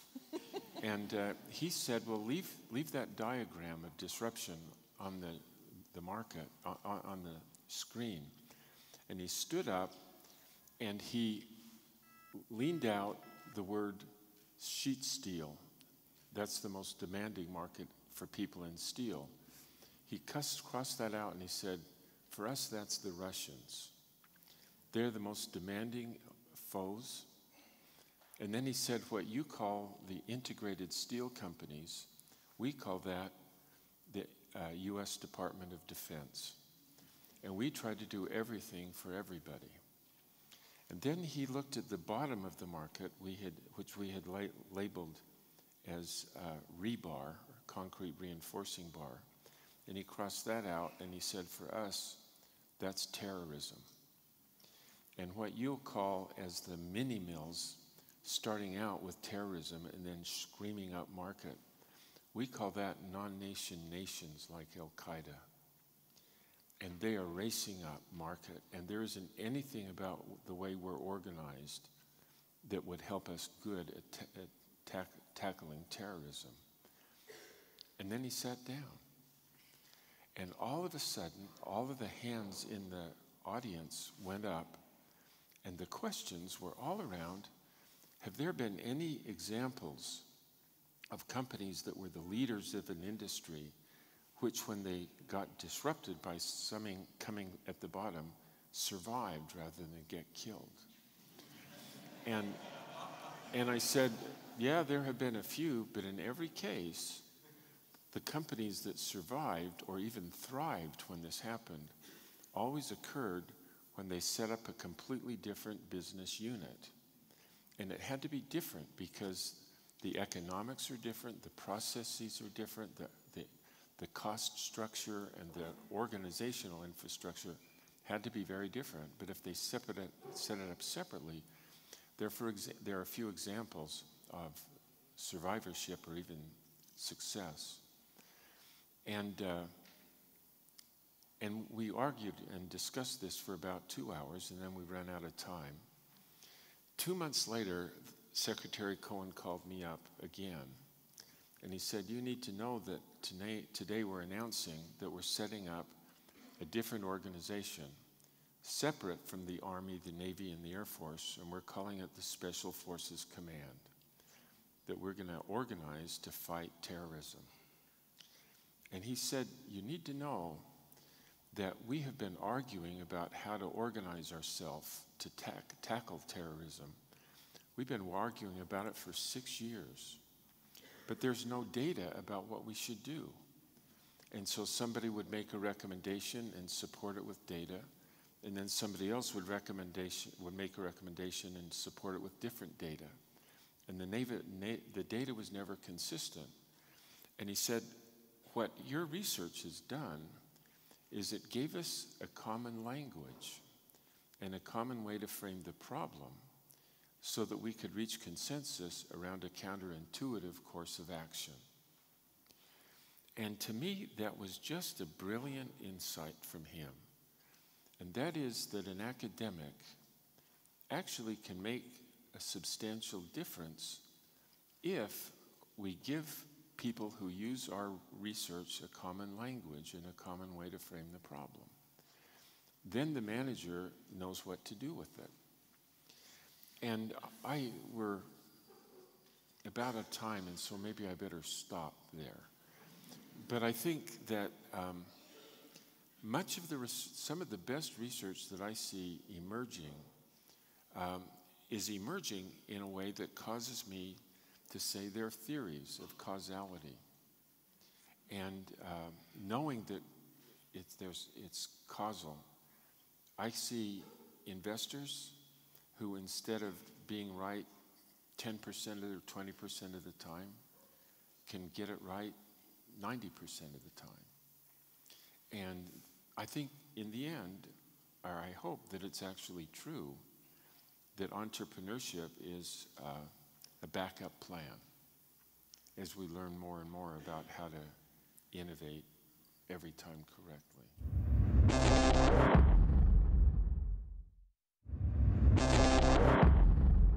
So I'm going to be, I think, probably the black sheep of the panel. I'm not sure, because I don't know what others are going to say. But I definitely will not talk about the state as enabler, but as investor of first resort, not just lender of last resort, in some ways as lead innovator. But surely it's not about state versus business, but it's really about what sort of new thinking should we have about the public sector and its role in forming dynamic partnerships with different actors, private actors, third sector, including civil society, which has always been very important as a key market shaper. Anyway, so this is a great conference to be having at this particular moment in time, because after the financial crisis, there was lots of talk that we don't just want growth for growth's sake, we want a particular type of growth. And this concept of smart innovation-led growth is sort of on the signs outside the UN, the OECD, the European Commission, this Horizon 2020 program, which is all about smart growth, sustainable growth, inclusive growth. And what I want to argue is that unfortunately, and probably even in this room, we have a real crisis of thinking in a really lame, boring, inertial, old-fashioned way about the state. Both those who are pro and those who are against. So, we hear, of course the state is important. We're not Tea Party politicians. We're, smart adults in an intellectual room here. Of course the state has a role, but what role? Is it just to level the playing field and then allow all the action to happen in the market, in the private sector? Is it just to de-risk and facilitate the private sector?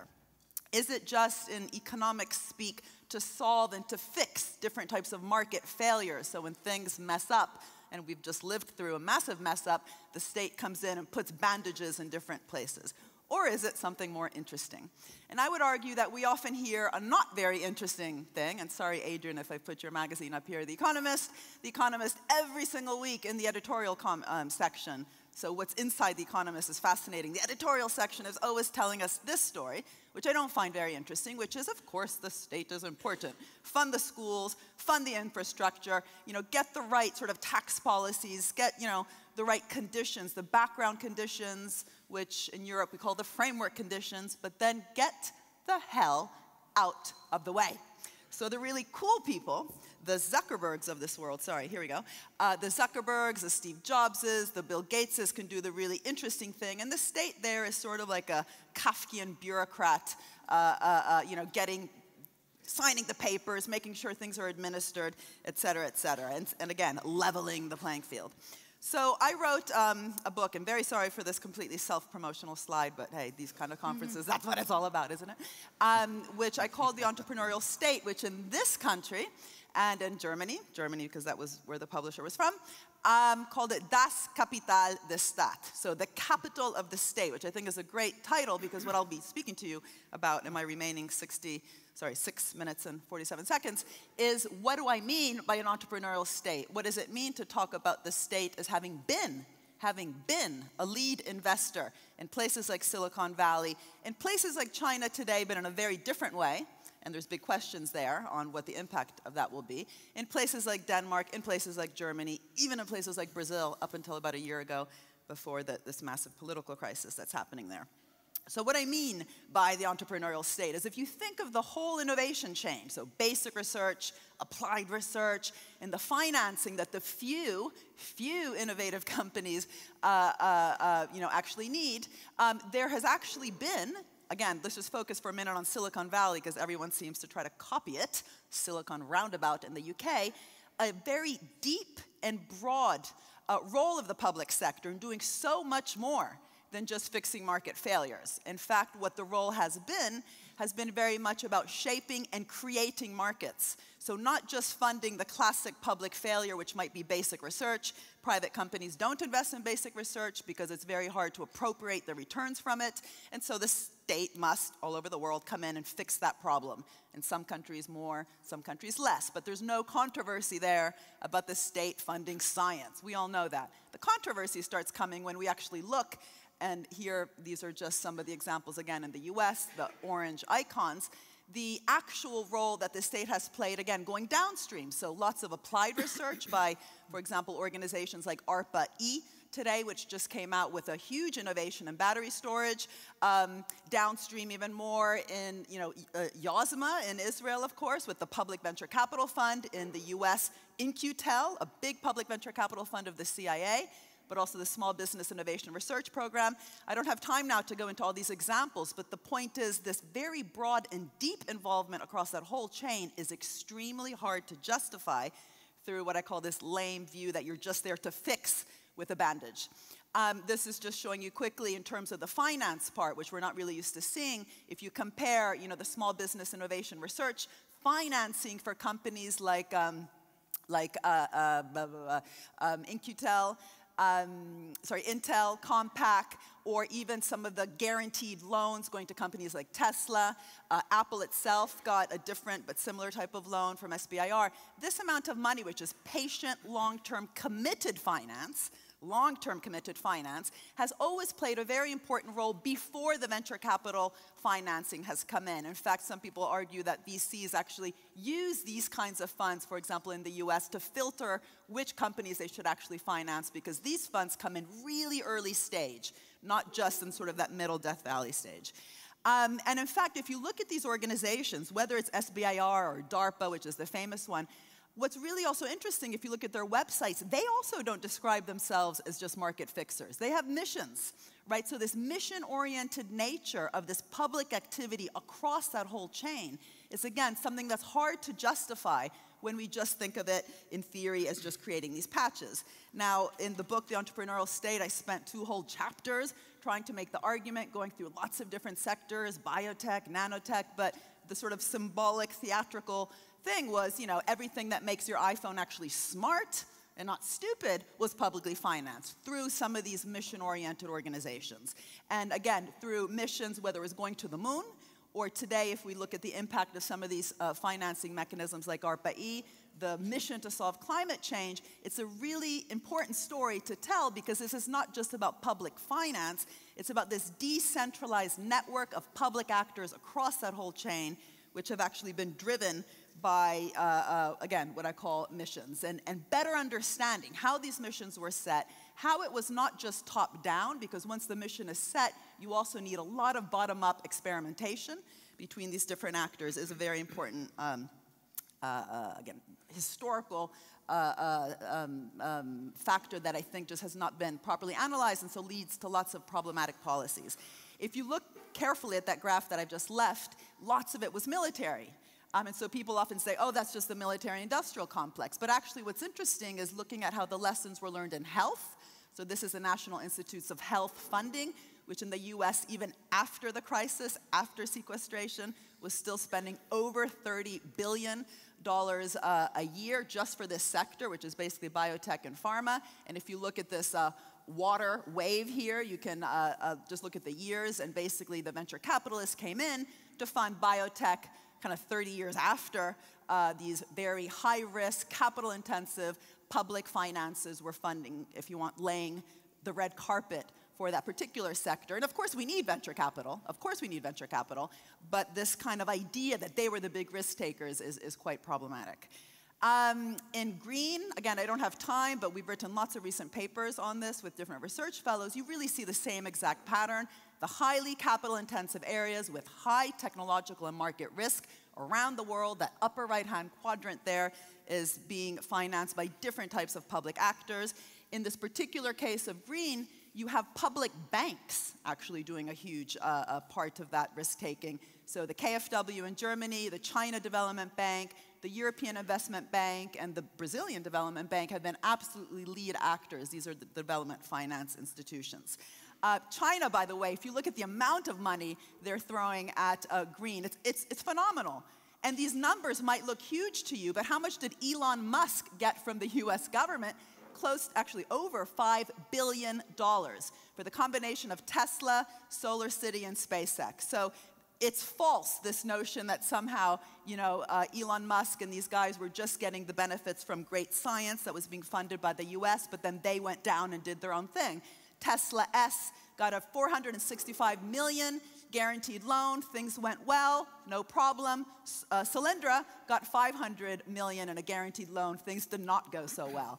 Now, that story about, you know, that you actually have to also be willing to fail, willing to explore, is what I think the big question should be. Both admitting that there have been strong directions sent by the state, that you need to set up organizations that are mission-oriented, and, ooh, that's terrible when you put an alarm, because then it tells you when you have to shut up. I won't do this in the future. Anyway, these are the actual questions we should be asking. How to build these you know, explorative organizations in the public sector that are willing to experiment, like this decentralized network that I just showed you. Lastly, we should not just aim for smart growth, but also inclusive growth. And so why don't we do das Kapital des Staat and actually set these things up like a portfolio? Because the tax system, by the way, is no longer working to bring back that return. NASA itself was founded in a year that the top marginal taxation rate was, yell out a number, under a Republican military general president. Over 90%, 91%. Okay, that's no longer the era we live in. Why not retain some equity in investments like Tesla to cover those kind of Solyndra losses? I think this is one of the big questions that we should be asking today, so we have less of a trade-off between the smart, innovative state and the welfare state. I've gone over my time. Thank you very much, Maria.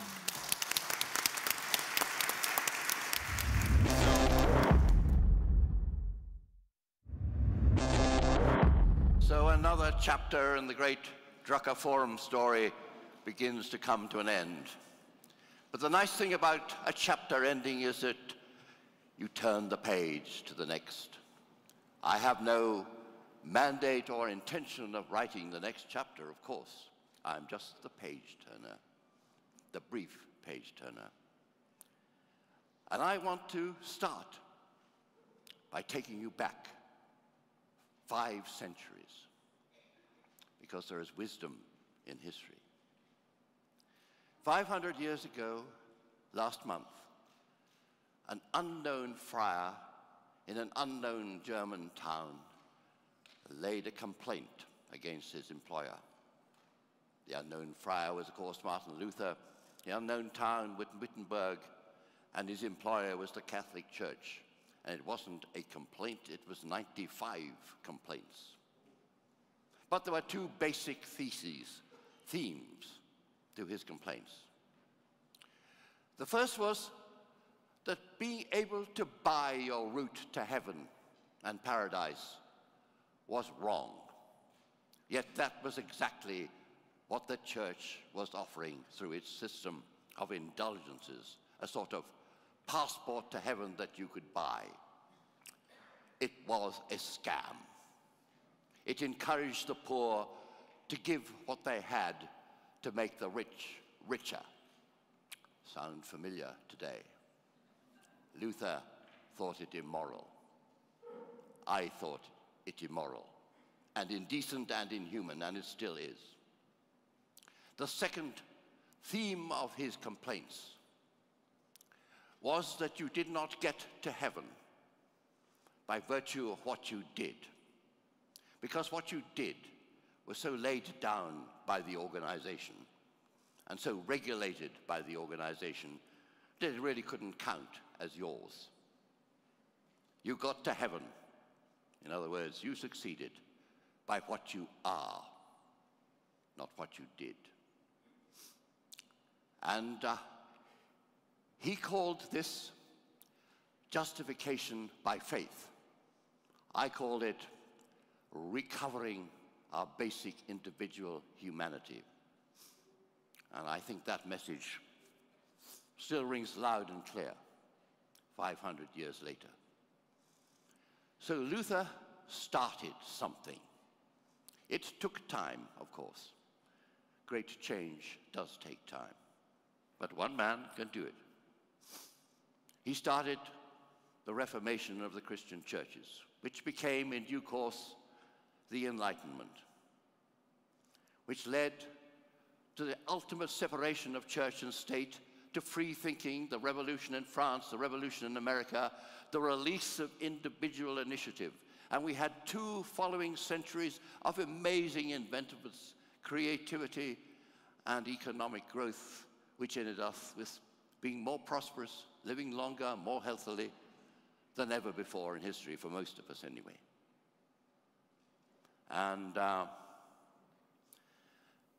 And we should be grateful for that. But, of course, there were snags. One of those inventions was a very ingenious social invention, the combination of the joint stock company and a limited liability by acts of parliament in Britain and then around the world in the middle of the 19th century. This allowed ownership to be separated from management, and it allowed the rich to take enormous risks without risking all that they had. So it fueled the Industrial Revolution and this great surge of prosperity. And it created, of course, the company and then the corporation, which provided so many of us in the last century with the normal way of work and the normal way of life, and which aided people and companies to be the tax collectors of society. It was a very convenient arrangement for everybody. Now, I started my life in one of those companies 60 years ago, before most of you were even born. It was a shell company of Singapore, part of the wider Royal Dutch Shell Group. But this was a small company, a group of companions. It was good. I knew them all. Of course, I knew what they did, but more importantly, I knew who they were. I knew their families. I knew who was good and who was bad. I knew whom I could trust and whom I should avoid. I knew whom I should follow and whom I should avoid. It was good. But then things began to change. I got back to London, and by then, the thing was not a company anymore. It was a corporation. And what did that mean? Well, it meant something more formal.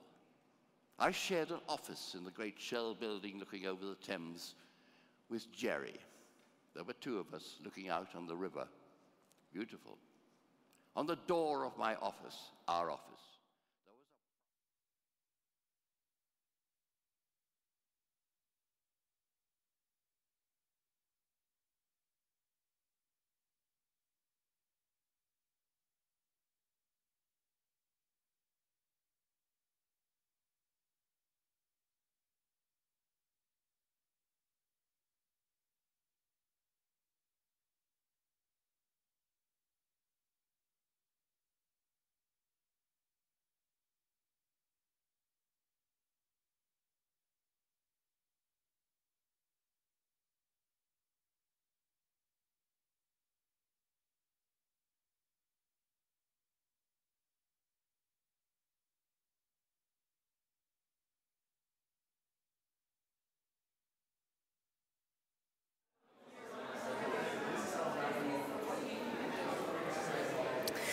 Hello and welcome back to our red carpet here in the middle of the 14th Global Peter Drucker Forum. My name is Christine, and as always I bring to you the real deal from the conference, how it really is, what people are talking about, what they're experiencing here at this conference.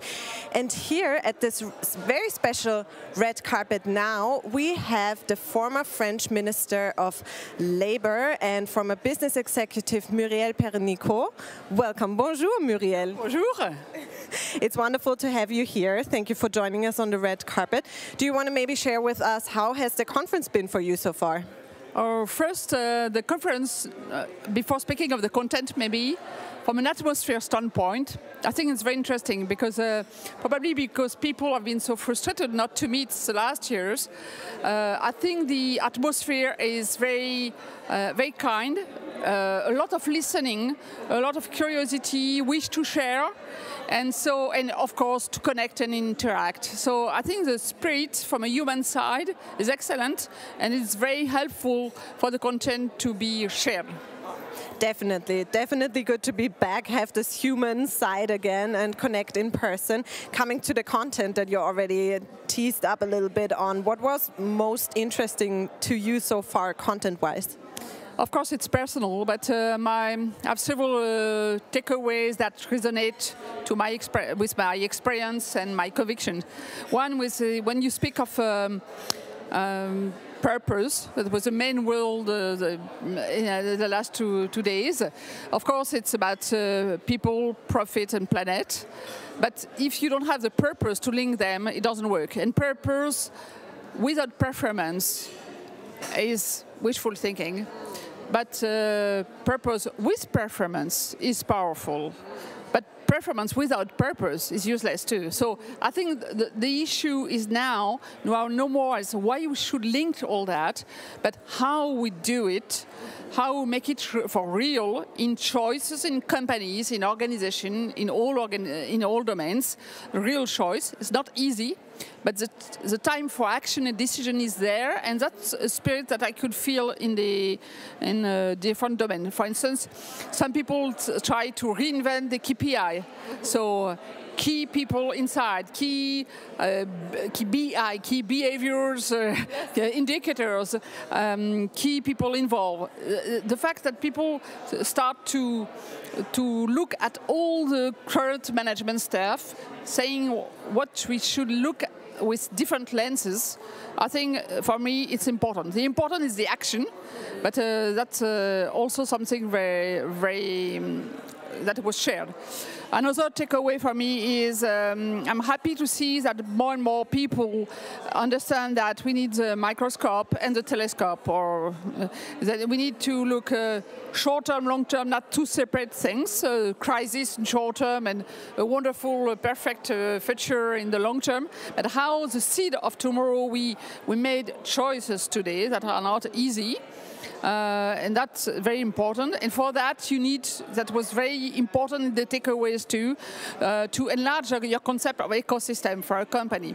Usually the ecosystem of a company, it's customers, it's suppliers, it's shareholders and employees. Yeah. But now to face the energy crisis, planet, cyber, the new technology, new shift of the demography, you need a much more broader view. And that also is something that is in the conversation, what I am pleased to.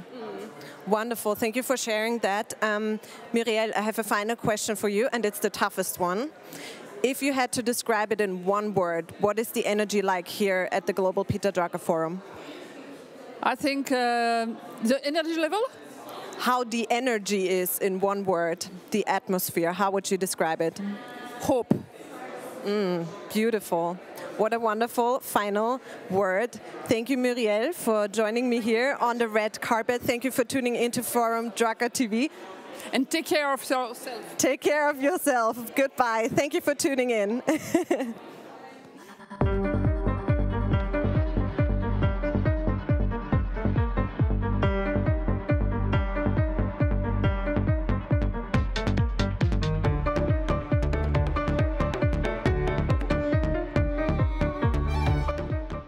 One person can cause an effect.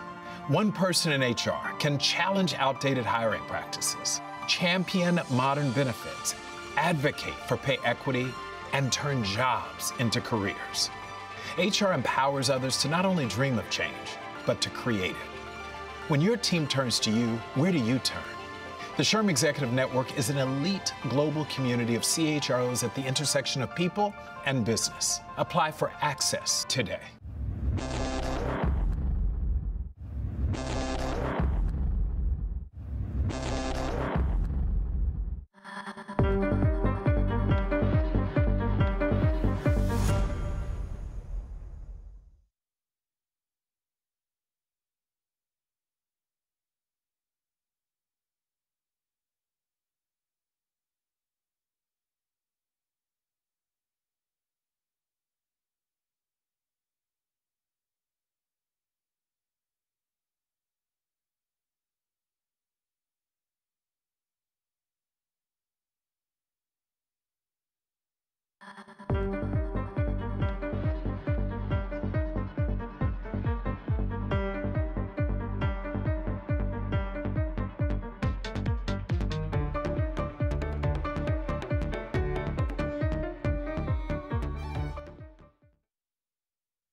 Live around the world, you're watching Drucker Forum TV. I'm your host, Justin Brady.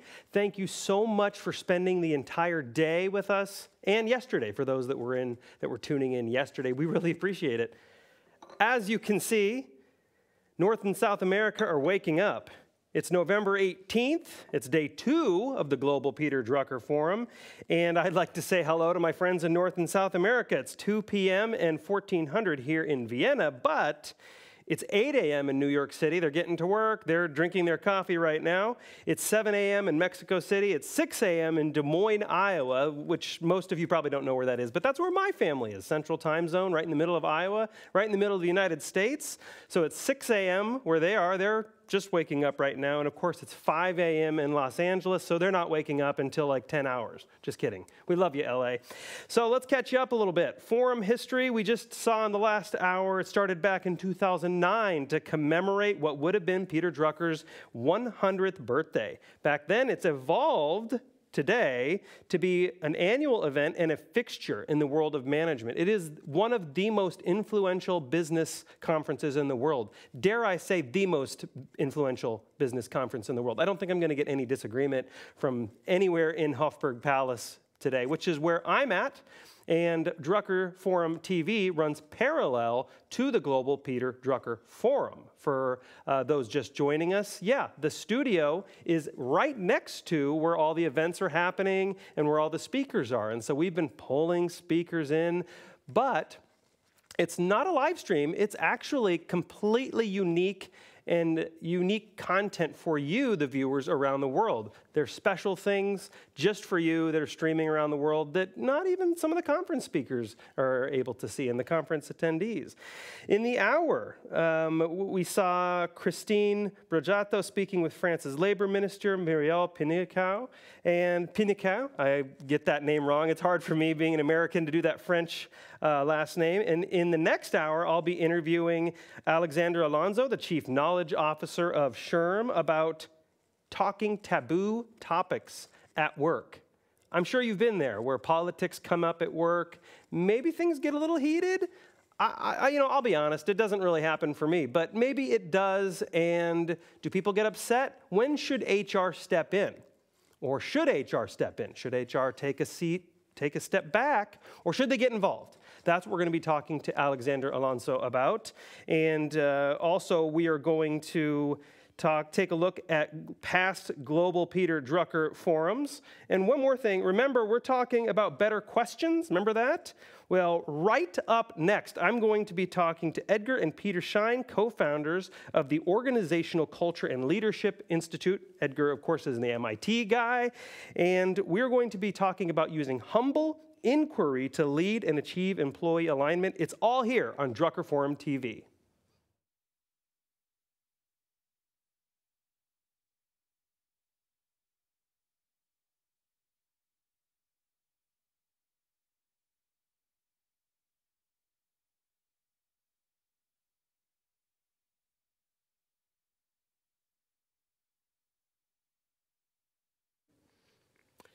Joining me today are Edgar and Peter Schein, the founders of the Organizational Culture and Leadership Institute and co-authors of Humble Inquiry, which I'm proud to say I've read. I read the whole book. Thank you for sending that ahead of time so I could get ready for you, because this is going to be a fascinating conversation. So I appreciate you joining us here on Drucker TV. Very happy to be here. Glad to be here. So one of the first things I want to ask about, let's just say most viewers, if they're smart, should agree that inquiry is the best way to go about doing business, right? Because you guys talk about in the book, inquiry versus telling. And so eventually, though, someone does need to take responsibility and tell eventually, right? I mean, otherwise there's no distance too long a can cannot be kicked. So does performance require responsibility and therefore telling to some degree? Absolutely. The trick is whether the resulting decision is wrongly based out of the appointed leader's belief in herself. She thinks she knows the answer, so she's going to right off the bat take responsibility, Or does she realize that unless she inquires of the people around her what the situation actually is, what the relevant facts are, and allow a co-creation of what we must do, then the appointed leader can say, yes, this is what we must do. But because it's been co-created through humble inquiry with her team and with her direct reports, so that the decision becomes a more valid decision. So I don't think we can argue against someone being accountable. The question is, do they achieve their decision in an appropriate inquiry way, or do they believe that everything they think is valid automatically just because they're the appointed leader? Sure. So, I mean, yeah, go ahead, Peter. There are the cases that, you know, people in an organization know who the leadership is, right? There's no mystery there, and it's often the case that you want to at some point be directed what to do.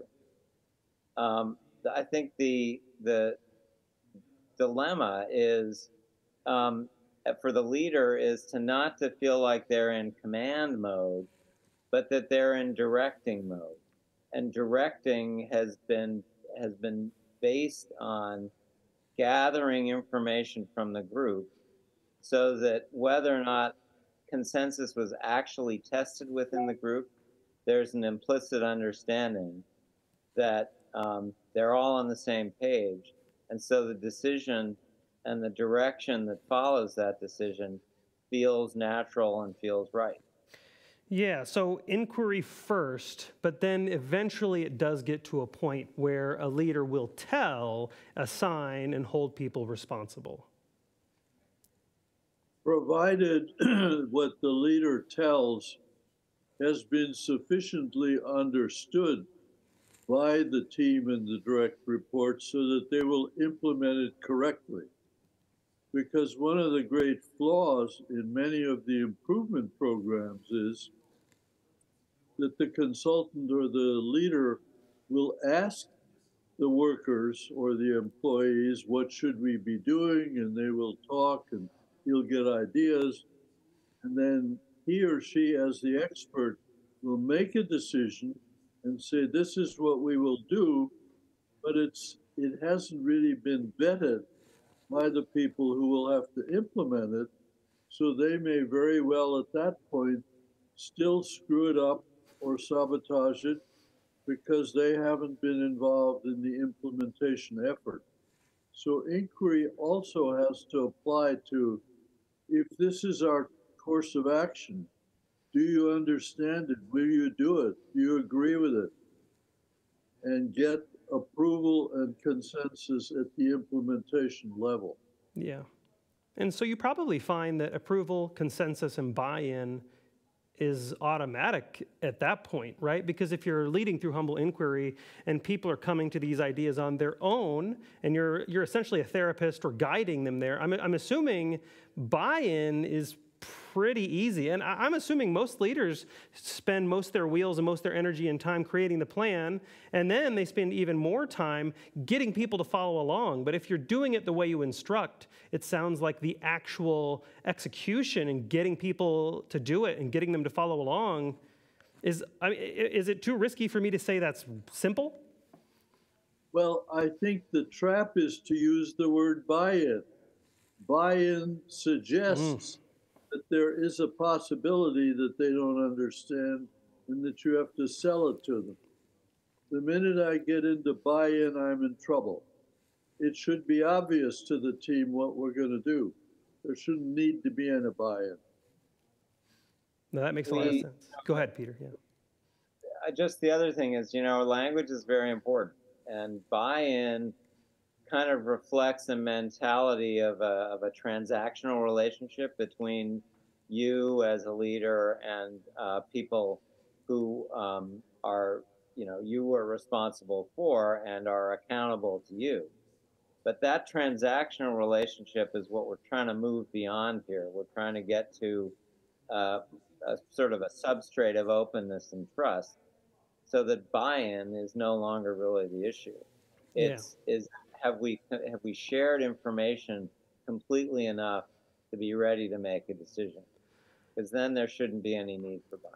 You mentioned transactional leadership, and I'm glad you went there, because traditional hierarchy organizations, right? They're structured on very strict rules, like you said, transactional leadership. And these are, as you write in Humble Inquiry, you kind of touch on this briefly, but these are things AI is getting increasingly good at, right? Transactional, rules-based, very strict. And so entrepreneurial companies, they're dealing with more complexity, they're dealing with cultural diversity, they're dealing with relational leadership. So, you know, stuff AI can't really do that well. So does Humble Inquiry empower entrepreneurial organizations to beat AI-led organizations? Or I guess I maybe should say this more simple. Does Humble Inquiry insulate our companies from AI disruption? Yes, in one sense, that during the industrial age, the last maybe 50, 100 years, the problems were simple, complex, machine-like types of problems where AI and having everyone become a cog in the wheel and get it all organized probably worked okay. The transactional mode works well for simple, well-structured problems. But the internet, the growth of technology, the social changes in the young generations have made today's problems unbelievably complex, volatile, so that even the best AI can't possibly handle it. So humans have to step in with their more divergent ability to process stuff and deal with what many people are now calling wicked problems, because they don't even lend themselves to solutions, only to carefully adapting a next step to move forward. But the environment will have changed by the time we've taken step one. So it may become a perpetual process that AI may never be able to handle. I think it does. There are certain functions, though, certain parts of a value chain that may lend themselves very well to a sort of AI automation, where there are very clear handoffs, functions and handoffs. You know, that is a throughput function that an AI might be able to handle perfectly well. But when what's required is something that's more hand in hand than hand off, I think that's where we see there's that inoculation you're talking about. Could an AI really participate in a design thinking exercise or an agile sprint? Probably not. That's what we're saying. There's certain functions where it just may not be necessary to be hand in hand, where a handoff is sufficient. So maybe that's part of the business that gets automated. So if an organization is mostly, I like that, by the way, hand in hand versus handoff. If an organization feels as though it's in a position where it's mostly handoff, they're kind of in trouble unless they change that into a hand-in-hand organization. Well, trouble meaning they could be, you know, they're facing an innovator's dilemma. Right. They're very good at the old business. They have no idea how to get to the new business. And our argument in a lot of our books is that new business that you need to be getting to is coming faster. The rate of change is accelerating. You have to be more agile. You have to be more willing to kind of change your own way of working at an increasing rate. And so there may be businesses that are quite comfortable as primarily sort of throughput, handoff oriented, maybe have no interest in you know, finding new business to get into.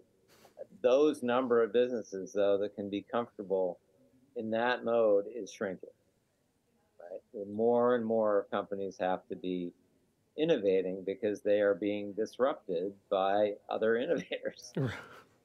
Well, can I add a related issue, the issue of safety? If you get into the safety arena, the first thing you discover is that in medicine, in healthcare, one of the biggest problems of safety is the handoff between the doctor and the next person handling the ICU or the ward. So if we think of communication as just a handoff, we're in trouble because the communication process itself is so complicated. And now we're finding the same thing in the safety area in the cockpit. If the communication between the captain and the number one officer isn't a level 2 communication, there are really horrendous cases where the crash happened because of poor communication between these two people. Yeah, in some cases, I truly, I'm sorry, were you finished? I just wanted to say the safety area is where I've learned the most about the necessity of not assuming simplicity. Things that seem like simple handoffs often are not. That's interesting. And that's fascinating you brought that up, because one of the things I've noticed about healthcare in some capacity is that much of it seems to be replaceable by AI, at least much of it that I see. And what you're saying is, you know, and I don't want to put words in your mouth, but what you're saying is that may be true, and that's a problem within the healthcare industry, that they are doing a handoff situation. Maybe healthcare could improve if they were more hand in hand. But I'll let you respond to that because I don't want to be unfair to you. Well, I mean, one thought is that what we've done a lot of work with different healthcare systems, and we usually start with the basic notion that it's a socio-technical system. It's both. It cannot be just an AI automated system because you're dealing with human beings. At some point, the social skills that are required between a doctor and a patient also become very important in, you know, and the pace and complexity of dealing with the functions of the hospital or the healthcare system itself. Wow. It's not just about the bedside manner.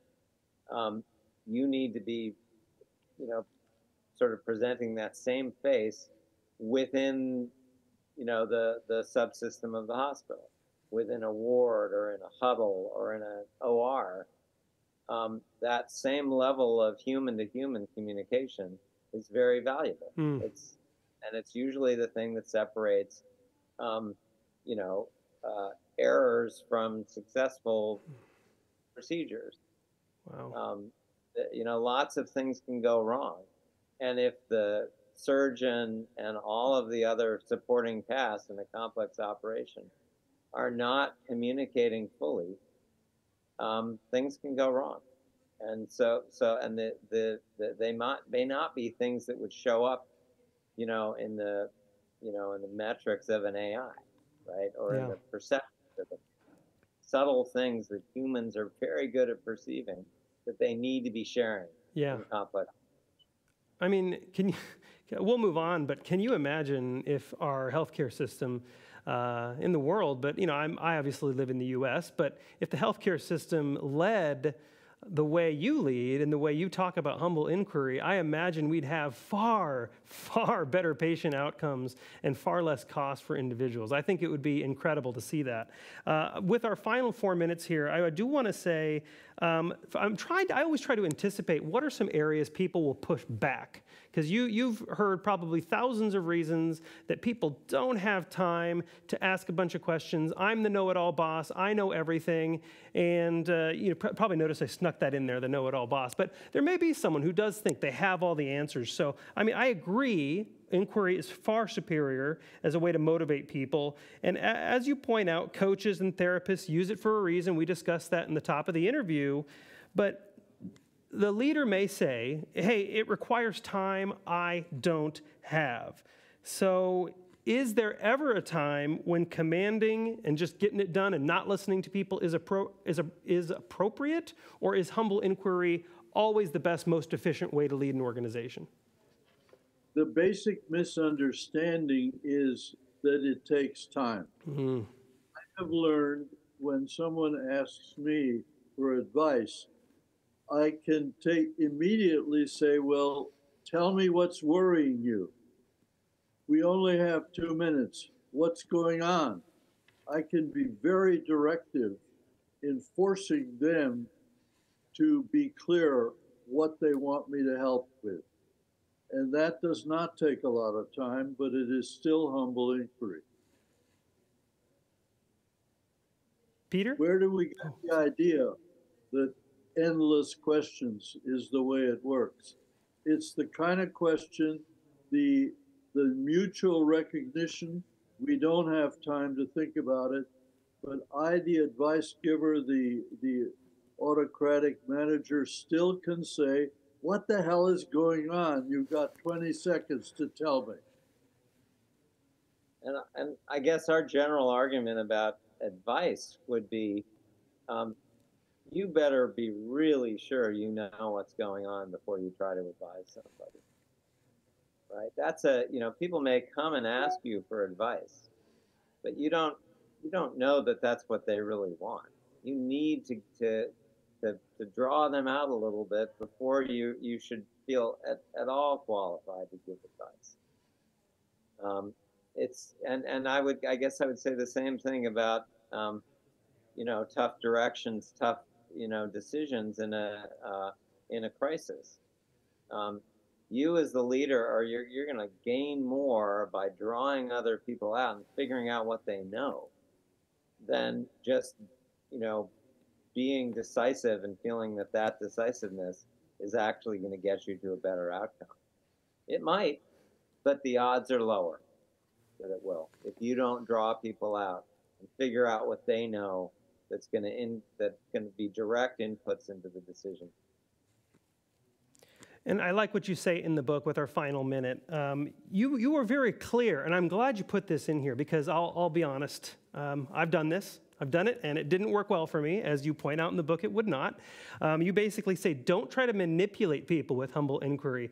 Don't try to tell them what you want them to do through a series of questions, because it will backfire. And I can 100% attest to that. I've tried it. I wish I would have read your book sooner, because it doesn't work. And actually what it really does, would you be willing to say last 30 seconds, and then just real briefly, if you try to do that and manipulate people in that way, does it really destroy relationships, and are those relationships destroyed for quite some time?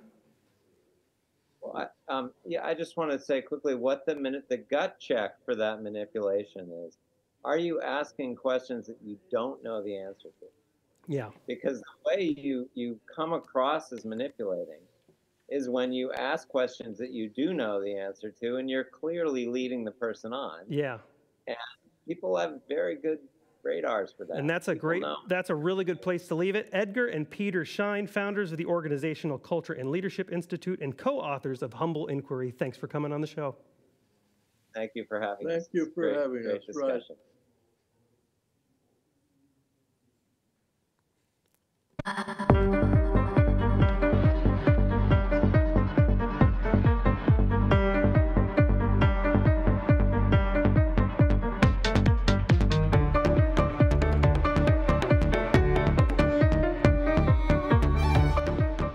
One person can cause an effect. One person in HR can challenge outdated hiring practices, champion modern benefits, advocate for pay equity, and turn jobs into careers. HR empowers others to not only dream of change, but to create it.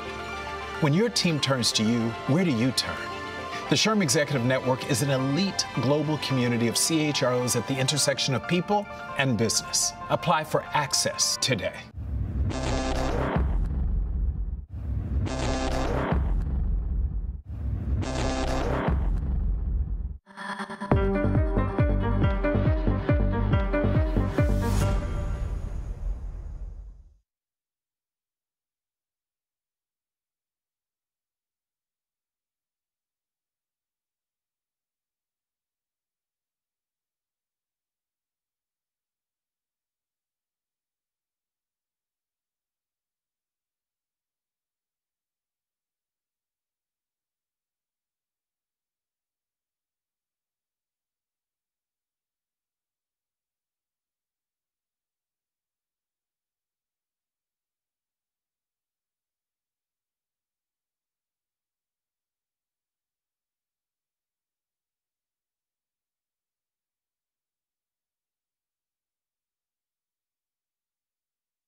Well, hello, everyone. I'm Justin Brady. It's Drucker Forum TV live, and I am with Alexander Alonso, the Chief Knowledge Officer of SHRM. Thanks for joining us, Alexander. I really appreciate it. Thank you, Justin, and please don't hesitate to call me Alex. Alexander is what my mom calls me when she's upset. Yeah, I can do that. For those wondering what I'm doing to my back here, I'm just adjusting my volume a little bit here. As I established earlier, we got to chat just for a few seconds, and I was like, you have quite the presence. So, I mean, the first question, I have a lot for you. This is a softball one, but what does a Chief Knowledge Officer do? Because this is not a title I'm familiar with, and then we'll go into the interview. So interestingly enough, what my role is something that is a combination of business intelligence as well as insights and analytics, business overall or revenue streams. And then the other piece that is involved is really things that have to do with conveying those types of insights to your day-to-day operations, or your operators, both at an organizational level, but also at the bigger, broader executive level.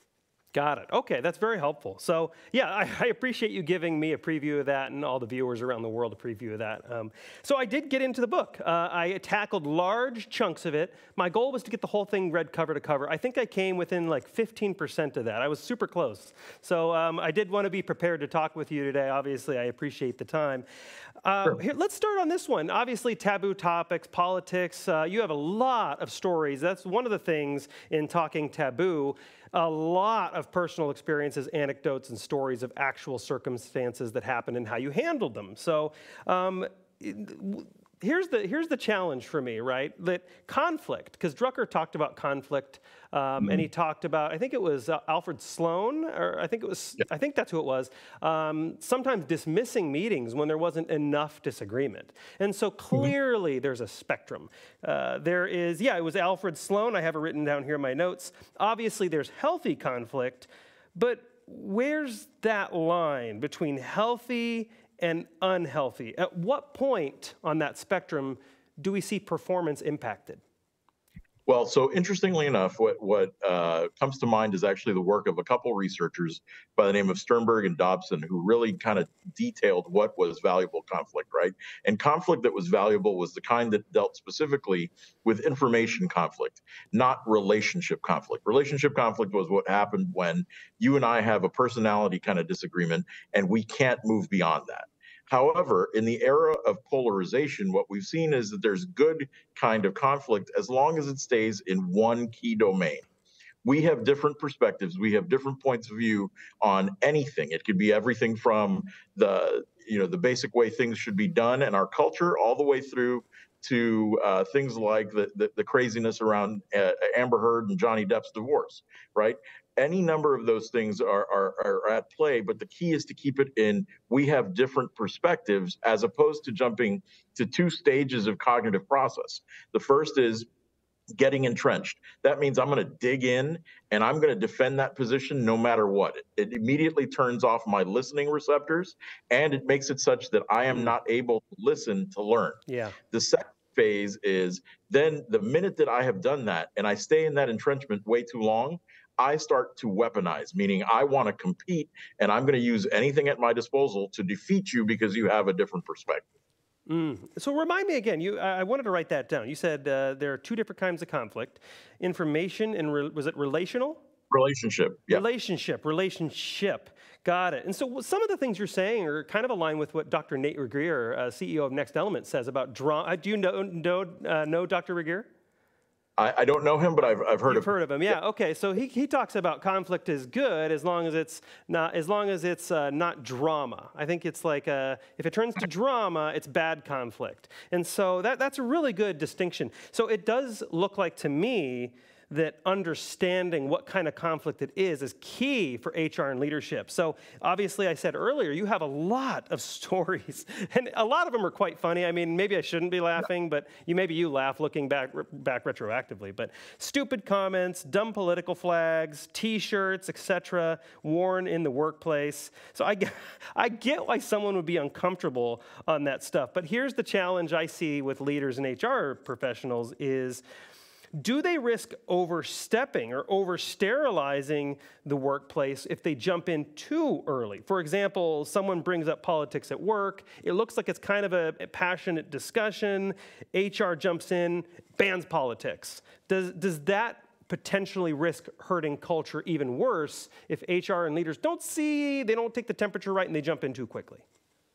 So the answer is unequivocally yes, right? It becomes the equivalent of workplace cancel culture, right? We're going to go in and whitewash the entire kind of spectrum of dialogue that we can have in the workplace. In fact, what we found, so you referenced the stories that we have in the book, this is actually a collection of almost 17,000 stories curated from a variety of different workplaces across the globe. And one of the things that we found in particular was that it's important to get people to think outside of themselves and winning when having these types of conflict, but it's important that you do that and you don't jump in and immediately ban, prohibit, or set policy around this, right? This is truly the lever that a people manager can use to make good from these types of discussions. It's to have somebody engage in three kind of self-reflective questions. Number one, how do I end up looking when I engage in this? Number two, what do I do to the other person? How am I affecting the culture of the other person and other people who witness it? And then the third piece is, how important is it that this type of conversation relates to my work outcomes? If it doesn't relate to your work outcomes and I can't make it relate to your work outcomes, it's probably best not to engage in it, but it's about getting that person to engage in the self-reflexive and self-reflective activity that is the key lever that a people manager has. I love the idea of workplace cancel culture. I love how you said that. That's hilarious. And it's super accurate. So what can happen? Like, maybe you don't know the answer to this. Maybe you do. So if you don't, you can just say, I don't know. But what can happen if HR does jump in too fast? Does this destroy a culture? Does that culture need to be rebuilt? Have you seen this happen?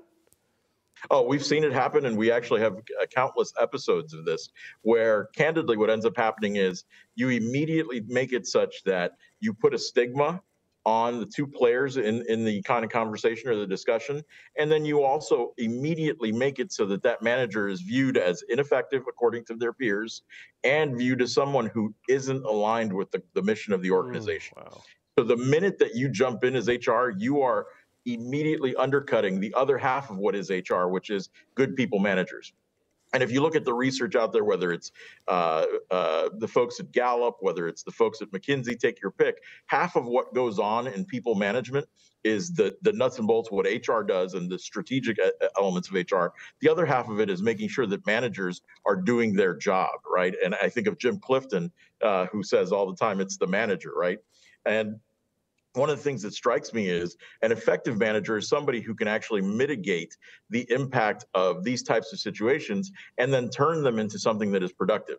If you find yourself with a manager who can do that, that's somebody who will have great legs in their career, great runway. And to me, those are the pieces that we need to focus on, is how we develop these components. Because what we find is, sure, you have one isolated incident, but then let's say you have 3 or 4 other isolated incidents, because what we found in a variety of cultures is if you sort of mismanage this, it will continue to happen over and over again. And before you know it, what you find is your culture is at risk, it's redefining itself, and more importantly, you're also engaging in a variety of external factors that are impacting your culture, as opposed to taking principles who will help you deal with any external factor. Yeah, I mean, I totally get it, right? Like, it's the line between a loving leadership culture and a helicopter parent leadership culture, right? You can kind of create some more problems than you intend to create. So, but I do get it, right? Like, I would be upset if I was having a serious political discussion out of respect. I don't know if you're a StrengthsFinder guy. I'm a huge fan of StrengthsFinder,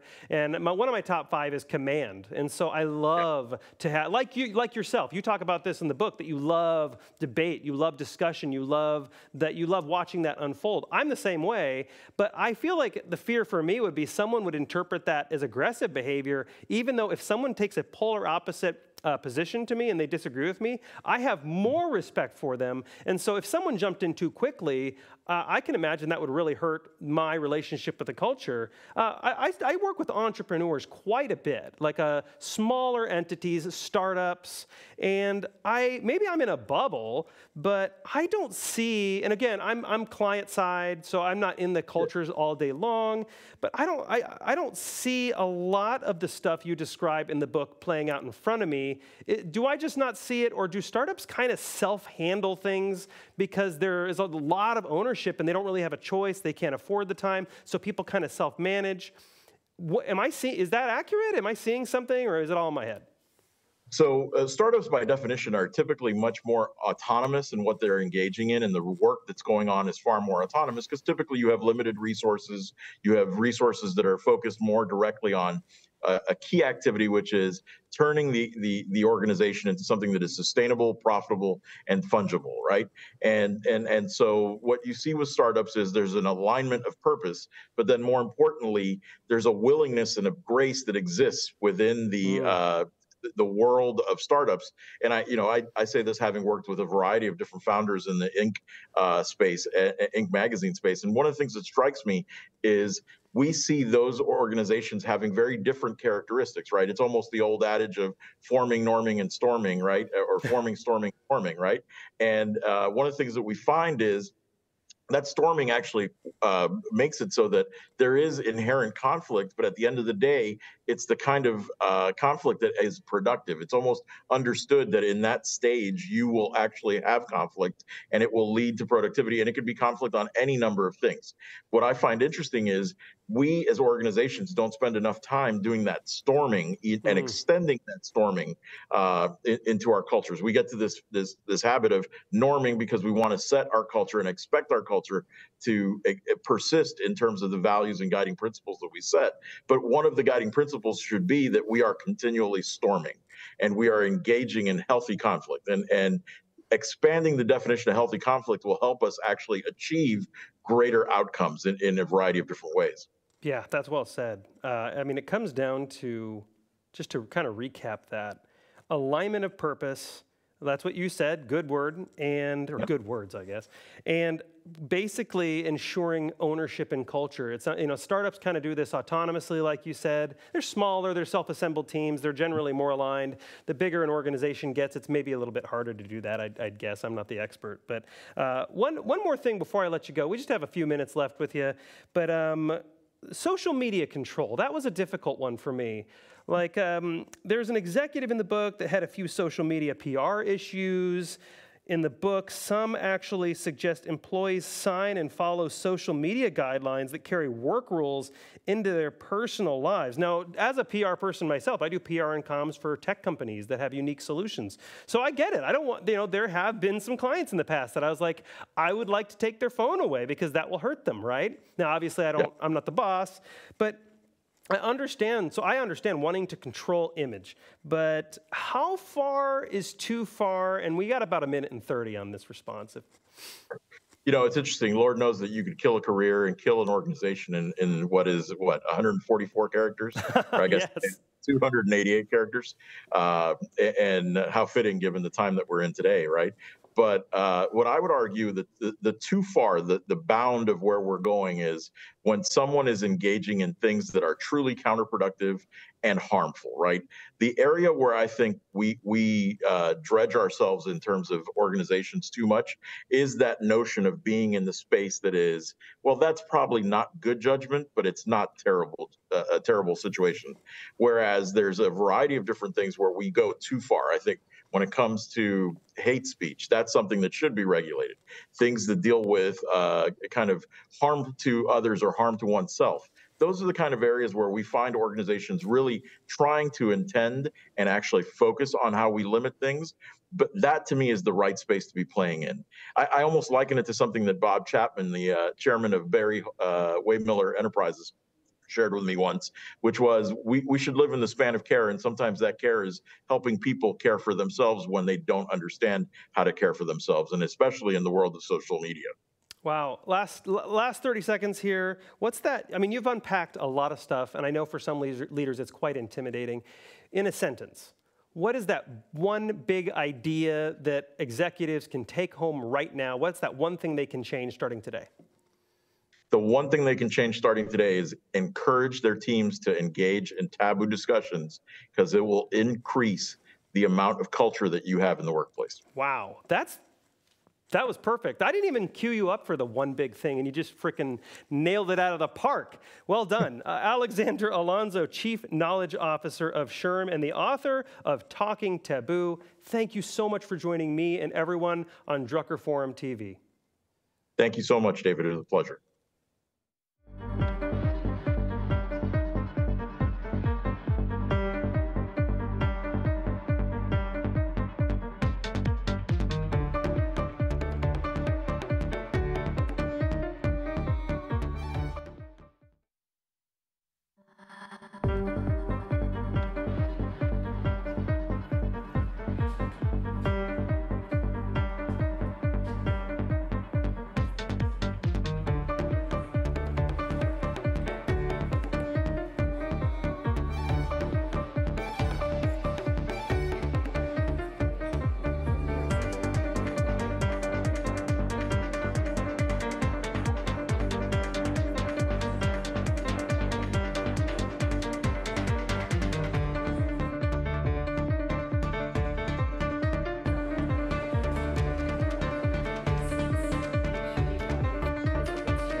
One person can cause an effect. One person in HR can challenge outdated hiring practices, champion modern benefits, advocate for pay equity, and turn jobs into careers. HR empowers others to not only dream of change, but to create it. When your team turns to you, where do you turn? The SHRM Executive Network is an elite global community of CHROs at the intersection of people and business. Apply for access today.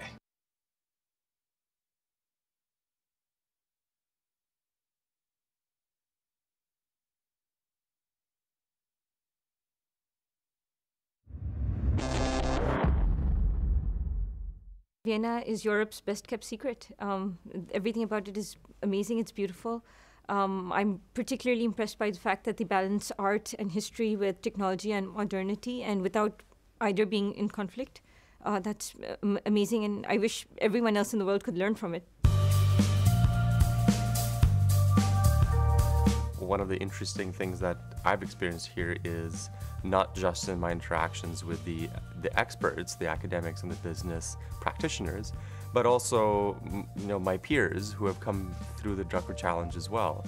And the thoughts and ideas that we share amongst each other are surprisingly not that disconnected from the types of ideas that the leaders are talking about as well.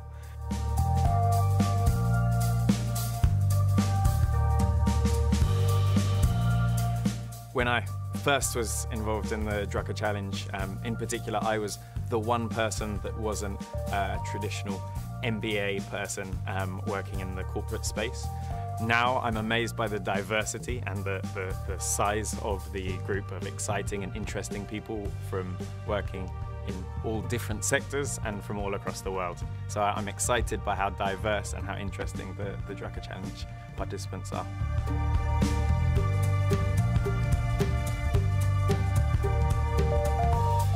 To know what's going to happen 20 years from now, you should be at the Drucker Forum, because a lot of those ideas are being germinated right now over here.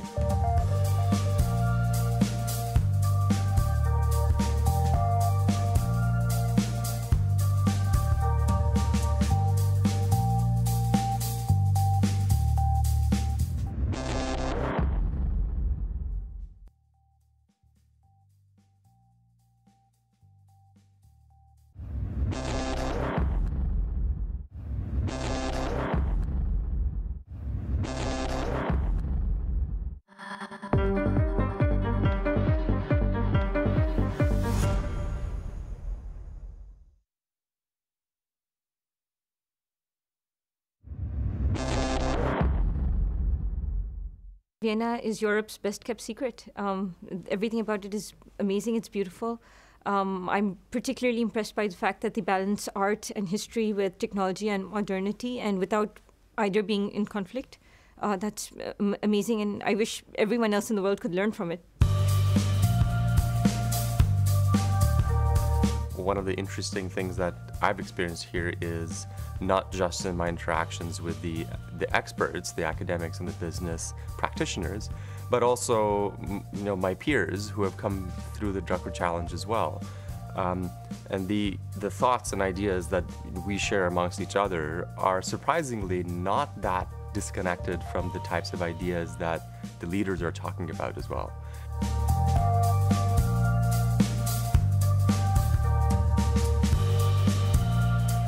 When I first was involved in the Drucker Challenge, in particular, I was the one person that wasn't a traditional MBA person working in the corporate space. Now I'm amazed by the diversity and the size of the group of exciting and interesting people from working in all different sectors and from all across the world. So I'm excited by how diverse and how interesting the Drucker Challenge participants are.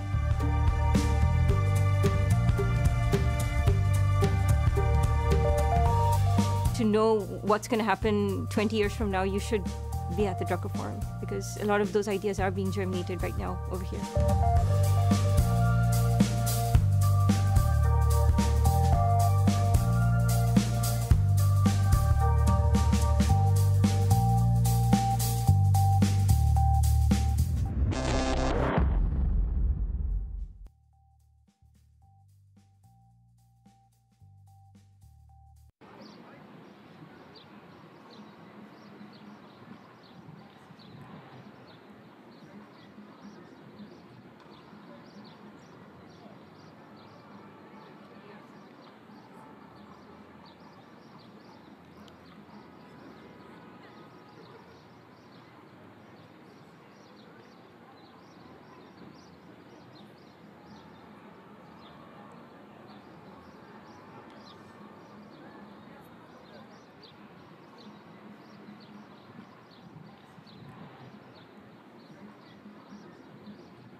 It's November 18th, day 2 of the Global Peter Drucker Forum. I'm your host for DRUCKER Forum TV, Justin Brady.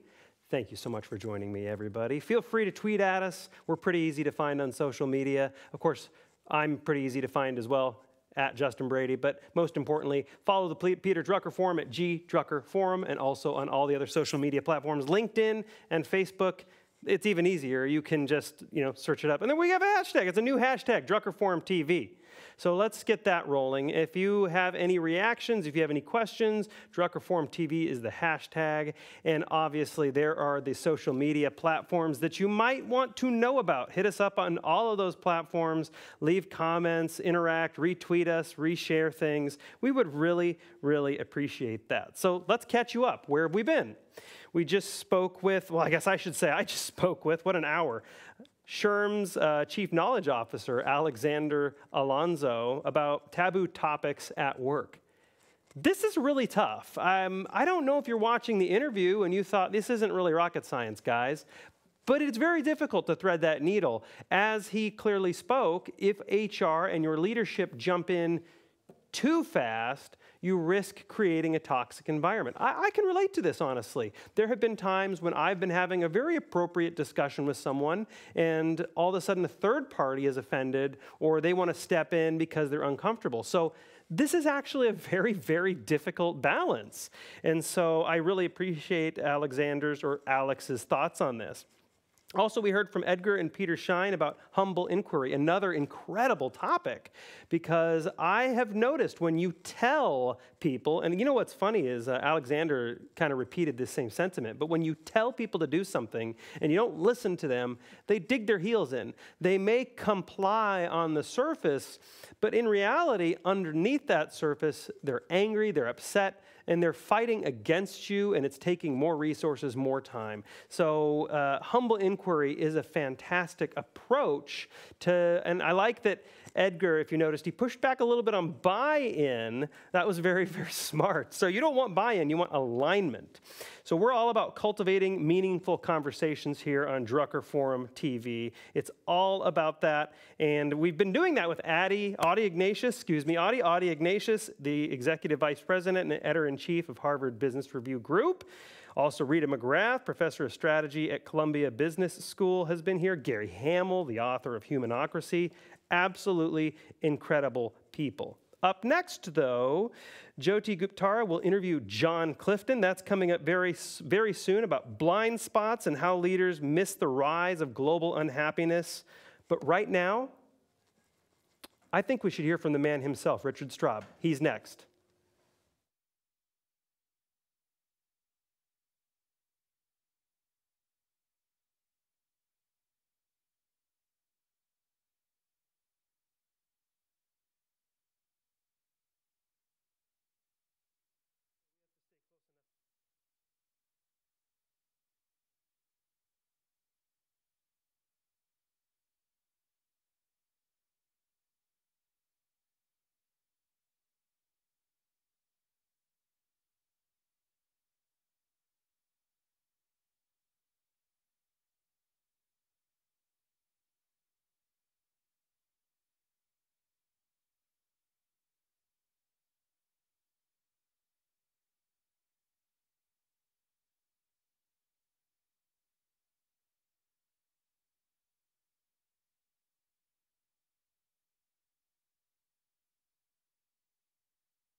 You're watching Drucker Forum TV live across the world, and we finally got him in here. It took we had to chase him through the streets of Austria to get him in here, but we finally found, no, just kidding, he was outside ready. We finally found Richard Straub, the executive director. We call you the president of the Global Peter Drucker Forum.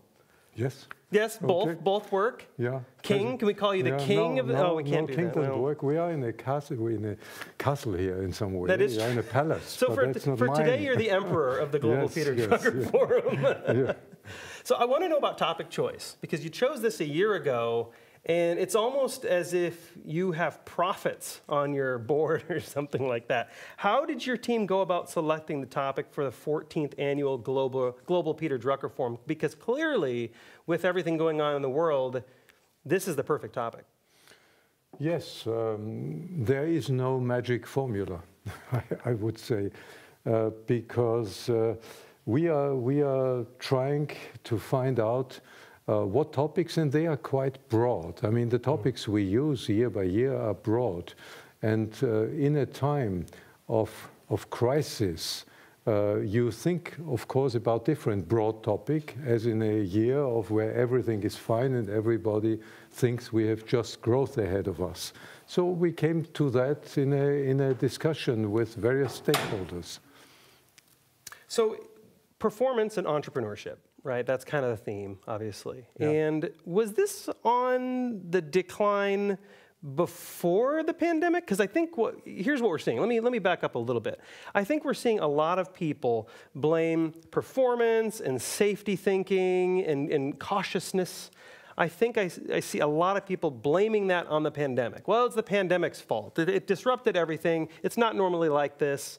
But was it here before that? Did the pandemic just kind of expose some long-standing problems that were already here? No, I mean, I think that's a general observation. The pandemic wasn't causing a lot of the problems that came up, but it was really amplifying them. It was bringing them to the surface, making them more clear. And the subject of performance, I would put it this way: in a time where you have where it's going well, you have some slack, right? You can afford to do more things that might be necessary, right, and might be useful. In a time of crisis, you have to rethink that, right? You are back to the essentials in many ways. And the other point I would take, I think we have also before the crisis, the COVID crisis first, and then others struck, we had this tendency of being overly cautious as a society. So innovation and entrepreneurship need some reasonable risk-taking, right?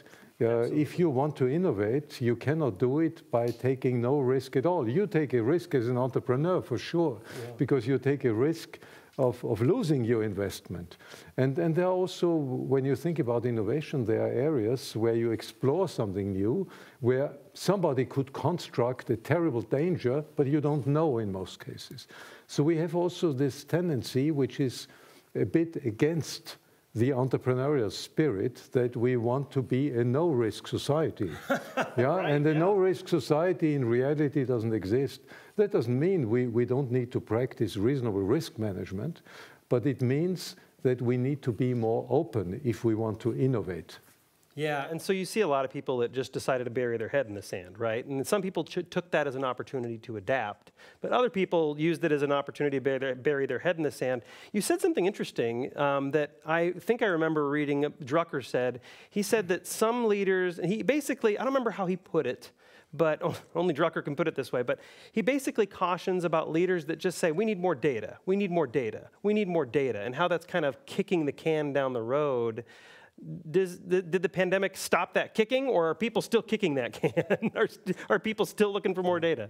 No, I mean, I think we all agree you want to have some basis on which you decide, and part of it is data, right? But Clay Christensen, who sadly passed away some 2 years ago, he was making this point here at the Drucker Forum, as maybe in other places.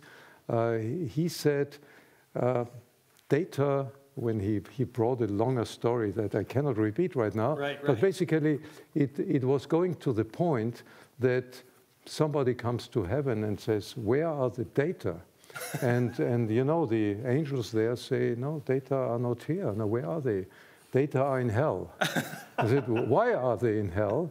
Data always lie.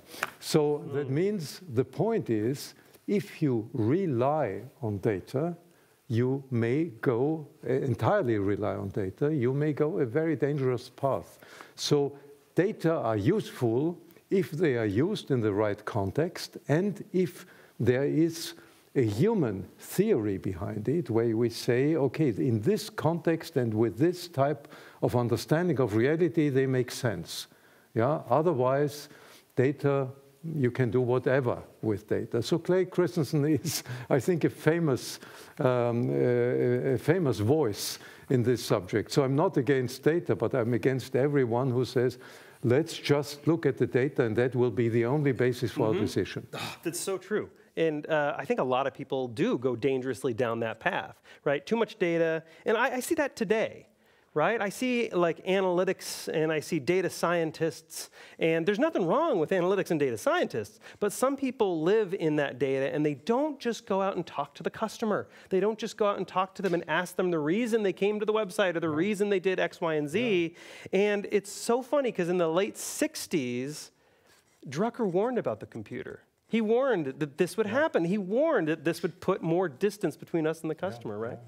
No, I mean, to add to what Clay Christensen said, if he has a theory and then somebody says, where are the data? He says, go to hell, because this is where they are right now. But anyway, so I think it is important, and that's our strength as humans, to make sense of things, right? And data are element you need to make sense of. Right. But they are by far not the only criteria. They are a representation of a part of reality, mostly of a minor part of reality. So, but this is even beyond this performance theme, but there is some relationship. What I'm saying is we need more clarity in our society, that we are really open to innovation, to reasonable risks, because otherwise we won't make progress. Yeah, people think they can completely insulate from risk and failure. And it's just not possible. There's no, again, Drucker talked about, well, actually, Gary Hamel was talking about how market decisions are better when you like basically poll the whole market, the whole company. Those decisions are always better than when the brilliant leader made the decision. And it's absolutely interesting research. Of course, he wrote the book Humanocracy. But speaking of Gary, he was in the studio here. You've talked to him a few times, I'm sure, why he's been here. He states the majority of millennials right now, they state that they want to start their own business. That doesn't mean they're going to, but they have that, at least that entrepreneurial spirit. They have some ideas that they want to start. So, obviously millennials are now making up a large part of the workforce. They're very creative. They have brand new ideas. Is that energy sitting in our companies right now, waiting to be tapped? Is it just there, and are we kind of putting a cap on it and not letting it out? Yeah, I mean, companies, and I think Gary Hamel makes this point, companies, generally speaking, haven't found the formula how to enable this entrepreneurship in corporations, right, where it's big organizations with increasing bureaucracy, unfortunately. Yeah. How can you set free this latent entrepreneurial spirit? I think that's one of the big challenges of our time, because, I mean, it's there. The biggest, I'm always saying, the biggest untapped or only partly explored natural resource is human creativity and human talent. Yeah, it's to a large degree, it's kept under the surface.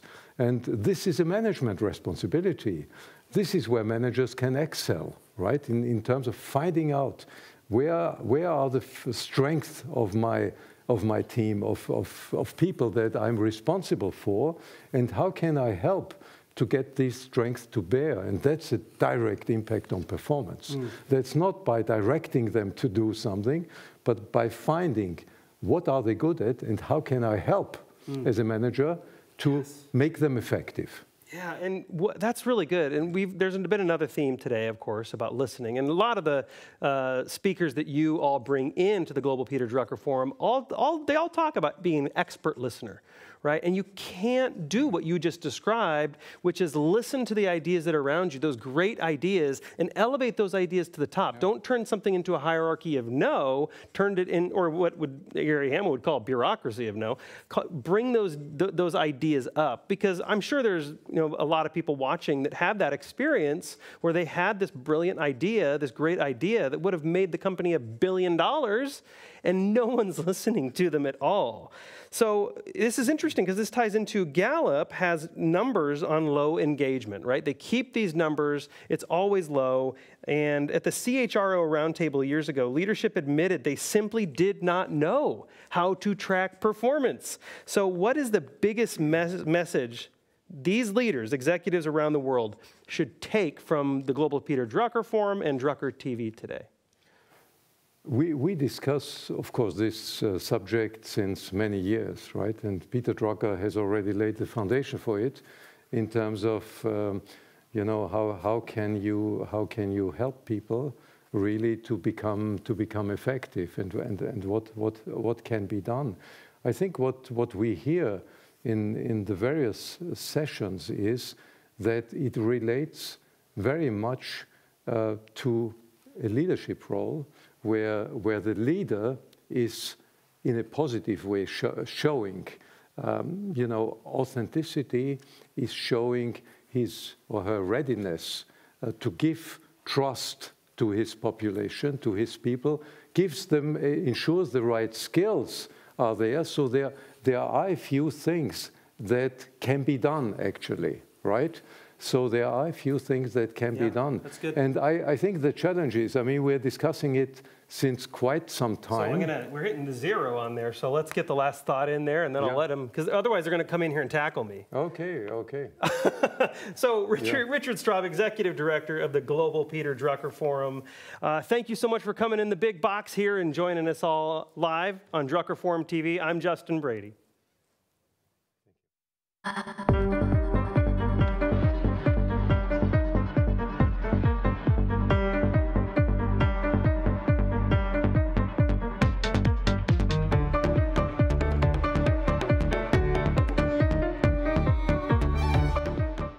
One person can cause an effect. One person in HR can challenge outdated hiring practices, champion modern benefits, advocate for pay equity, and turn jobs into careers. HR empowers others to not only dream of change, but to create it. When your team turns to you, where do you turn? The SHRM Executive Network is an elite global community of CHROs at the intersection of people and business. Apply for access today.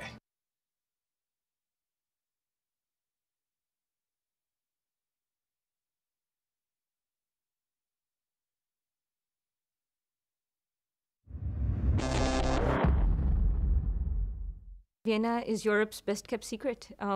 Everything about it is amazing, it's beautiful.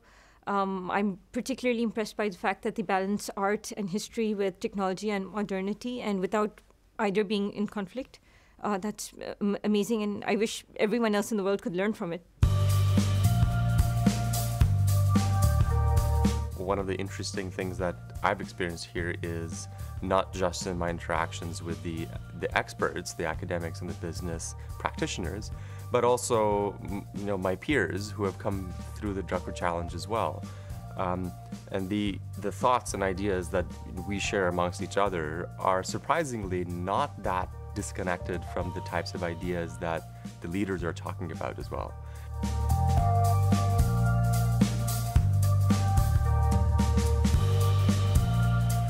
When I first was involved in the Drucker Challenge, in particular, I was the one person that wasn't a traditional MBA person working in the corporate space. Now I'm amazed by the diversity and the size of the group of exciting and interesting people from working in all different sectors and from all across the world. So I'm excited by how diverse and how interesting the Drucker Challenge participants are.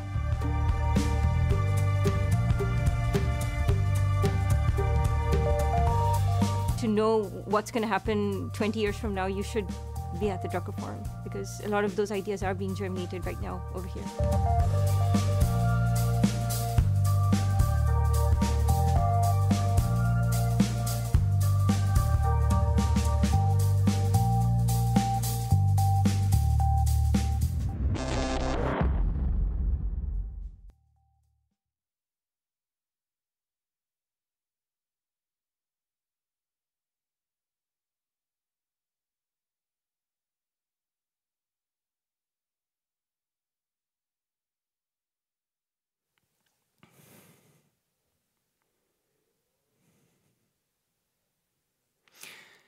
Peter Drucker famously said, if you can't measure it, you can't change it.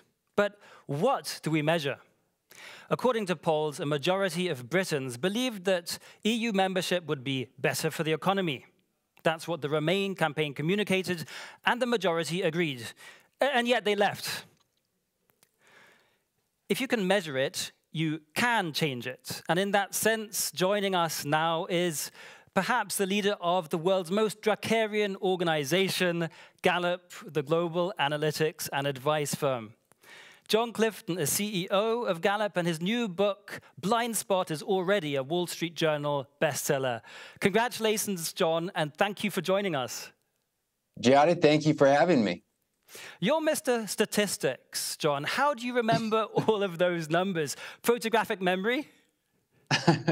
Sure. I mean, we just are doing as much listening as possible, and condensing them into statistics is one of the ways that helps us communicate this best to the leaders who need to be listening the most.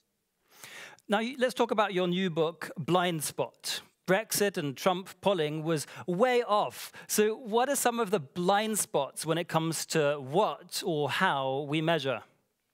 We, as leaders, have been obsessed with indicators like GDP per capita or unemployment. And those are appropriate measures because they allow us to know whether or not an economy is growing or contracting. But the problem is we didn't have any indicators to know whether or not the world is getting sadder or whether or not the world is getting angrier. And that's a problem, because if you pose those questions, does the world have more stress? Does the world have more worry in their lives? Many people just don't know. They feel a certain way, but they can't actually quantify it, but we have been. And the point of the book is that so many leaders have been failing to watch these indicators that what's been hiding in their blind spot is the fact that anger, stress, sadness, physical pain, and worry have been steadily rising for a decade straight. And while many believe that the pandemic is the thing that caused many of these negative emotions to reach record highs, they're wrong. These negative emotions were rising well before the pandemic even started. That's why it was a blind spot for leaders. And why do you think these negative emotions have been rising so alarmingly? Well, the answer is clear. It's three things. The first one is global loneliness. There remains a massive underappreciation for loneliness. And we went and asked people over the past 2 weeks, how much time did you, or how many people did you spend time with in terms of friends and family? There are a lot of people that said 150. There were people that told us 12. But 6% of the world, or 300 million adults, which is the same size of America, said none. They're totally lonely. And it's no longer an exaggeration to say that lonely is killing us. There was an academic at BYU that found that you have a 50% chance of dying of anything if you live in debilitating loneliness, because no one's watching out for you. The second one has to do with global hunger. For 40 years, the world was winning the war against hunger. In 2014, that changed. And now the percentage of people who are severely food insecure is rising dramatically. And again, those that think that the war in Ukraine created a global hunger crisis, then they haven't been paying attention. It exacerbated an already existing hunger crisis. And the last aspect is the workplace. And a lot of people think that work is this aspect that we need to compartmentalize and that well-being happens outside of that. What they fail to realize is that we spend so much of our life working. There's one estimate that says we spend 110,000 hours at work. It means that the only thing that we do more of is sleep. And so if you're miserable at work, it carries into your overall life. And today, 80% of the world's workforce has either quietly quit or completely miserable at work. And that's what's helping drive this global rise of unhappiness. Do you have any statistics on employees in organizations? Are they less lonely than people who aren't employed, for example? That would be too far to say that they are less lonely. But let's be clear, one of the single biggest issues facing workplaces is people who feel ignored. And we find that even if you give someone negative feedback, they are in a better state of mind than if you give them no feedback whatsoever. And workplaces have a huge role to play when it comes to addressing this global loneliness problem. Why? Because one of the things that surprisingly drives productivity is relationships at work. And it's also one of the single biggest reasons that people don't leave, is because they don't want to leave the people that they work with. So whether or not you're a shareholder capitalist or a stakeholder capitalist, creating stronger relationships at work is in the interest of everyone, because it leads to a better life for workers, but it also adds to productivity. Relationships, that's something that we consider very organic and nebulous, probably difficult to measure. Or are there ways of measuring relationships? It is really hard to measure. And in fact, one of the most controversial things we've ever asked, of the tens of thousands of questions that we've ever asked at Gallup, is whether or not somebody at work has a best friend at work. And still to this day, it remains a bit of a mystery why this is such a contentious issue. And I think it's because a lot of people feel like they want to compartmentalize work and their personal life. But again, the reality is that people do far better when they enjoy the people that they work with and when they have close relationships, people that they can trust. Somebody that when they can call on and say, hey, I have a stupid question to ask, or can you give me some real feedback on what just took place in that particular meeting? Your friends are the ones that are most real with you. So again, this is one of the most contentious issues, but it's something that workplaces should be focusing on because, again, if they did, it would address loneliness, but it also would lead to a more productive workplace. John, the theme of this year's Drucker Forum is performance that matters. Suggesting that there are performance metrics that maybe don't matter so much, what do you think leaders at organizations should be polling their people on right now? Well, they should be conducting surveys on issues like whether or not people know what's expected of them. They should be conducting surveys on whether or not people feel recognized. And the other big one is whether or not they have the necessary development opportunities. And the reason for that is because the future of work is hybrid. For those that are remote capable, hybrid is the future. And here's the challenge with hybrid. We've been studying the individuals that work remote completely, and they have seen the largest declines in terms of engagement at work. Why? It's because those three things, know what's expected, development, and getting the right kind of communication recognition that they need, those have been dropping the most. Why? Because when we are in asynchronous communication environments, we don't understand each other well. And Microsoft actually did a study on this, and they found that those that are doing that kind of asynchronous communication, it loses the meaning of our dialogue. So even though technology has advanced tremendously to allow us to communicate with each other more, technology has also forced us to understand each other less, and it's proving out in the workplace. So while hybrid has many benefits for workers everywhere, it also may have a negative impact on your work well-being, and what's most fatal is this issue around communication. Leaders need to adapt in this new environment and improve their communications everywhere. Talking about communication, Peter Drucker once said that the most important thing in communication is to hear what isn't said. Now, you're an expert at framing or designing questions in such a way that they don't color the answer. So what advice can you give us when it comes to choosing and designing our surveys? Obviously, we can involve you. Yeah, when you're conducting a workplace survey, a lot of people think that you can just kind of ask whatever you want and that you'll get kind of useful answers that you can build your strategies around. It's not true. In fact, this has become such a science, and we've been so committed to it, that the questions that we've developed in the workplace We even tested alongside of employees where we had them spit in test tubes, and we checked their cortisol levels. I know it sounds gross, but it's true. Because what we wanted to know is what actually causes that kind of debilitating stress in workplaces and what alleviates it. And that's how we ultimately came up with the questions that we ask. The other thing is this whole issue of scales. A lot of times people say, do you agree or disagree with these particular issues in our workplace? And a lot of times you need to be looking at 5-point scales. Why? Is because a 5 is totally different than somebody who says a 4. Because if you ask an issue like, do you know what's expected of you at work? A person who says, I strongly agree to that or agree, the person who has agree is in a totally different state of mind. Because what they're saying is yes, but. And take again just that particular issue of knowing what's expected of you. We find that 50% of workers all across the planet can't strongly agree to that particular item. Imagine if we could just fix that particular issue and what it could do to human productivity, but also imagine what it would do for worker well-being. Because it is maddening if you show up every single day and you don't really know what you're supposed to do, yet your boss holds you accountable for expectations that you don't fully understand. Yeah, that's a really tough situation that a lot of people are in at the moment. Now, Gallup was doing big data before that was even a thing. So what do you see next on the horizon in terms of what might become measurable next that we've always considered inherently immeasurable?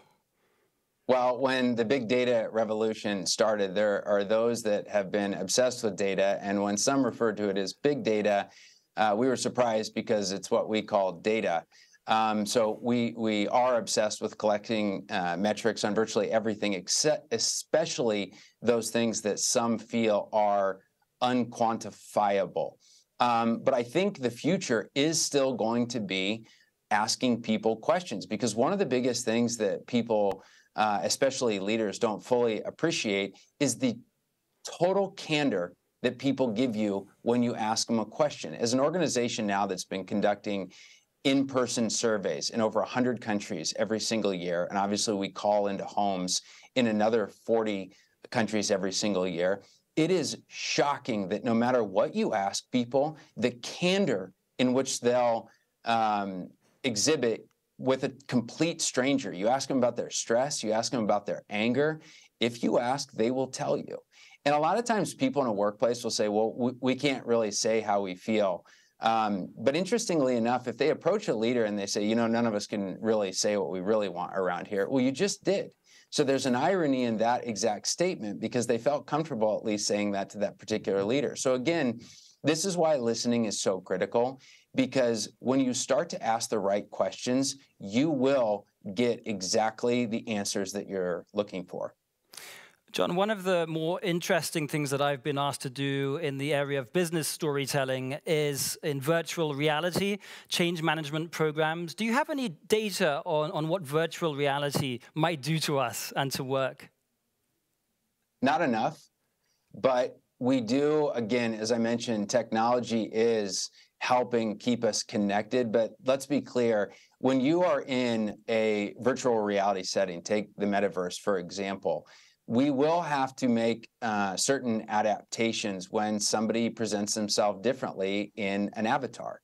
And so does that conversation behaviorally change the nature of what it is that you're discussing? And I think it very well may. And so just the way that leaders need to adapt at this particular moment where they are communicating differently and they're communicating more frequently, the same is going to be true with the evolution of communication within virtual reality. John, great answers and great questions. Thank you so much for joining us. And for those of you watching on Drucker TV, do pick up John Clifton's new book, Blind Spot. All the best, John. Thank you for having me.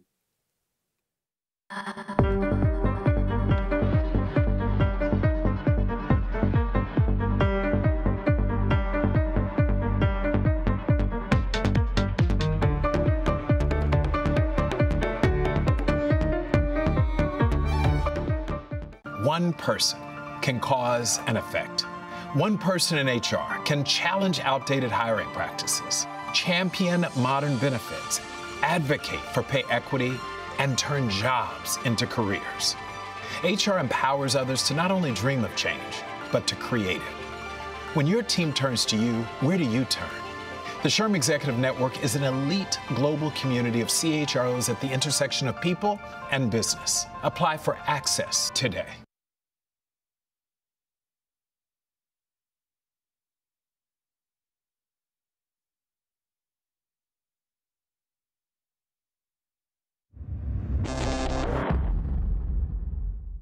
Vienna is Europe's best kept secret. Everything about it is amazing, it's beautiful. I'm particularly impressed by the fact that they balance art and history with technology and modernity, and without either being in conflict. That's amazing, and I wish everyone else in the world could learn from it. One of the interesting things that I've experienced here is not just in my interactions with the experts, the academics and the business practitioners, but also my peers who have come through the Drucker Challenge as well.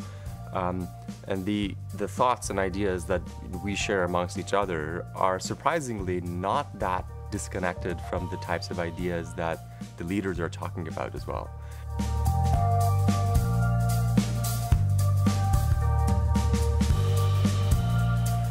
When I first was involved in the Drucker Challenge, in particular, I was the one person that wasn't a traditional MBA person working in the corporate space.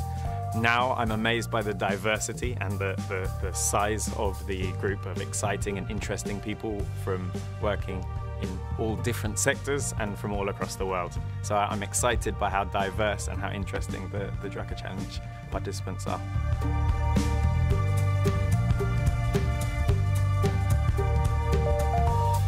To know what's going to happen 20 years from now, you should be at the Drucker Forum, because a lot of those ideas are being germinated right now over here.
Hello and welcome. Welcome back to the red carpet at the 14th Global Peter Drucker Forum. My name is Broggiato, and as I told you, I have the coolest job at this conference because I get to interview on the red carpet the most inspiring people that are here on the conference. And with me here now, I have Alex. Alex, what brings you here? How's the conference for you? What brings me here? Well, a few things. I'm privileged to be on the International Advisory Board of the Drucker Society, my 7th year, and our 7th year as a company, Emergent, sponsoring the event, and opportunity to speak on the panels this year, so it's been fantastic. Wonderful. So I'm actually so pleased that I have Alex here, who's such an important member of our team, a driving force behind the forum. So I'm very happy that I have him, especially on this red carpet right now, because sadly it's also the last one of this forum. However, I'm happy that I get into Alex's brain a little bit more now. So Alex, would you care to share a little bit what was maybe one of the learnings you had already at this conference? There were a few things, but I think maybe the most important thing that I took away this conference is the need for practical wisdom. Like, how do we go do our job next week? So a lot of people spoke about purpose and vision and strategy, all the big words. But as always, the takeaway is, you know, what happens when I go back to work? And I think for me, it's a combination of being a more thoughtful manager, and also recognizing with all the things going on in the world today, we have to be more mindful of everyone's needs, maybe a little more than we were even last year. So it's a crazy time, but we have to adapt. Totally, definitely. Do you already have an idea on how you're going to become a more thoughtful, mindful manager? I do. I like to talk to our teams about the reality of inspiring people, but what does that really mean? And I think one of the ways we do that better is we just demonstrate what good looks like. We become better teachers. We just don't become better, you know, directors, because we spend a lot of time directing people as leaders, but they also need to see that we know and can do the work with them, and sometimes that's necessary. Wonderful. My final question to you, Alex, it's the toughest one. I love to ask this one at the red carpet. If you've followed some of the previous red carpets, you know it already. If you would have to describe it in one word, what is the energy like at this conference? This time, I would say the one word is exciting. People are excited to be back, and they're excited to be together. Wonderful. Thank you. It was wonderful being together with you here on the red carpet, Alex. Thank you for being here. All right. And my next guest here on the red carpet, hello, welcome, is a wonderful woman. And I would actually like to hand over the mic to her so she can introduce herself, because she can do it best. Hello. Do you want to introduce yourself to our audience here? Yes, hello, my name is Antonia Götsch, and I'm the editor-in-chief with the German edition of the Harvard Business Review. Wonderful. And if you have been following us for a while, you know that HBR is a wonderful, very important partner to us. So thank you, Antonia, for being here and for coming to the red carpet here with me today. Antonia, I want to pick your brain a little bit. How has the conference been for you so far? And what was maybe a surprising moment you had? Oh, that's a difficult question, because I've got so many thoughts in my brain right now. I hope, did the other people say the same? So I could make one pick. So I took away super interesting articles I want to read. I took away interesting ideas on psychological safety, on open strategy. So it's so diverse. So I think I'm going home, write a lot of newsletters on the topics. So I can't say I have this one takeaway. It's just different aspects of leadership. And I think here in Vienna, all of the participants could pretty much agree on one thing. It's like, don't be Elon. Seen a lot of rolling eyes about Elon Musk and his leadership style. How many times have you been at this conference already? It's my first time live, because I'm the editor-in-chief with the Harvard Business Manager since March 2020. So I couldn't come. The DRUCKER Forum couldn't happen in person, so I'm very happy to be here now in person. Definitely. I have one question I ask all my guests here on the red carpet, and it's a tough one. I hope you're ready for it. Are you ready for it? Antonia, you can do it. If you had to describe it in one word, what is the energy like here at this event? It's a fluent flow. I love that, a fluid flow. Antonia, thank you so much for joining me here on the red carpet. Enjoy the rest of the conference. Thank you. Thank you so much. And you know how it goes here on the red carpet. More and more people joining me. Hello, you can wave. Feel free to wave. Hello, guys. Hello, everyone. So, hello. Do you want to quickly introduce yourself to the audience? Who are you? What brings you here? I'm Clara Mauta, and what brought me here was Huawei Women in Tech. I'm looking forward to learn more and to get myself into tech and be a future leader. A future leader right next to me. Wonderful. I'm curious to hear, why did you decide to come Of all the conferences that are out there, why did you decide to come to the Global Peter Drucker Forum this year? Well, it was incentivized by the Women in Tech as well, but sincerely, one of the things that I like the most is meeting new people. And what is fascinating about that is because no one has the same experience. No one has the same experience as I had, and it's fascinating to hear everyone telling their own stories and their own ways of thinking. It gives food for thought all the time, and I'm really glad to be here, actually. Wonderful. Did you learn something for your career already? Is there something you already know this is what you're going to do differently on Monday? Definitely, especially after right now we kind of have a class on value proposition, and I learned a lot about that and how most business failed. And I'm looking forward to found my own startup in the future as well. So got a lot of learnings from it. Wonderful. So a future startup founder right next to me. Do you have many ideas popping up already? Yes, a lot to think about and to actually try to organize it because there's so many things going on in here and it still yet to be organized.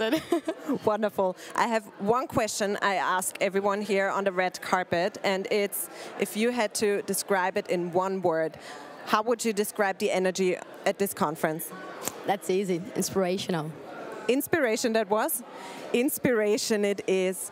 Thank you, Lara, for joining me here on the red carpet. I wish you a wonderful rest of the conference and hopefully see you again next year. I know it goes so fast. Thank you. Thank you very much. And here come my next interview guests. I'm so lucky. There's so many people always joining me here. Hello and welcome. Please step one step to the front. Don't be shy. You can come to the front. Hello, gentlemen. Who do I have here? Do you want to introduce yourself briefly to the audience? All right. Hi, I'm Godswill Dixon, and I was the 2020 first prize winner of the Peter Drucker Challenge. Okay, Godswill, I'm so happy you're here because of what I'm hearing. Godswill was the winner in 2020 already, and he wanted to join us in 2020, but there were some visa issues, right? But now, 2 years later, you're here. We're so glad to have you. Yeah, I'm happy to be here, very excited. Wonderful. And who are you? Can you introduce yourself quickly? All right, thank you. I'm Lotachukwu Denta from Nigeria, fourth place winner, fourth place finalist, Drucker Challenge 2022 student category. Wonderful. Congratulations, you too.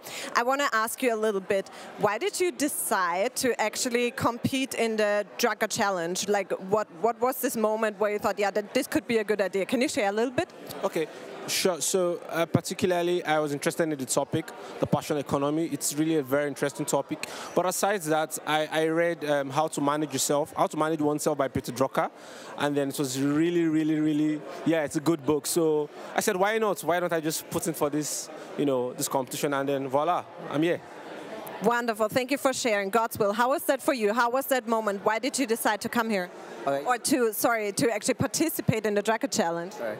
Thank you very much. So I think it always starts with reading Peter Drucker's work, probably Managing Oneself or The Effective Executive. I think it always starts there, and then there's this spark of inspiration. So I felt like, okay, I could do something with this. More about the topic for my year, 2020, was leadership and critical thinking. And I have a very strong penchant for psychology and critical thinking. At the time, I was like trying to discover how to weed out cognitive biases. So, I mean, that all drew me.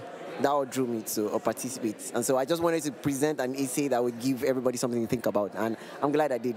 Wonderful. We are also very glad that you decided to do that. I have a final question for you. It's the toughest one, so brace yourselves. I'm going to start with Godswill, so you have a minute to think about it. So if you only had one word to describe the energy at this conference, what would this one word be? One word. I know it's a tough one, but you can do it. Very tough one. Surreal. Surreal. Surreal is the word. Wonderful. What is your answer? What is the energy like at this conference in one word? Phenomenal. Phenomenal. You guys are phenomenal. Thank you for joining me here on the red carpet. I wish you a wonderful rest of the conference. Thank you. Very much. Thank you. All right. And with that being said, phenomenal, inspiring conference, so many inspiring guests here. I am so happy and so sad at the same time because this is the very last red carpet that we're hosting here live from the Vienna Hofburg. I want to take this last moment to thank the whole team that was behind this major effort of making this conference come together. I want to thank the whole tech team amongst Ronnie and everyone. You are amazing guys, you made this happen. I want to thank the whole project management team. I want to thank the event management team to pull this whole conference up. And actually, to thank them really properly, let's have a look where they are. Thank you. We have here Elena and Astrid, who are mainly responsible for pulling this off, this whole project management by Elena. We have the whole marketing by Astrid, and we have our wonderful cameraman, Amir, who is always behind the camera, but he's actually doing the major work. So thank you, everyone. Thank you for the whole team. And we have Christine, our wonderful moderator. Thank you very, Christine. Thank you very much. Thank you very much. Now, that was the first time I actually had to hand out the microphone. I managed to do so. I want to thank everybody who actually viewed this DRUCKER Forum TV, who followed us. Thank you for participating, for engaging in all those conversations. It was so lovely to be your host for this red carpet, and we hope to see you again next year. Engage with us, #DRUCKER Forum, #DRUCKER Forum TV. We would love to see you again here next year. Thank you. Bye.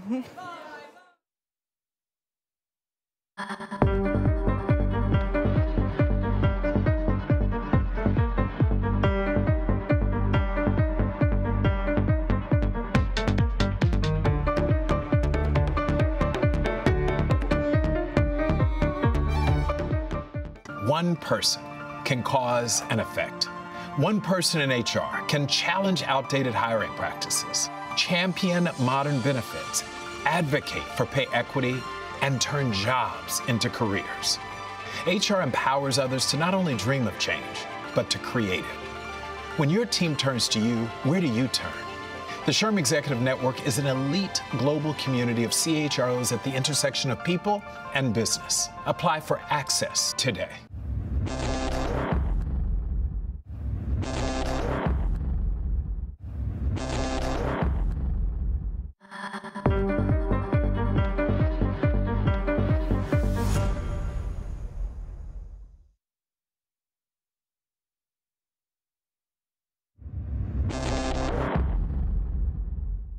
Vienna is Europe's best kept secret.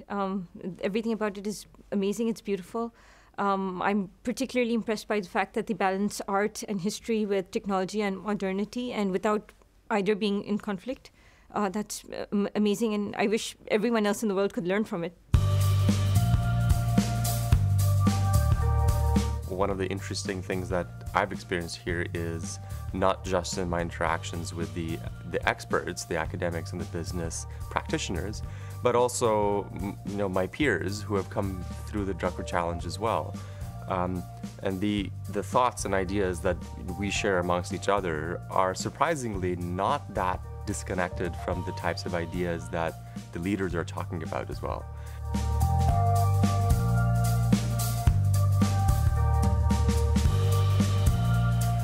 When I first was involved in the Drucker Challenge, in particular, I was the one person that wasn't a traditional MBA person working in the corporate space. Now I'm amazed by the diversity and the size of the group of exciting and interesting people from working in all different sectors and from all across the world. So I'm excited by how diverse and how interesting the Drucker Challenge participants are.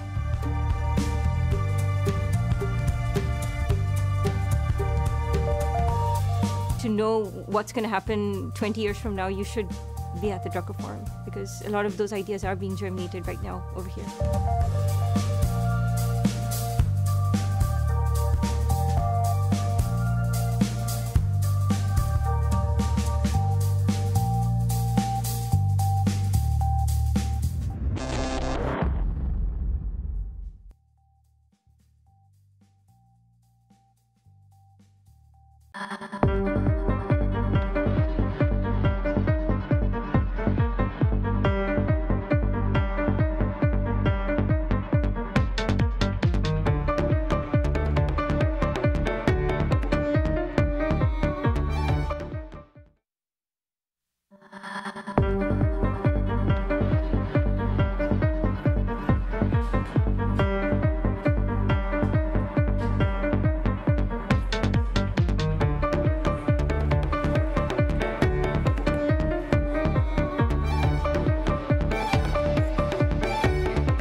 Could it be? I mean, we're nearing the end of Drucker Forum TV, and I'm your host, Justin Brady. I'm the one that's been with you for the full 2 days, and I'm so honored to be with you. This has been such an incredible experience for me, but we're not quite done yet. If you thought this was a wrap-up segment, you're wrong. We're not quite there yet. We still have more content. Can I remind the new viewers that are just tuning in, can I remind you of the reality here? We've brought you exclusive guests and exclusive content that you're not going to see anywhere else. Now, I think a lot of people assume that maybe this is a live stream, maybe this is just a recapping of other stuff that happened at the forum. That's not true. There are some videos from previous forums, sure. Little walks down memory lane, absolutely. But this has all been unique, fresh content, much of it recorded live in this very studio for you at home, no matter where you are in the world. And obviously, Drucker has a very big presence in the entire world. So let me catch you all up for those just joining. We just heard from Jyoti Gupta, and he had an interview with John Clifton about unhappiness at work, and that's definitely a problem. And of course, I got to speak to the president of the Global Peter Drucker Forum, Richard Straub, about topic selection for the 14th annual Global Peter Drucker Forum. How did they nail it? Like all the problems in the world, all the lack of performance, and they called it. Performance and entrepreneurialism is the theme this year, and it couldn't be more appropriate, couldn't be better timing. And one of the big questions I asked Richard was performance and entrepreneurship, which is the topic, already on the decline long before the pandemic? We believe it was, and we believe that the pandemic actually brought some of this ugly stuff to the surface. Also, we talked about discussing the immense untapped energy that's sitting in your company right now. It's sitting in your company at this very moment, and it's up to you to untap that energy. We also spoke a little bit about data and how it can lie to you. And this is interesting. I read this, I think Drucker wrote this in 1967, I'm guessing here, but it was definitely the late 60s, that the computer can put a wedge between you and the customer. And indeed, AI and data science can put a wedge to the customer. In some of my own work, it's funny. I just go to the customer and ask them, and clients think that's incredible. Wow, how'd you get that? I went to the customer and asked them. So we're going to hear from Philip Kotler. I'm going to be interviewing him next. He's the father of modern marketing, but right now we're going to show you excerpts from Philip Kotler's previous speeches at the 2009 and 2018 Global Peter Drucker Forums. I'm Justin Brady, and this is Drucker Forum TV. And finally, Philip Kotler, who's the S.C. Johnson & Son Professor of International Marketing at the Kellogg School of Management, Northwestern University, who's written widely on marketing and consulted for a number of blue chips, including IBM, General Electric, and Bank of America on their marketing strategy. And to kick us off, I will hand over to Philip to give us his thoughts on the topic. Thanks very much. James, thank you very much for the introduction. And it's wonderful that you're still here. It's been a wonderful, rich day. And the fact you're here for more is wonderful. I'm going to just take the 9 minutes I'm allocated to make some points about companies should be activistic or active. In politically active, no, but socially active. And I want to say, here's the reason. Societies are facing a great number of problems. You know the problems. Those problems are usually to be solved by government. However, many governments are underfunded, they're into gridlock, they can't get anything done. We had depended on government to address problems of hunger and disease and things like that, but they're not doing it. The only real engine we could depend on is business. And yet business has the purpose of being profitable. So the real question is, can a business be both profitable and social? And I believe we could make a case for that they can do both. They could do well and do good. So I'll make a second point, and that is, it is not enough for business to be charitable. I'm happy they're charitable, but it's not enough. Maybe that's maybe that's done for your conscience. You give money away for good causes, but that isn't really connecting with a cause, really saying this is our cause. For example, there's the well-known company called Avon.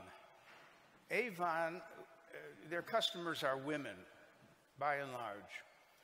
And they said a problem facing women, one of several, is breast cancer.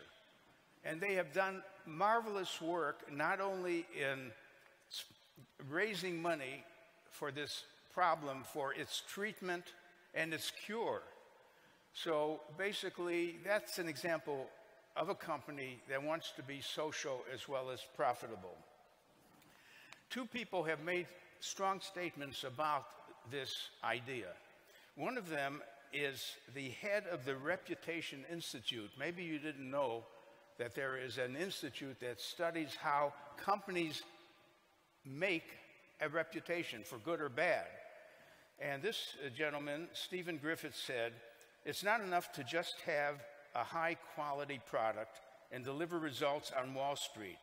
Social activism, aligning with communities, what you do to make the world a better place, that's the metric. The second statement was stated recently by Larry Fink, who heads the BlackRock Group. BlackRock is probably one of the biggest hedge funds around. And he shocked the world, he shocked the financial world with this statement. Society is demanding companies, both public and private, to serve a social purpose. To prosper over time, every company must not only deliver financial performance, but also how it makes a positive contribution to society.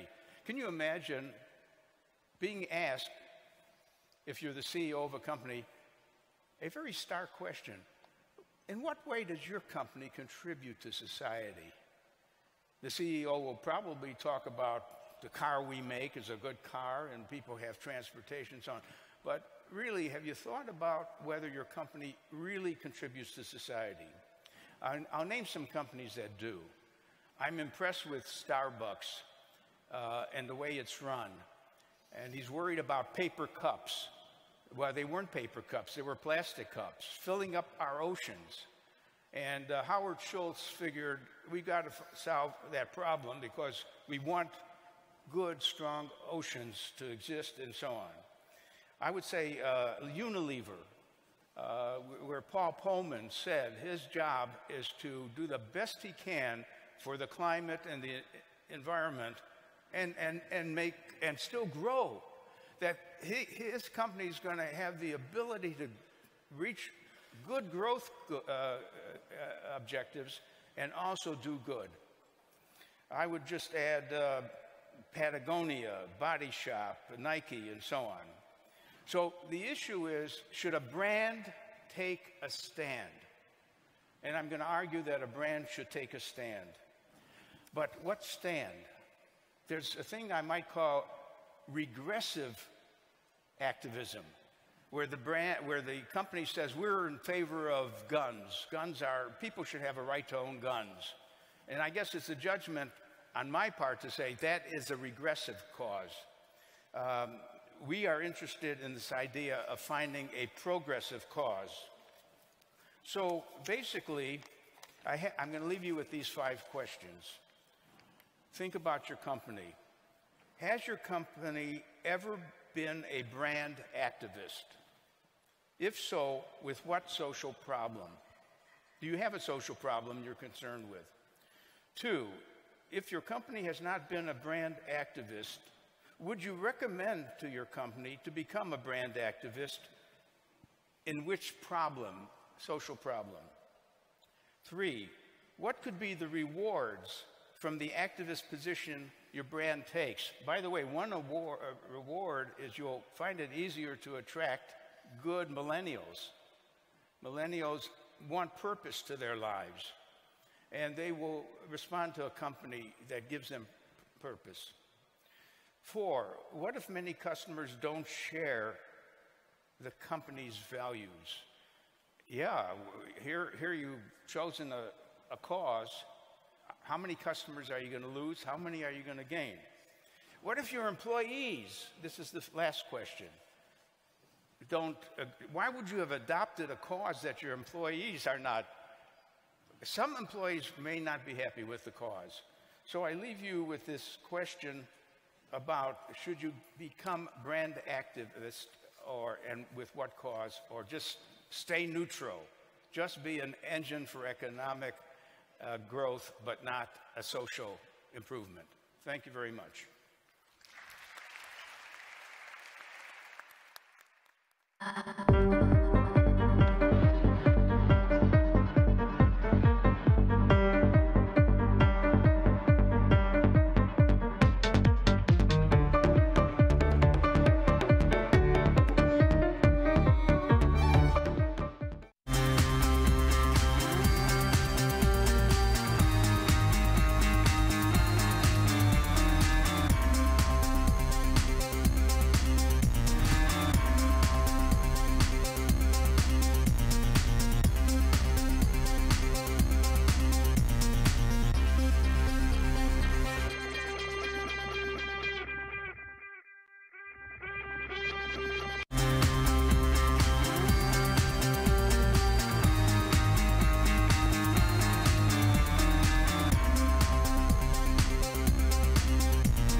I think it's just really important for young people to have an experience like this because you're given the chance, especially in the essay challenge, to write what you believe and to write from your experiences and your own ideas. And I think that opportunity afforded to young people is not something we get every day because we're naive, we don't know anything.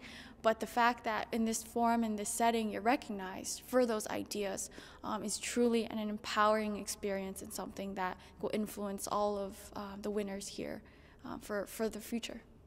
There's so many big names here. The funny thing was when I was coming over in the plane, I bought a copy of the Harvard Business Review, and it had Roger Martin, who was one of the speakers, and I'm on the plane and I'm reading Roger Martin and thinking, I'm going to be seeing him in a few days. And I mean that's how big it really is now. With Clayton Christensen and all that sort of thing. And I think Richard Straub was right when he said it's really the center of gravity now for management thinking. It's been an incredible experience and getting to network and meet new people. Yeah. And the thing that I love the most is you get such senior management professionals, business and industry leaders, and when you hear them speak, they are actually still open to what you have to say. That is something which is not very commonly found anywhere across the globe. So Peter Drucker Global Forum gives you that opportunity to share your thoughts and ideas, and there are people who are icons in that field who are ready to listen to you and share their views about it. The people who would apply to the Drucker Challenge are people who are incredibly ambitious, incredibly talented, really interesting people who travel, who are entrepreneurs, who are researchers, who wear multiple hats. So being able to meet them and then have a new group of friends across the world, I think everything has been fascinating, but that would be the #1 thing that I've loved.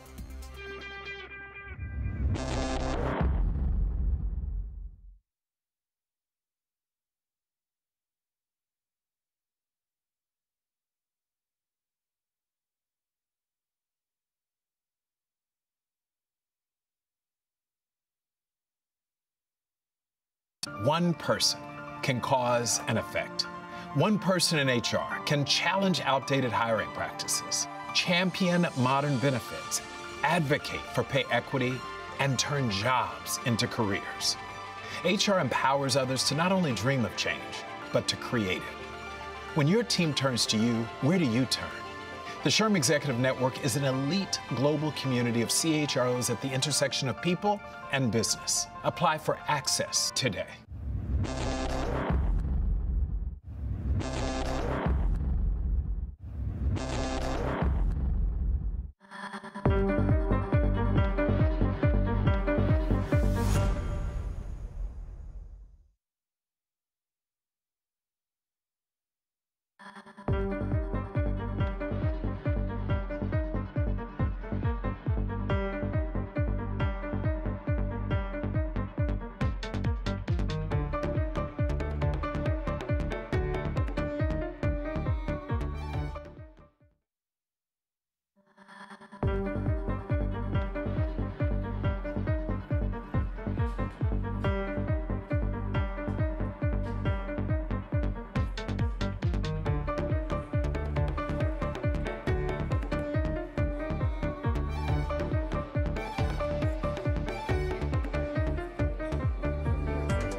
Hi everyone, it's Drucker Forum TV. We are live, and I know we promised Philip Kotler, Kellogg School of Management and author of Brand Activism. However, due to an unforeseen last-minute scheduling problem, Philip Kotler will not be allowed, he will not be able to join us today. I'm so sorry, but instead, we do have a clip from Philip Kotler from 2018 Global Peter Drucker Forum, and that's what we're going to play for you instead. Again, my apologies that we didn't get this to work out today, but let's go ahead and roll that clip right now.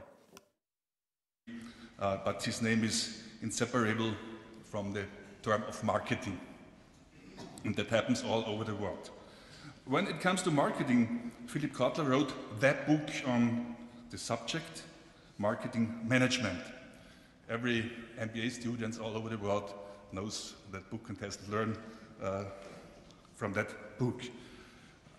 He defined marketing new, introducing more than only the 4 P's of marketing. Ladies and gentlemen, the father of marketing speaks about the grandfather of marketing, Peter Drucker. Very warm welcome again. The floor is yours. We shall hang upon your lips.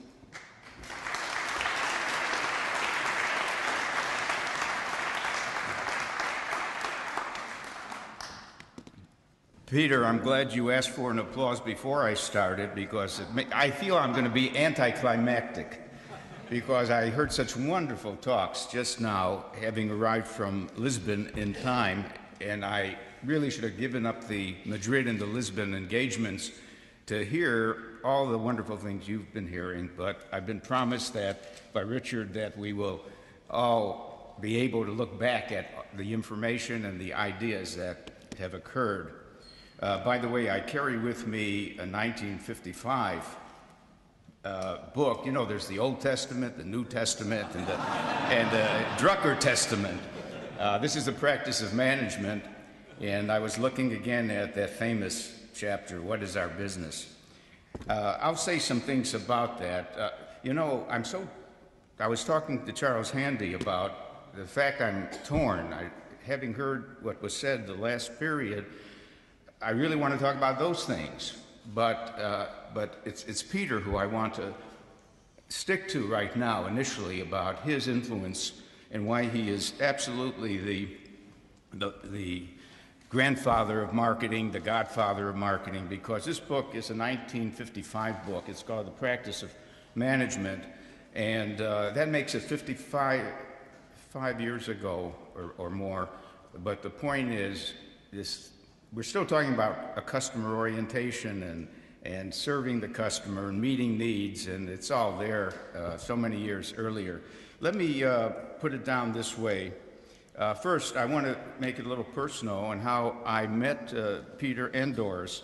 Of course, I always wanted to meet Peter, but I didn't take any initiative. Apparently, he took the initiative. I received a phone call one day, and it was a sort of a Germanic voice, or whatever you call Peter's voice, you know, with the accent and so on. And I thought some friend was probably staging this because the voice said, "I'm Peter Drucker, and you're Philip Kotler. I'd like to invite you to spend a day with Doris and me." And I said, "I'd love it. are you ready to receive me? It's like I was going to leave immediately to Claremont. And he picked me up at the airport.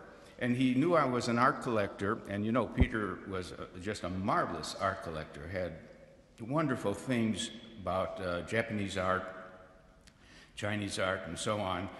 In fact, at the university, as I understand it, well, Peter took me to the room at the university where he keeps his art, and we spend 3 hours just looking at scrolls and screens and so on. And he taught me how to really see Japanese art. I would stand straight in front of a screen, and he says, no, don't you see they're climbing up a mountain? You got to be with them and stand on the right of it. I learned that they have a very different aesthetic in Japan. They talk about, does the painting have sabi? Does it have wabi? There's a whole aesthetic treasure there. And I learned a lot from Peter on that visit. And then we had lunch, and then we visited Peter's home and met Doris, and they were very gracious.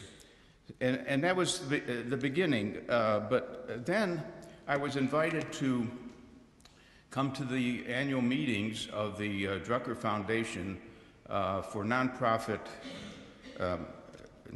work.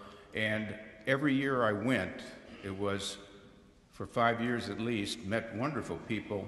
I spoke at some of the conferences, but the purpose of the foundation was to invite 300 or 400 heads of nonprofit organizations to learn how to be better business thinkers about their organization, and in addition to suggest original things that they are doing to solve problems. And that one or two of the people who put down descriptions of their work as a nonprofit manager would be given an award that year. So there was a competition generated to create original ideas on how to run a daycare center, how a single mother with some children could reorganize and offer her services by bringing together a lot of children. Whatever, it was making a lot of contribution. So the whole nonprofit organization world was being enriched by those meetings. I also want to talk briefly about what I learned about marketing from Peter, and also how marketing is evolving. And if there's any time, I'm going to make some comments on another area. Everyone knows these famous quotes. They're right in the literature. The purpose of a business, and everyone immediately will answer, is to make a profit. Peter laid it out the first time I've seen it in any literature. It's to create a customer. And he even explains in 2 paragraphs what he really means by that. It's a very rich set of paragraphs. But I've added to this idea, and the field of marketing has, that the purpose is to create a customer, keep a customer, and grow a customer. I realized that when I wrote the first edition of my marketing management book in 1967, I really did not understand the customer concept myself. It really, when I look back at that edition, it was about how to sell more. It was just a more sophisticated explanation of how to make a sale, not how to create a customer. So I confess to that, because someone at a meeting yesterday says, did you ever make a mistake in your interpretation of marketing? And I said, that was it. My first book was still a book on how to make a sale, not how to create a customer. So that was one thing. Then he goes on in his writing to say there are 2 functions that are entrepreneurial. The other functions, he doesn't say whether they can be or not be entrepreneurial, but they are marketing and innovation. All the rest are costs. And if I may go to a paragraph here, because I had this book this morning and I wanted to get at it. He says marketing is the distinguishing, the unique function of a business. A business is set apart from all other human organizations by the fact that it markets a product or a service. However, I want to comment on what he goes on to say, because he changed his mind later. Neither church, nor army, nor school, nor state does that. Well, that's not so anymore. Marketing is a function for almost every organization I can think of. And Peter realized that later, because he went into nonprofit organizations. He talked about the government as having that function as well. We know the church, any church, markets, evangelism and so on. We know that the Army wants more soldiers to join the Army, and so there are campaigns to sell the idea that an Army experience will be an educative experience for you, and so on and so forth. But the fact that he chose two functions was very risky. It's like alienating manufacturing, purchasing, and other dear functions of a business. But I think he stuck to his guns that these are the two that will make a difference.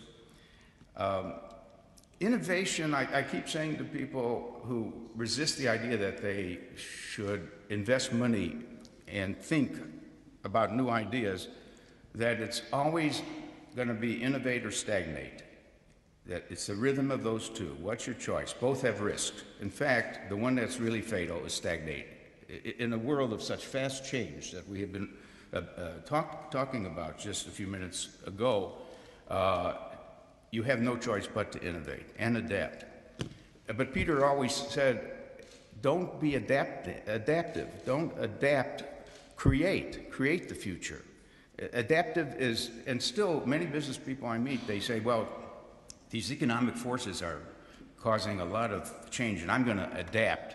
No, you're going to try to create the future and lead the future. He also said the aim of marketing is to know and understand the customer so well that the product or service fits him and sells itself. Now, I think he also said more informally, the aim of marketing is to make selling unnecessary. It's the same words, basically. And I use this with CEOs because there are four types of CEOs regarding their understanding of marketing. First of all, understand that most CEOs never took a course in marketing. They're engineers or lawyers or accountants. And so when you ask them about how the marketing work is going, they say, well, you know, truthfully, I don't like marketing. It's expensive, but I guess I need it because someone has to make the brochures. Someone has to create the ads. I call that person, that CEO, a 1P marketer because, you know, we always talk about product, price, place, and promotion. That's a CEO who is only talking about promotion as the business of marketing. And the result of that is that company will probably have very skilled communicators. I mean, I would really believe that they can do bring about good ads and other things. But that is such a waste of the marketing idea to limit it to 1P. I have met CEOs who say, no, I know more than that. I even read your book at one time, so I know there's 4 Ps. And so what I ask my brand managers to do is give me a plan for the product for next year. What are we going to do with the product, with the prices and the place where the product will be available, and also the promotion. So I call that a 4P CEO. And it will probably be a group with a good brand ability, brand building ability. Then there's a third type of CEO who says, I want, before you do any 4Ps, I want you to do STP, segmentation, targeting, and positioning. Because markets are complex. We never say that our market is everyone. Maybe Coca-Cola might say, when I ask, what is your target market? Everyone. Sears, the famous Sears company, always said, everyone. We're a department store, and our target is everyone, until I would ask them, well, do you get the young male teenagers in to buy the jeans? No. Do women buy their clothes at Sears if they're 35 to 50? No. So the important thing is to do segmentation, targeting, and positioning. Now there's one fella, A.G. Lafley, who really goes beyond that. He says, I'm an ME guy. What's an ME guy? Marketing is everything. ME. And it's not just the other terms. And what he does not mean marketing runs everything, but that the attitude toward the customer is central to everything that Procter & Gamble does. And he's a true believer. And when he came to P&G, to head P&G, which was pretty flat for a while, was an amazing upswing in their performance through innovation and marketing. Those two functions. So all of this was written by Peter back in '53 or earlier, and he's the one who alerted us, and also to the best way to predict the futures is to create it. And he said the entrepreneur always searches for change, responds to it, and exploits it as opportunity. So we've all taken that for granted. Now, marketing has moved further since these observations by Peter. Every decade has had new thoughts, new concepts, new practices. I think it may be difficult for you to read those things, but I will read some of them for you. In the 1950s, and before I even got into the business of writing about marketing or thinking about it, we had already formulated the idea of the marketing mix, the product life cycle, brand image. In fact, it was my colleague Sidney Levy at Northwestern who did much work, wonderful work on the concept of brand image. Market segmentation was mentioned that early, the marketing concept and the marketing audit. In the 1960s, the 4 Ps, marketing myopia, lifestyle marketing, the broadened concept of marketing. By the way, this is not geometry. Geometry's been 2,000 years the same. You know, that's one of the excitements about a field such as marketing is that you almost have to rewrite your book every 3 years because so many new things have come up. In the 70s, the turbulent 70s, targeting, positioning, strategic marketing, service marketing. We had neglected services. We always were talking about products. By the way, we don't even talk about products now. We talk about platforms. Like the iPhone is really not a product, it's a platform.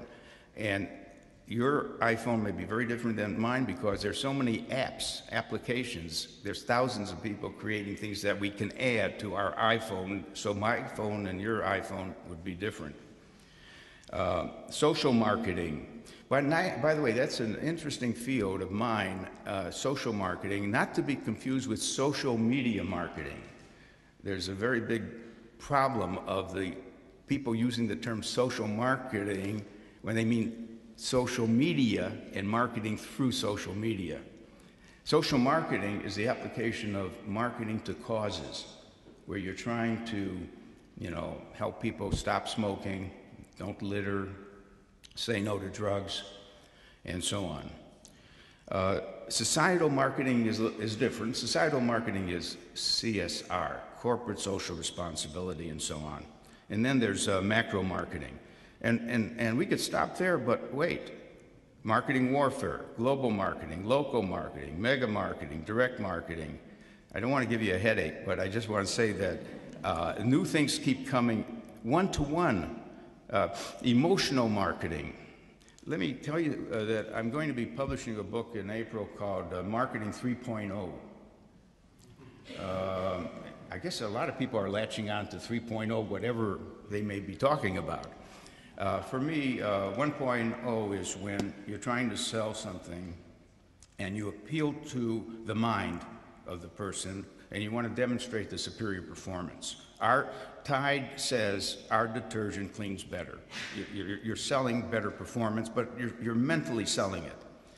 Then you go to marketing 2.0, which is to emotionally couch it and embed it. So now the baby is shown, and the baby's in very clean clothes, cleaned with Tide and so on, detergent. So you build an emotional thing. Then marketing 3.0 is the idea that a company ought to not only reach us through our mind and heart, but also through our spirit, the human spirit. That all of us are very concerned in this age about pollution, climate, terrorism. We are whole human beings, and we are going to begin to care more about those companies who care, caring companies. When General Electric said that they think they're going to now focus on social problems and hopefully make money working on social problems. And when Immelt said that, I thought that's a real, it wasn't there when Welch was running the company and running it very well, but Immelt added a whole new flavor to General Electric to do well by doing good. By the way, in Scandinavia, their people are much more sensitive to this, and they will respect more certain companies that, and it's not that the companies are doing CSR, corporate social responsibility, because some corporate social responsibility is window dressing. You know, it's a 1/10 of 1% of what you're doing. I'm asking if your company has in its soul, are you in touch with the human spirit, and are you meaning to? Here's in marketing 1.0, we say basically that you want to be better than the competitor. In 2.0, you say you want to be different and better. In 3.0, you want to make a difference. So does your company want to make a difference? In any case, we're not through with this little picture. We're in a stage now where marketers have to be more accountable. We were given candy, and we ate all that candy, all that money to create wonderful ads, expensive ads, and so on. But now management wants to know what the ROI is and the return on investment. So there's a lot of other things. Let me leave this chart, and let me also say that marketing is wrestling very much with the use of new media, moving away from the 5 big media of radio, TV, magazines, newspapers, and billboards. In fact, by the way, billboards are banned in certain cities now. That is, for visual pollution.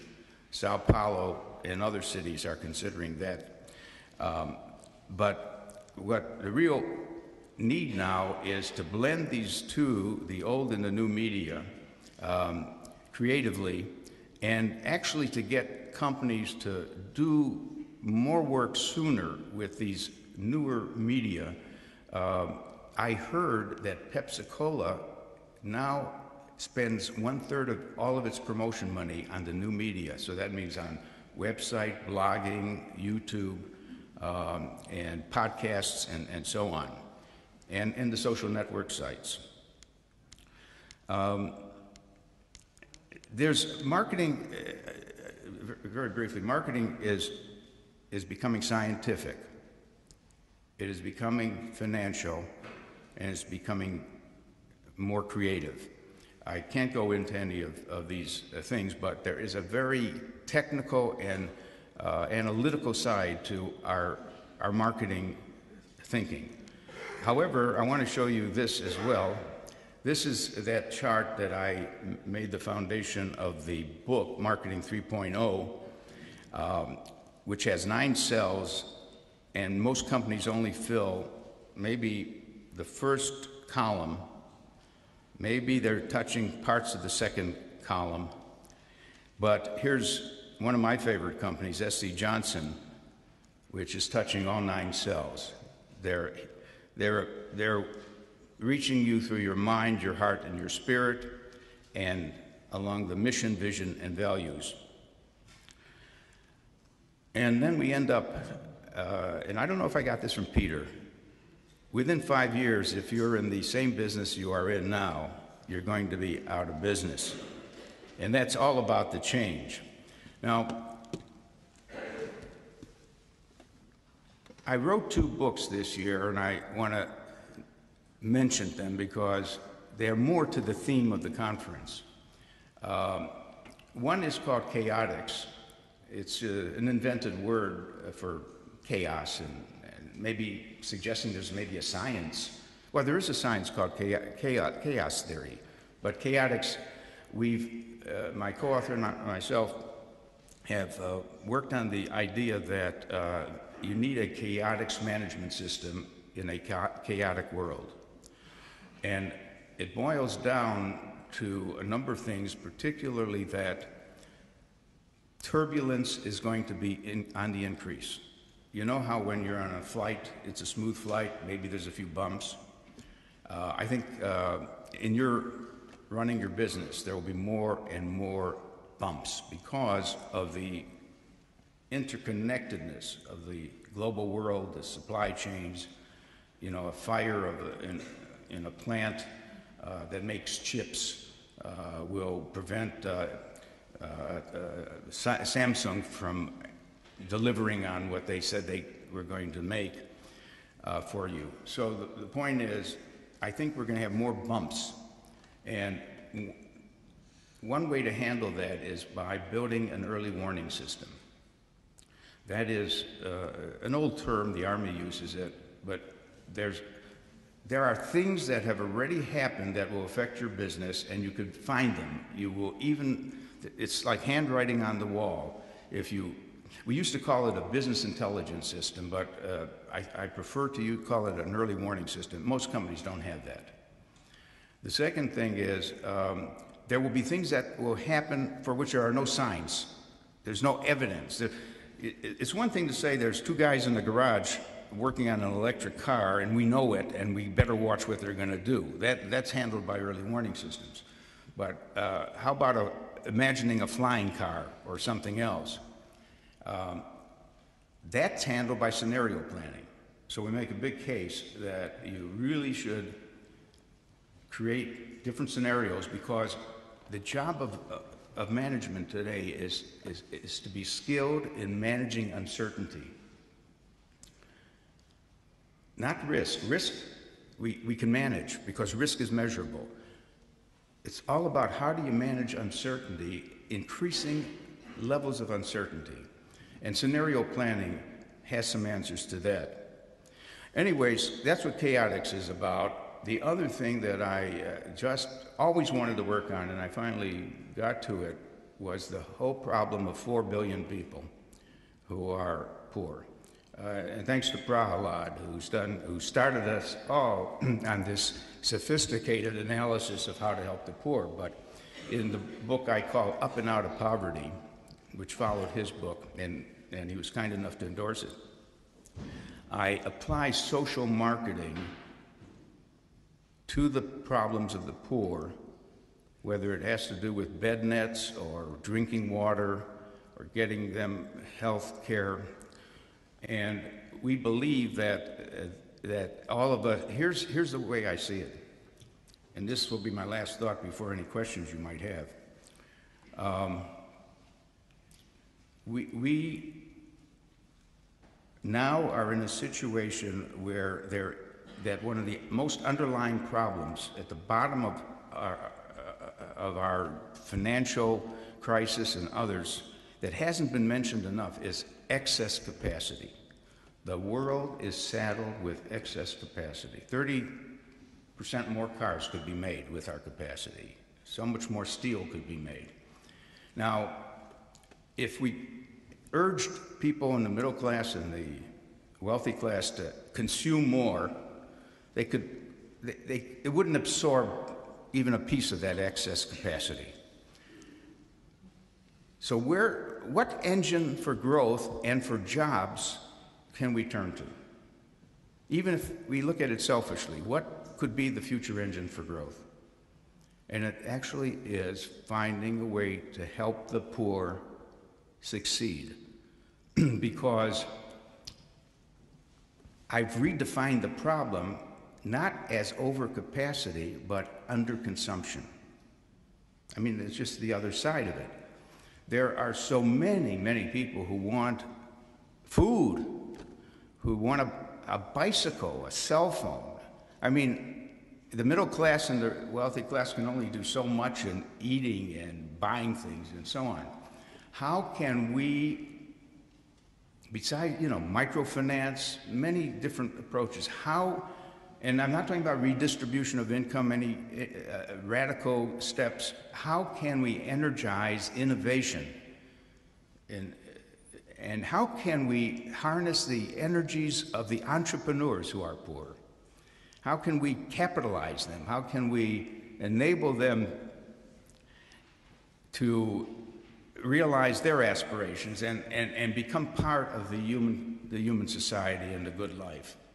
So the future engine for growth, if we're to have it, and we need jobs badly are to solve the problem of poverty. Now, one last thing, marketing is seen as having the job of selling and goods that we make. The truth is that the function of marketing is to create jobs.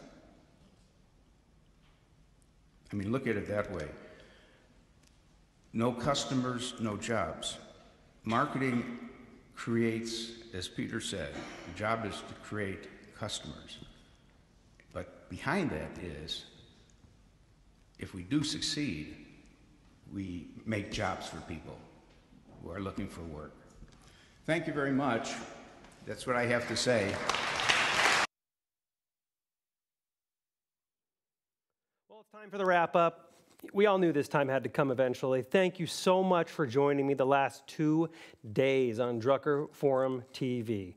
My name's Justin Brady. I have been with you this whole time, and it's been a lot of fun. I know I've learned a lot, and I really mean that. I've learned a lot. My brain hurts, seriously. But let me go back over this. It's November 18th. It's day 2 of the Global Peter Drucker Forum, and of course, you're watching Drucker Forum TV live. Yes, this is live. No matter where you're watching around the world, this is live. I mean, the power of the internet. Maybe it's a couple seconds delayed, but yeah, it's absolutely live, and we are so honored that you joined us. Now, just as a refresher, this was not a rebroadcast of the Global Peter Drucker Forum. This was its own broadcast for you. We brought you unique guests. We brought you brand new information, and we brought you exclusive interviews that aren't going to be seen anywhere else. Now, you're probably wondering, what if I missed it? What if I missed something important? Well, you probably did. It's a lot of content, and unless you're as strong as me and Elena sitting in here, you probably didn't make it through the whole thing, but don't worry. Starting today, today's broadcast will be available immediately, and then tomorrow, maybe let's give the team a little bit more time, grace period there, but tomorrow, maybe the next day, yesterday's program will all be online as well. That's all free for you. Now, let's go back over a reminder. You've probably been seeing clips today, really incredible clips. And indeed, if you attended the Peter Drucker Forum, if you've attended in the past, there's always a situation where you think about, who was that one person that spoke about that one thing, about that one issue? Because I'm struggling with that right now. I have this challenge right now, and I don't know, I can't remember who it was. Have you been there? I've certainly been there. and actually getting ready for Drucker Forum TV. I was pulling old books and going back through reference material. And in one case, I had to email a former podcast guest, Dan Ariely. He's at Duke, so shout out to Dan in helping me. And I wanted to know, hey, is this your study? I think I remember this. Where was this? And he's like, no, this was this other study.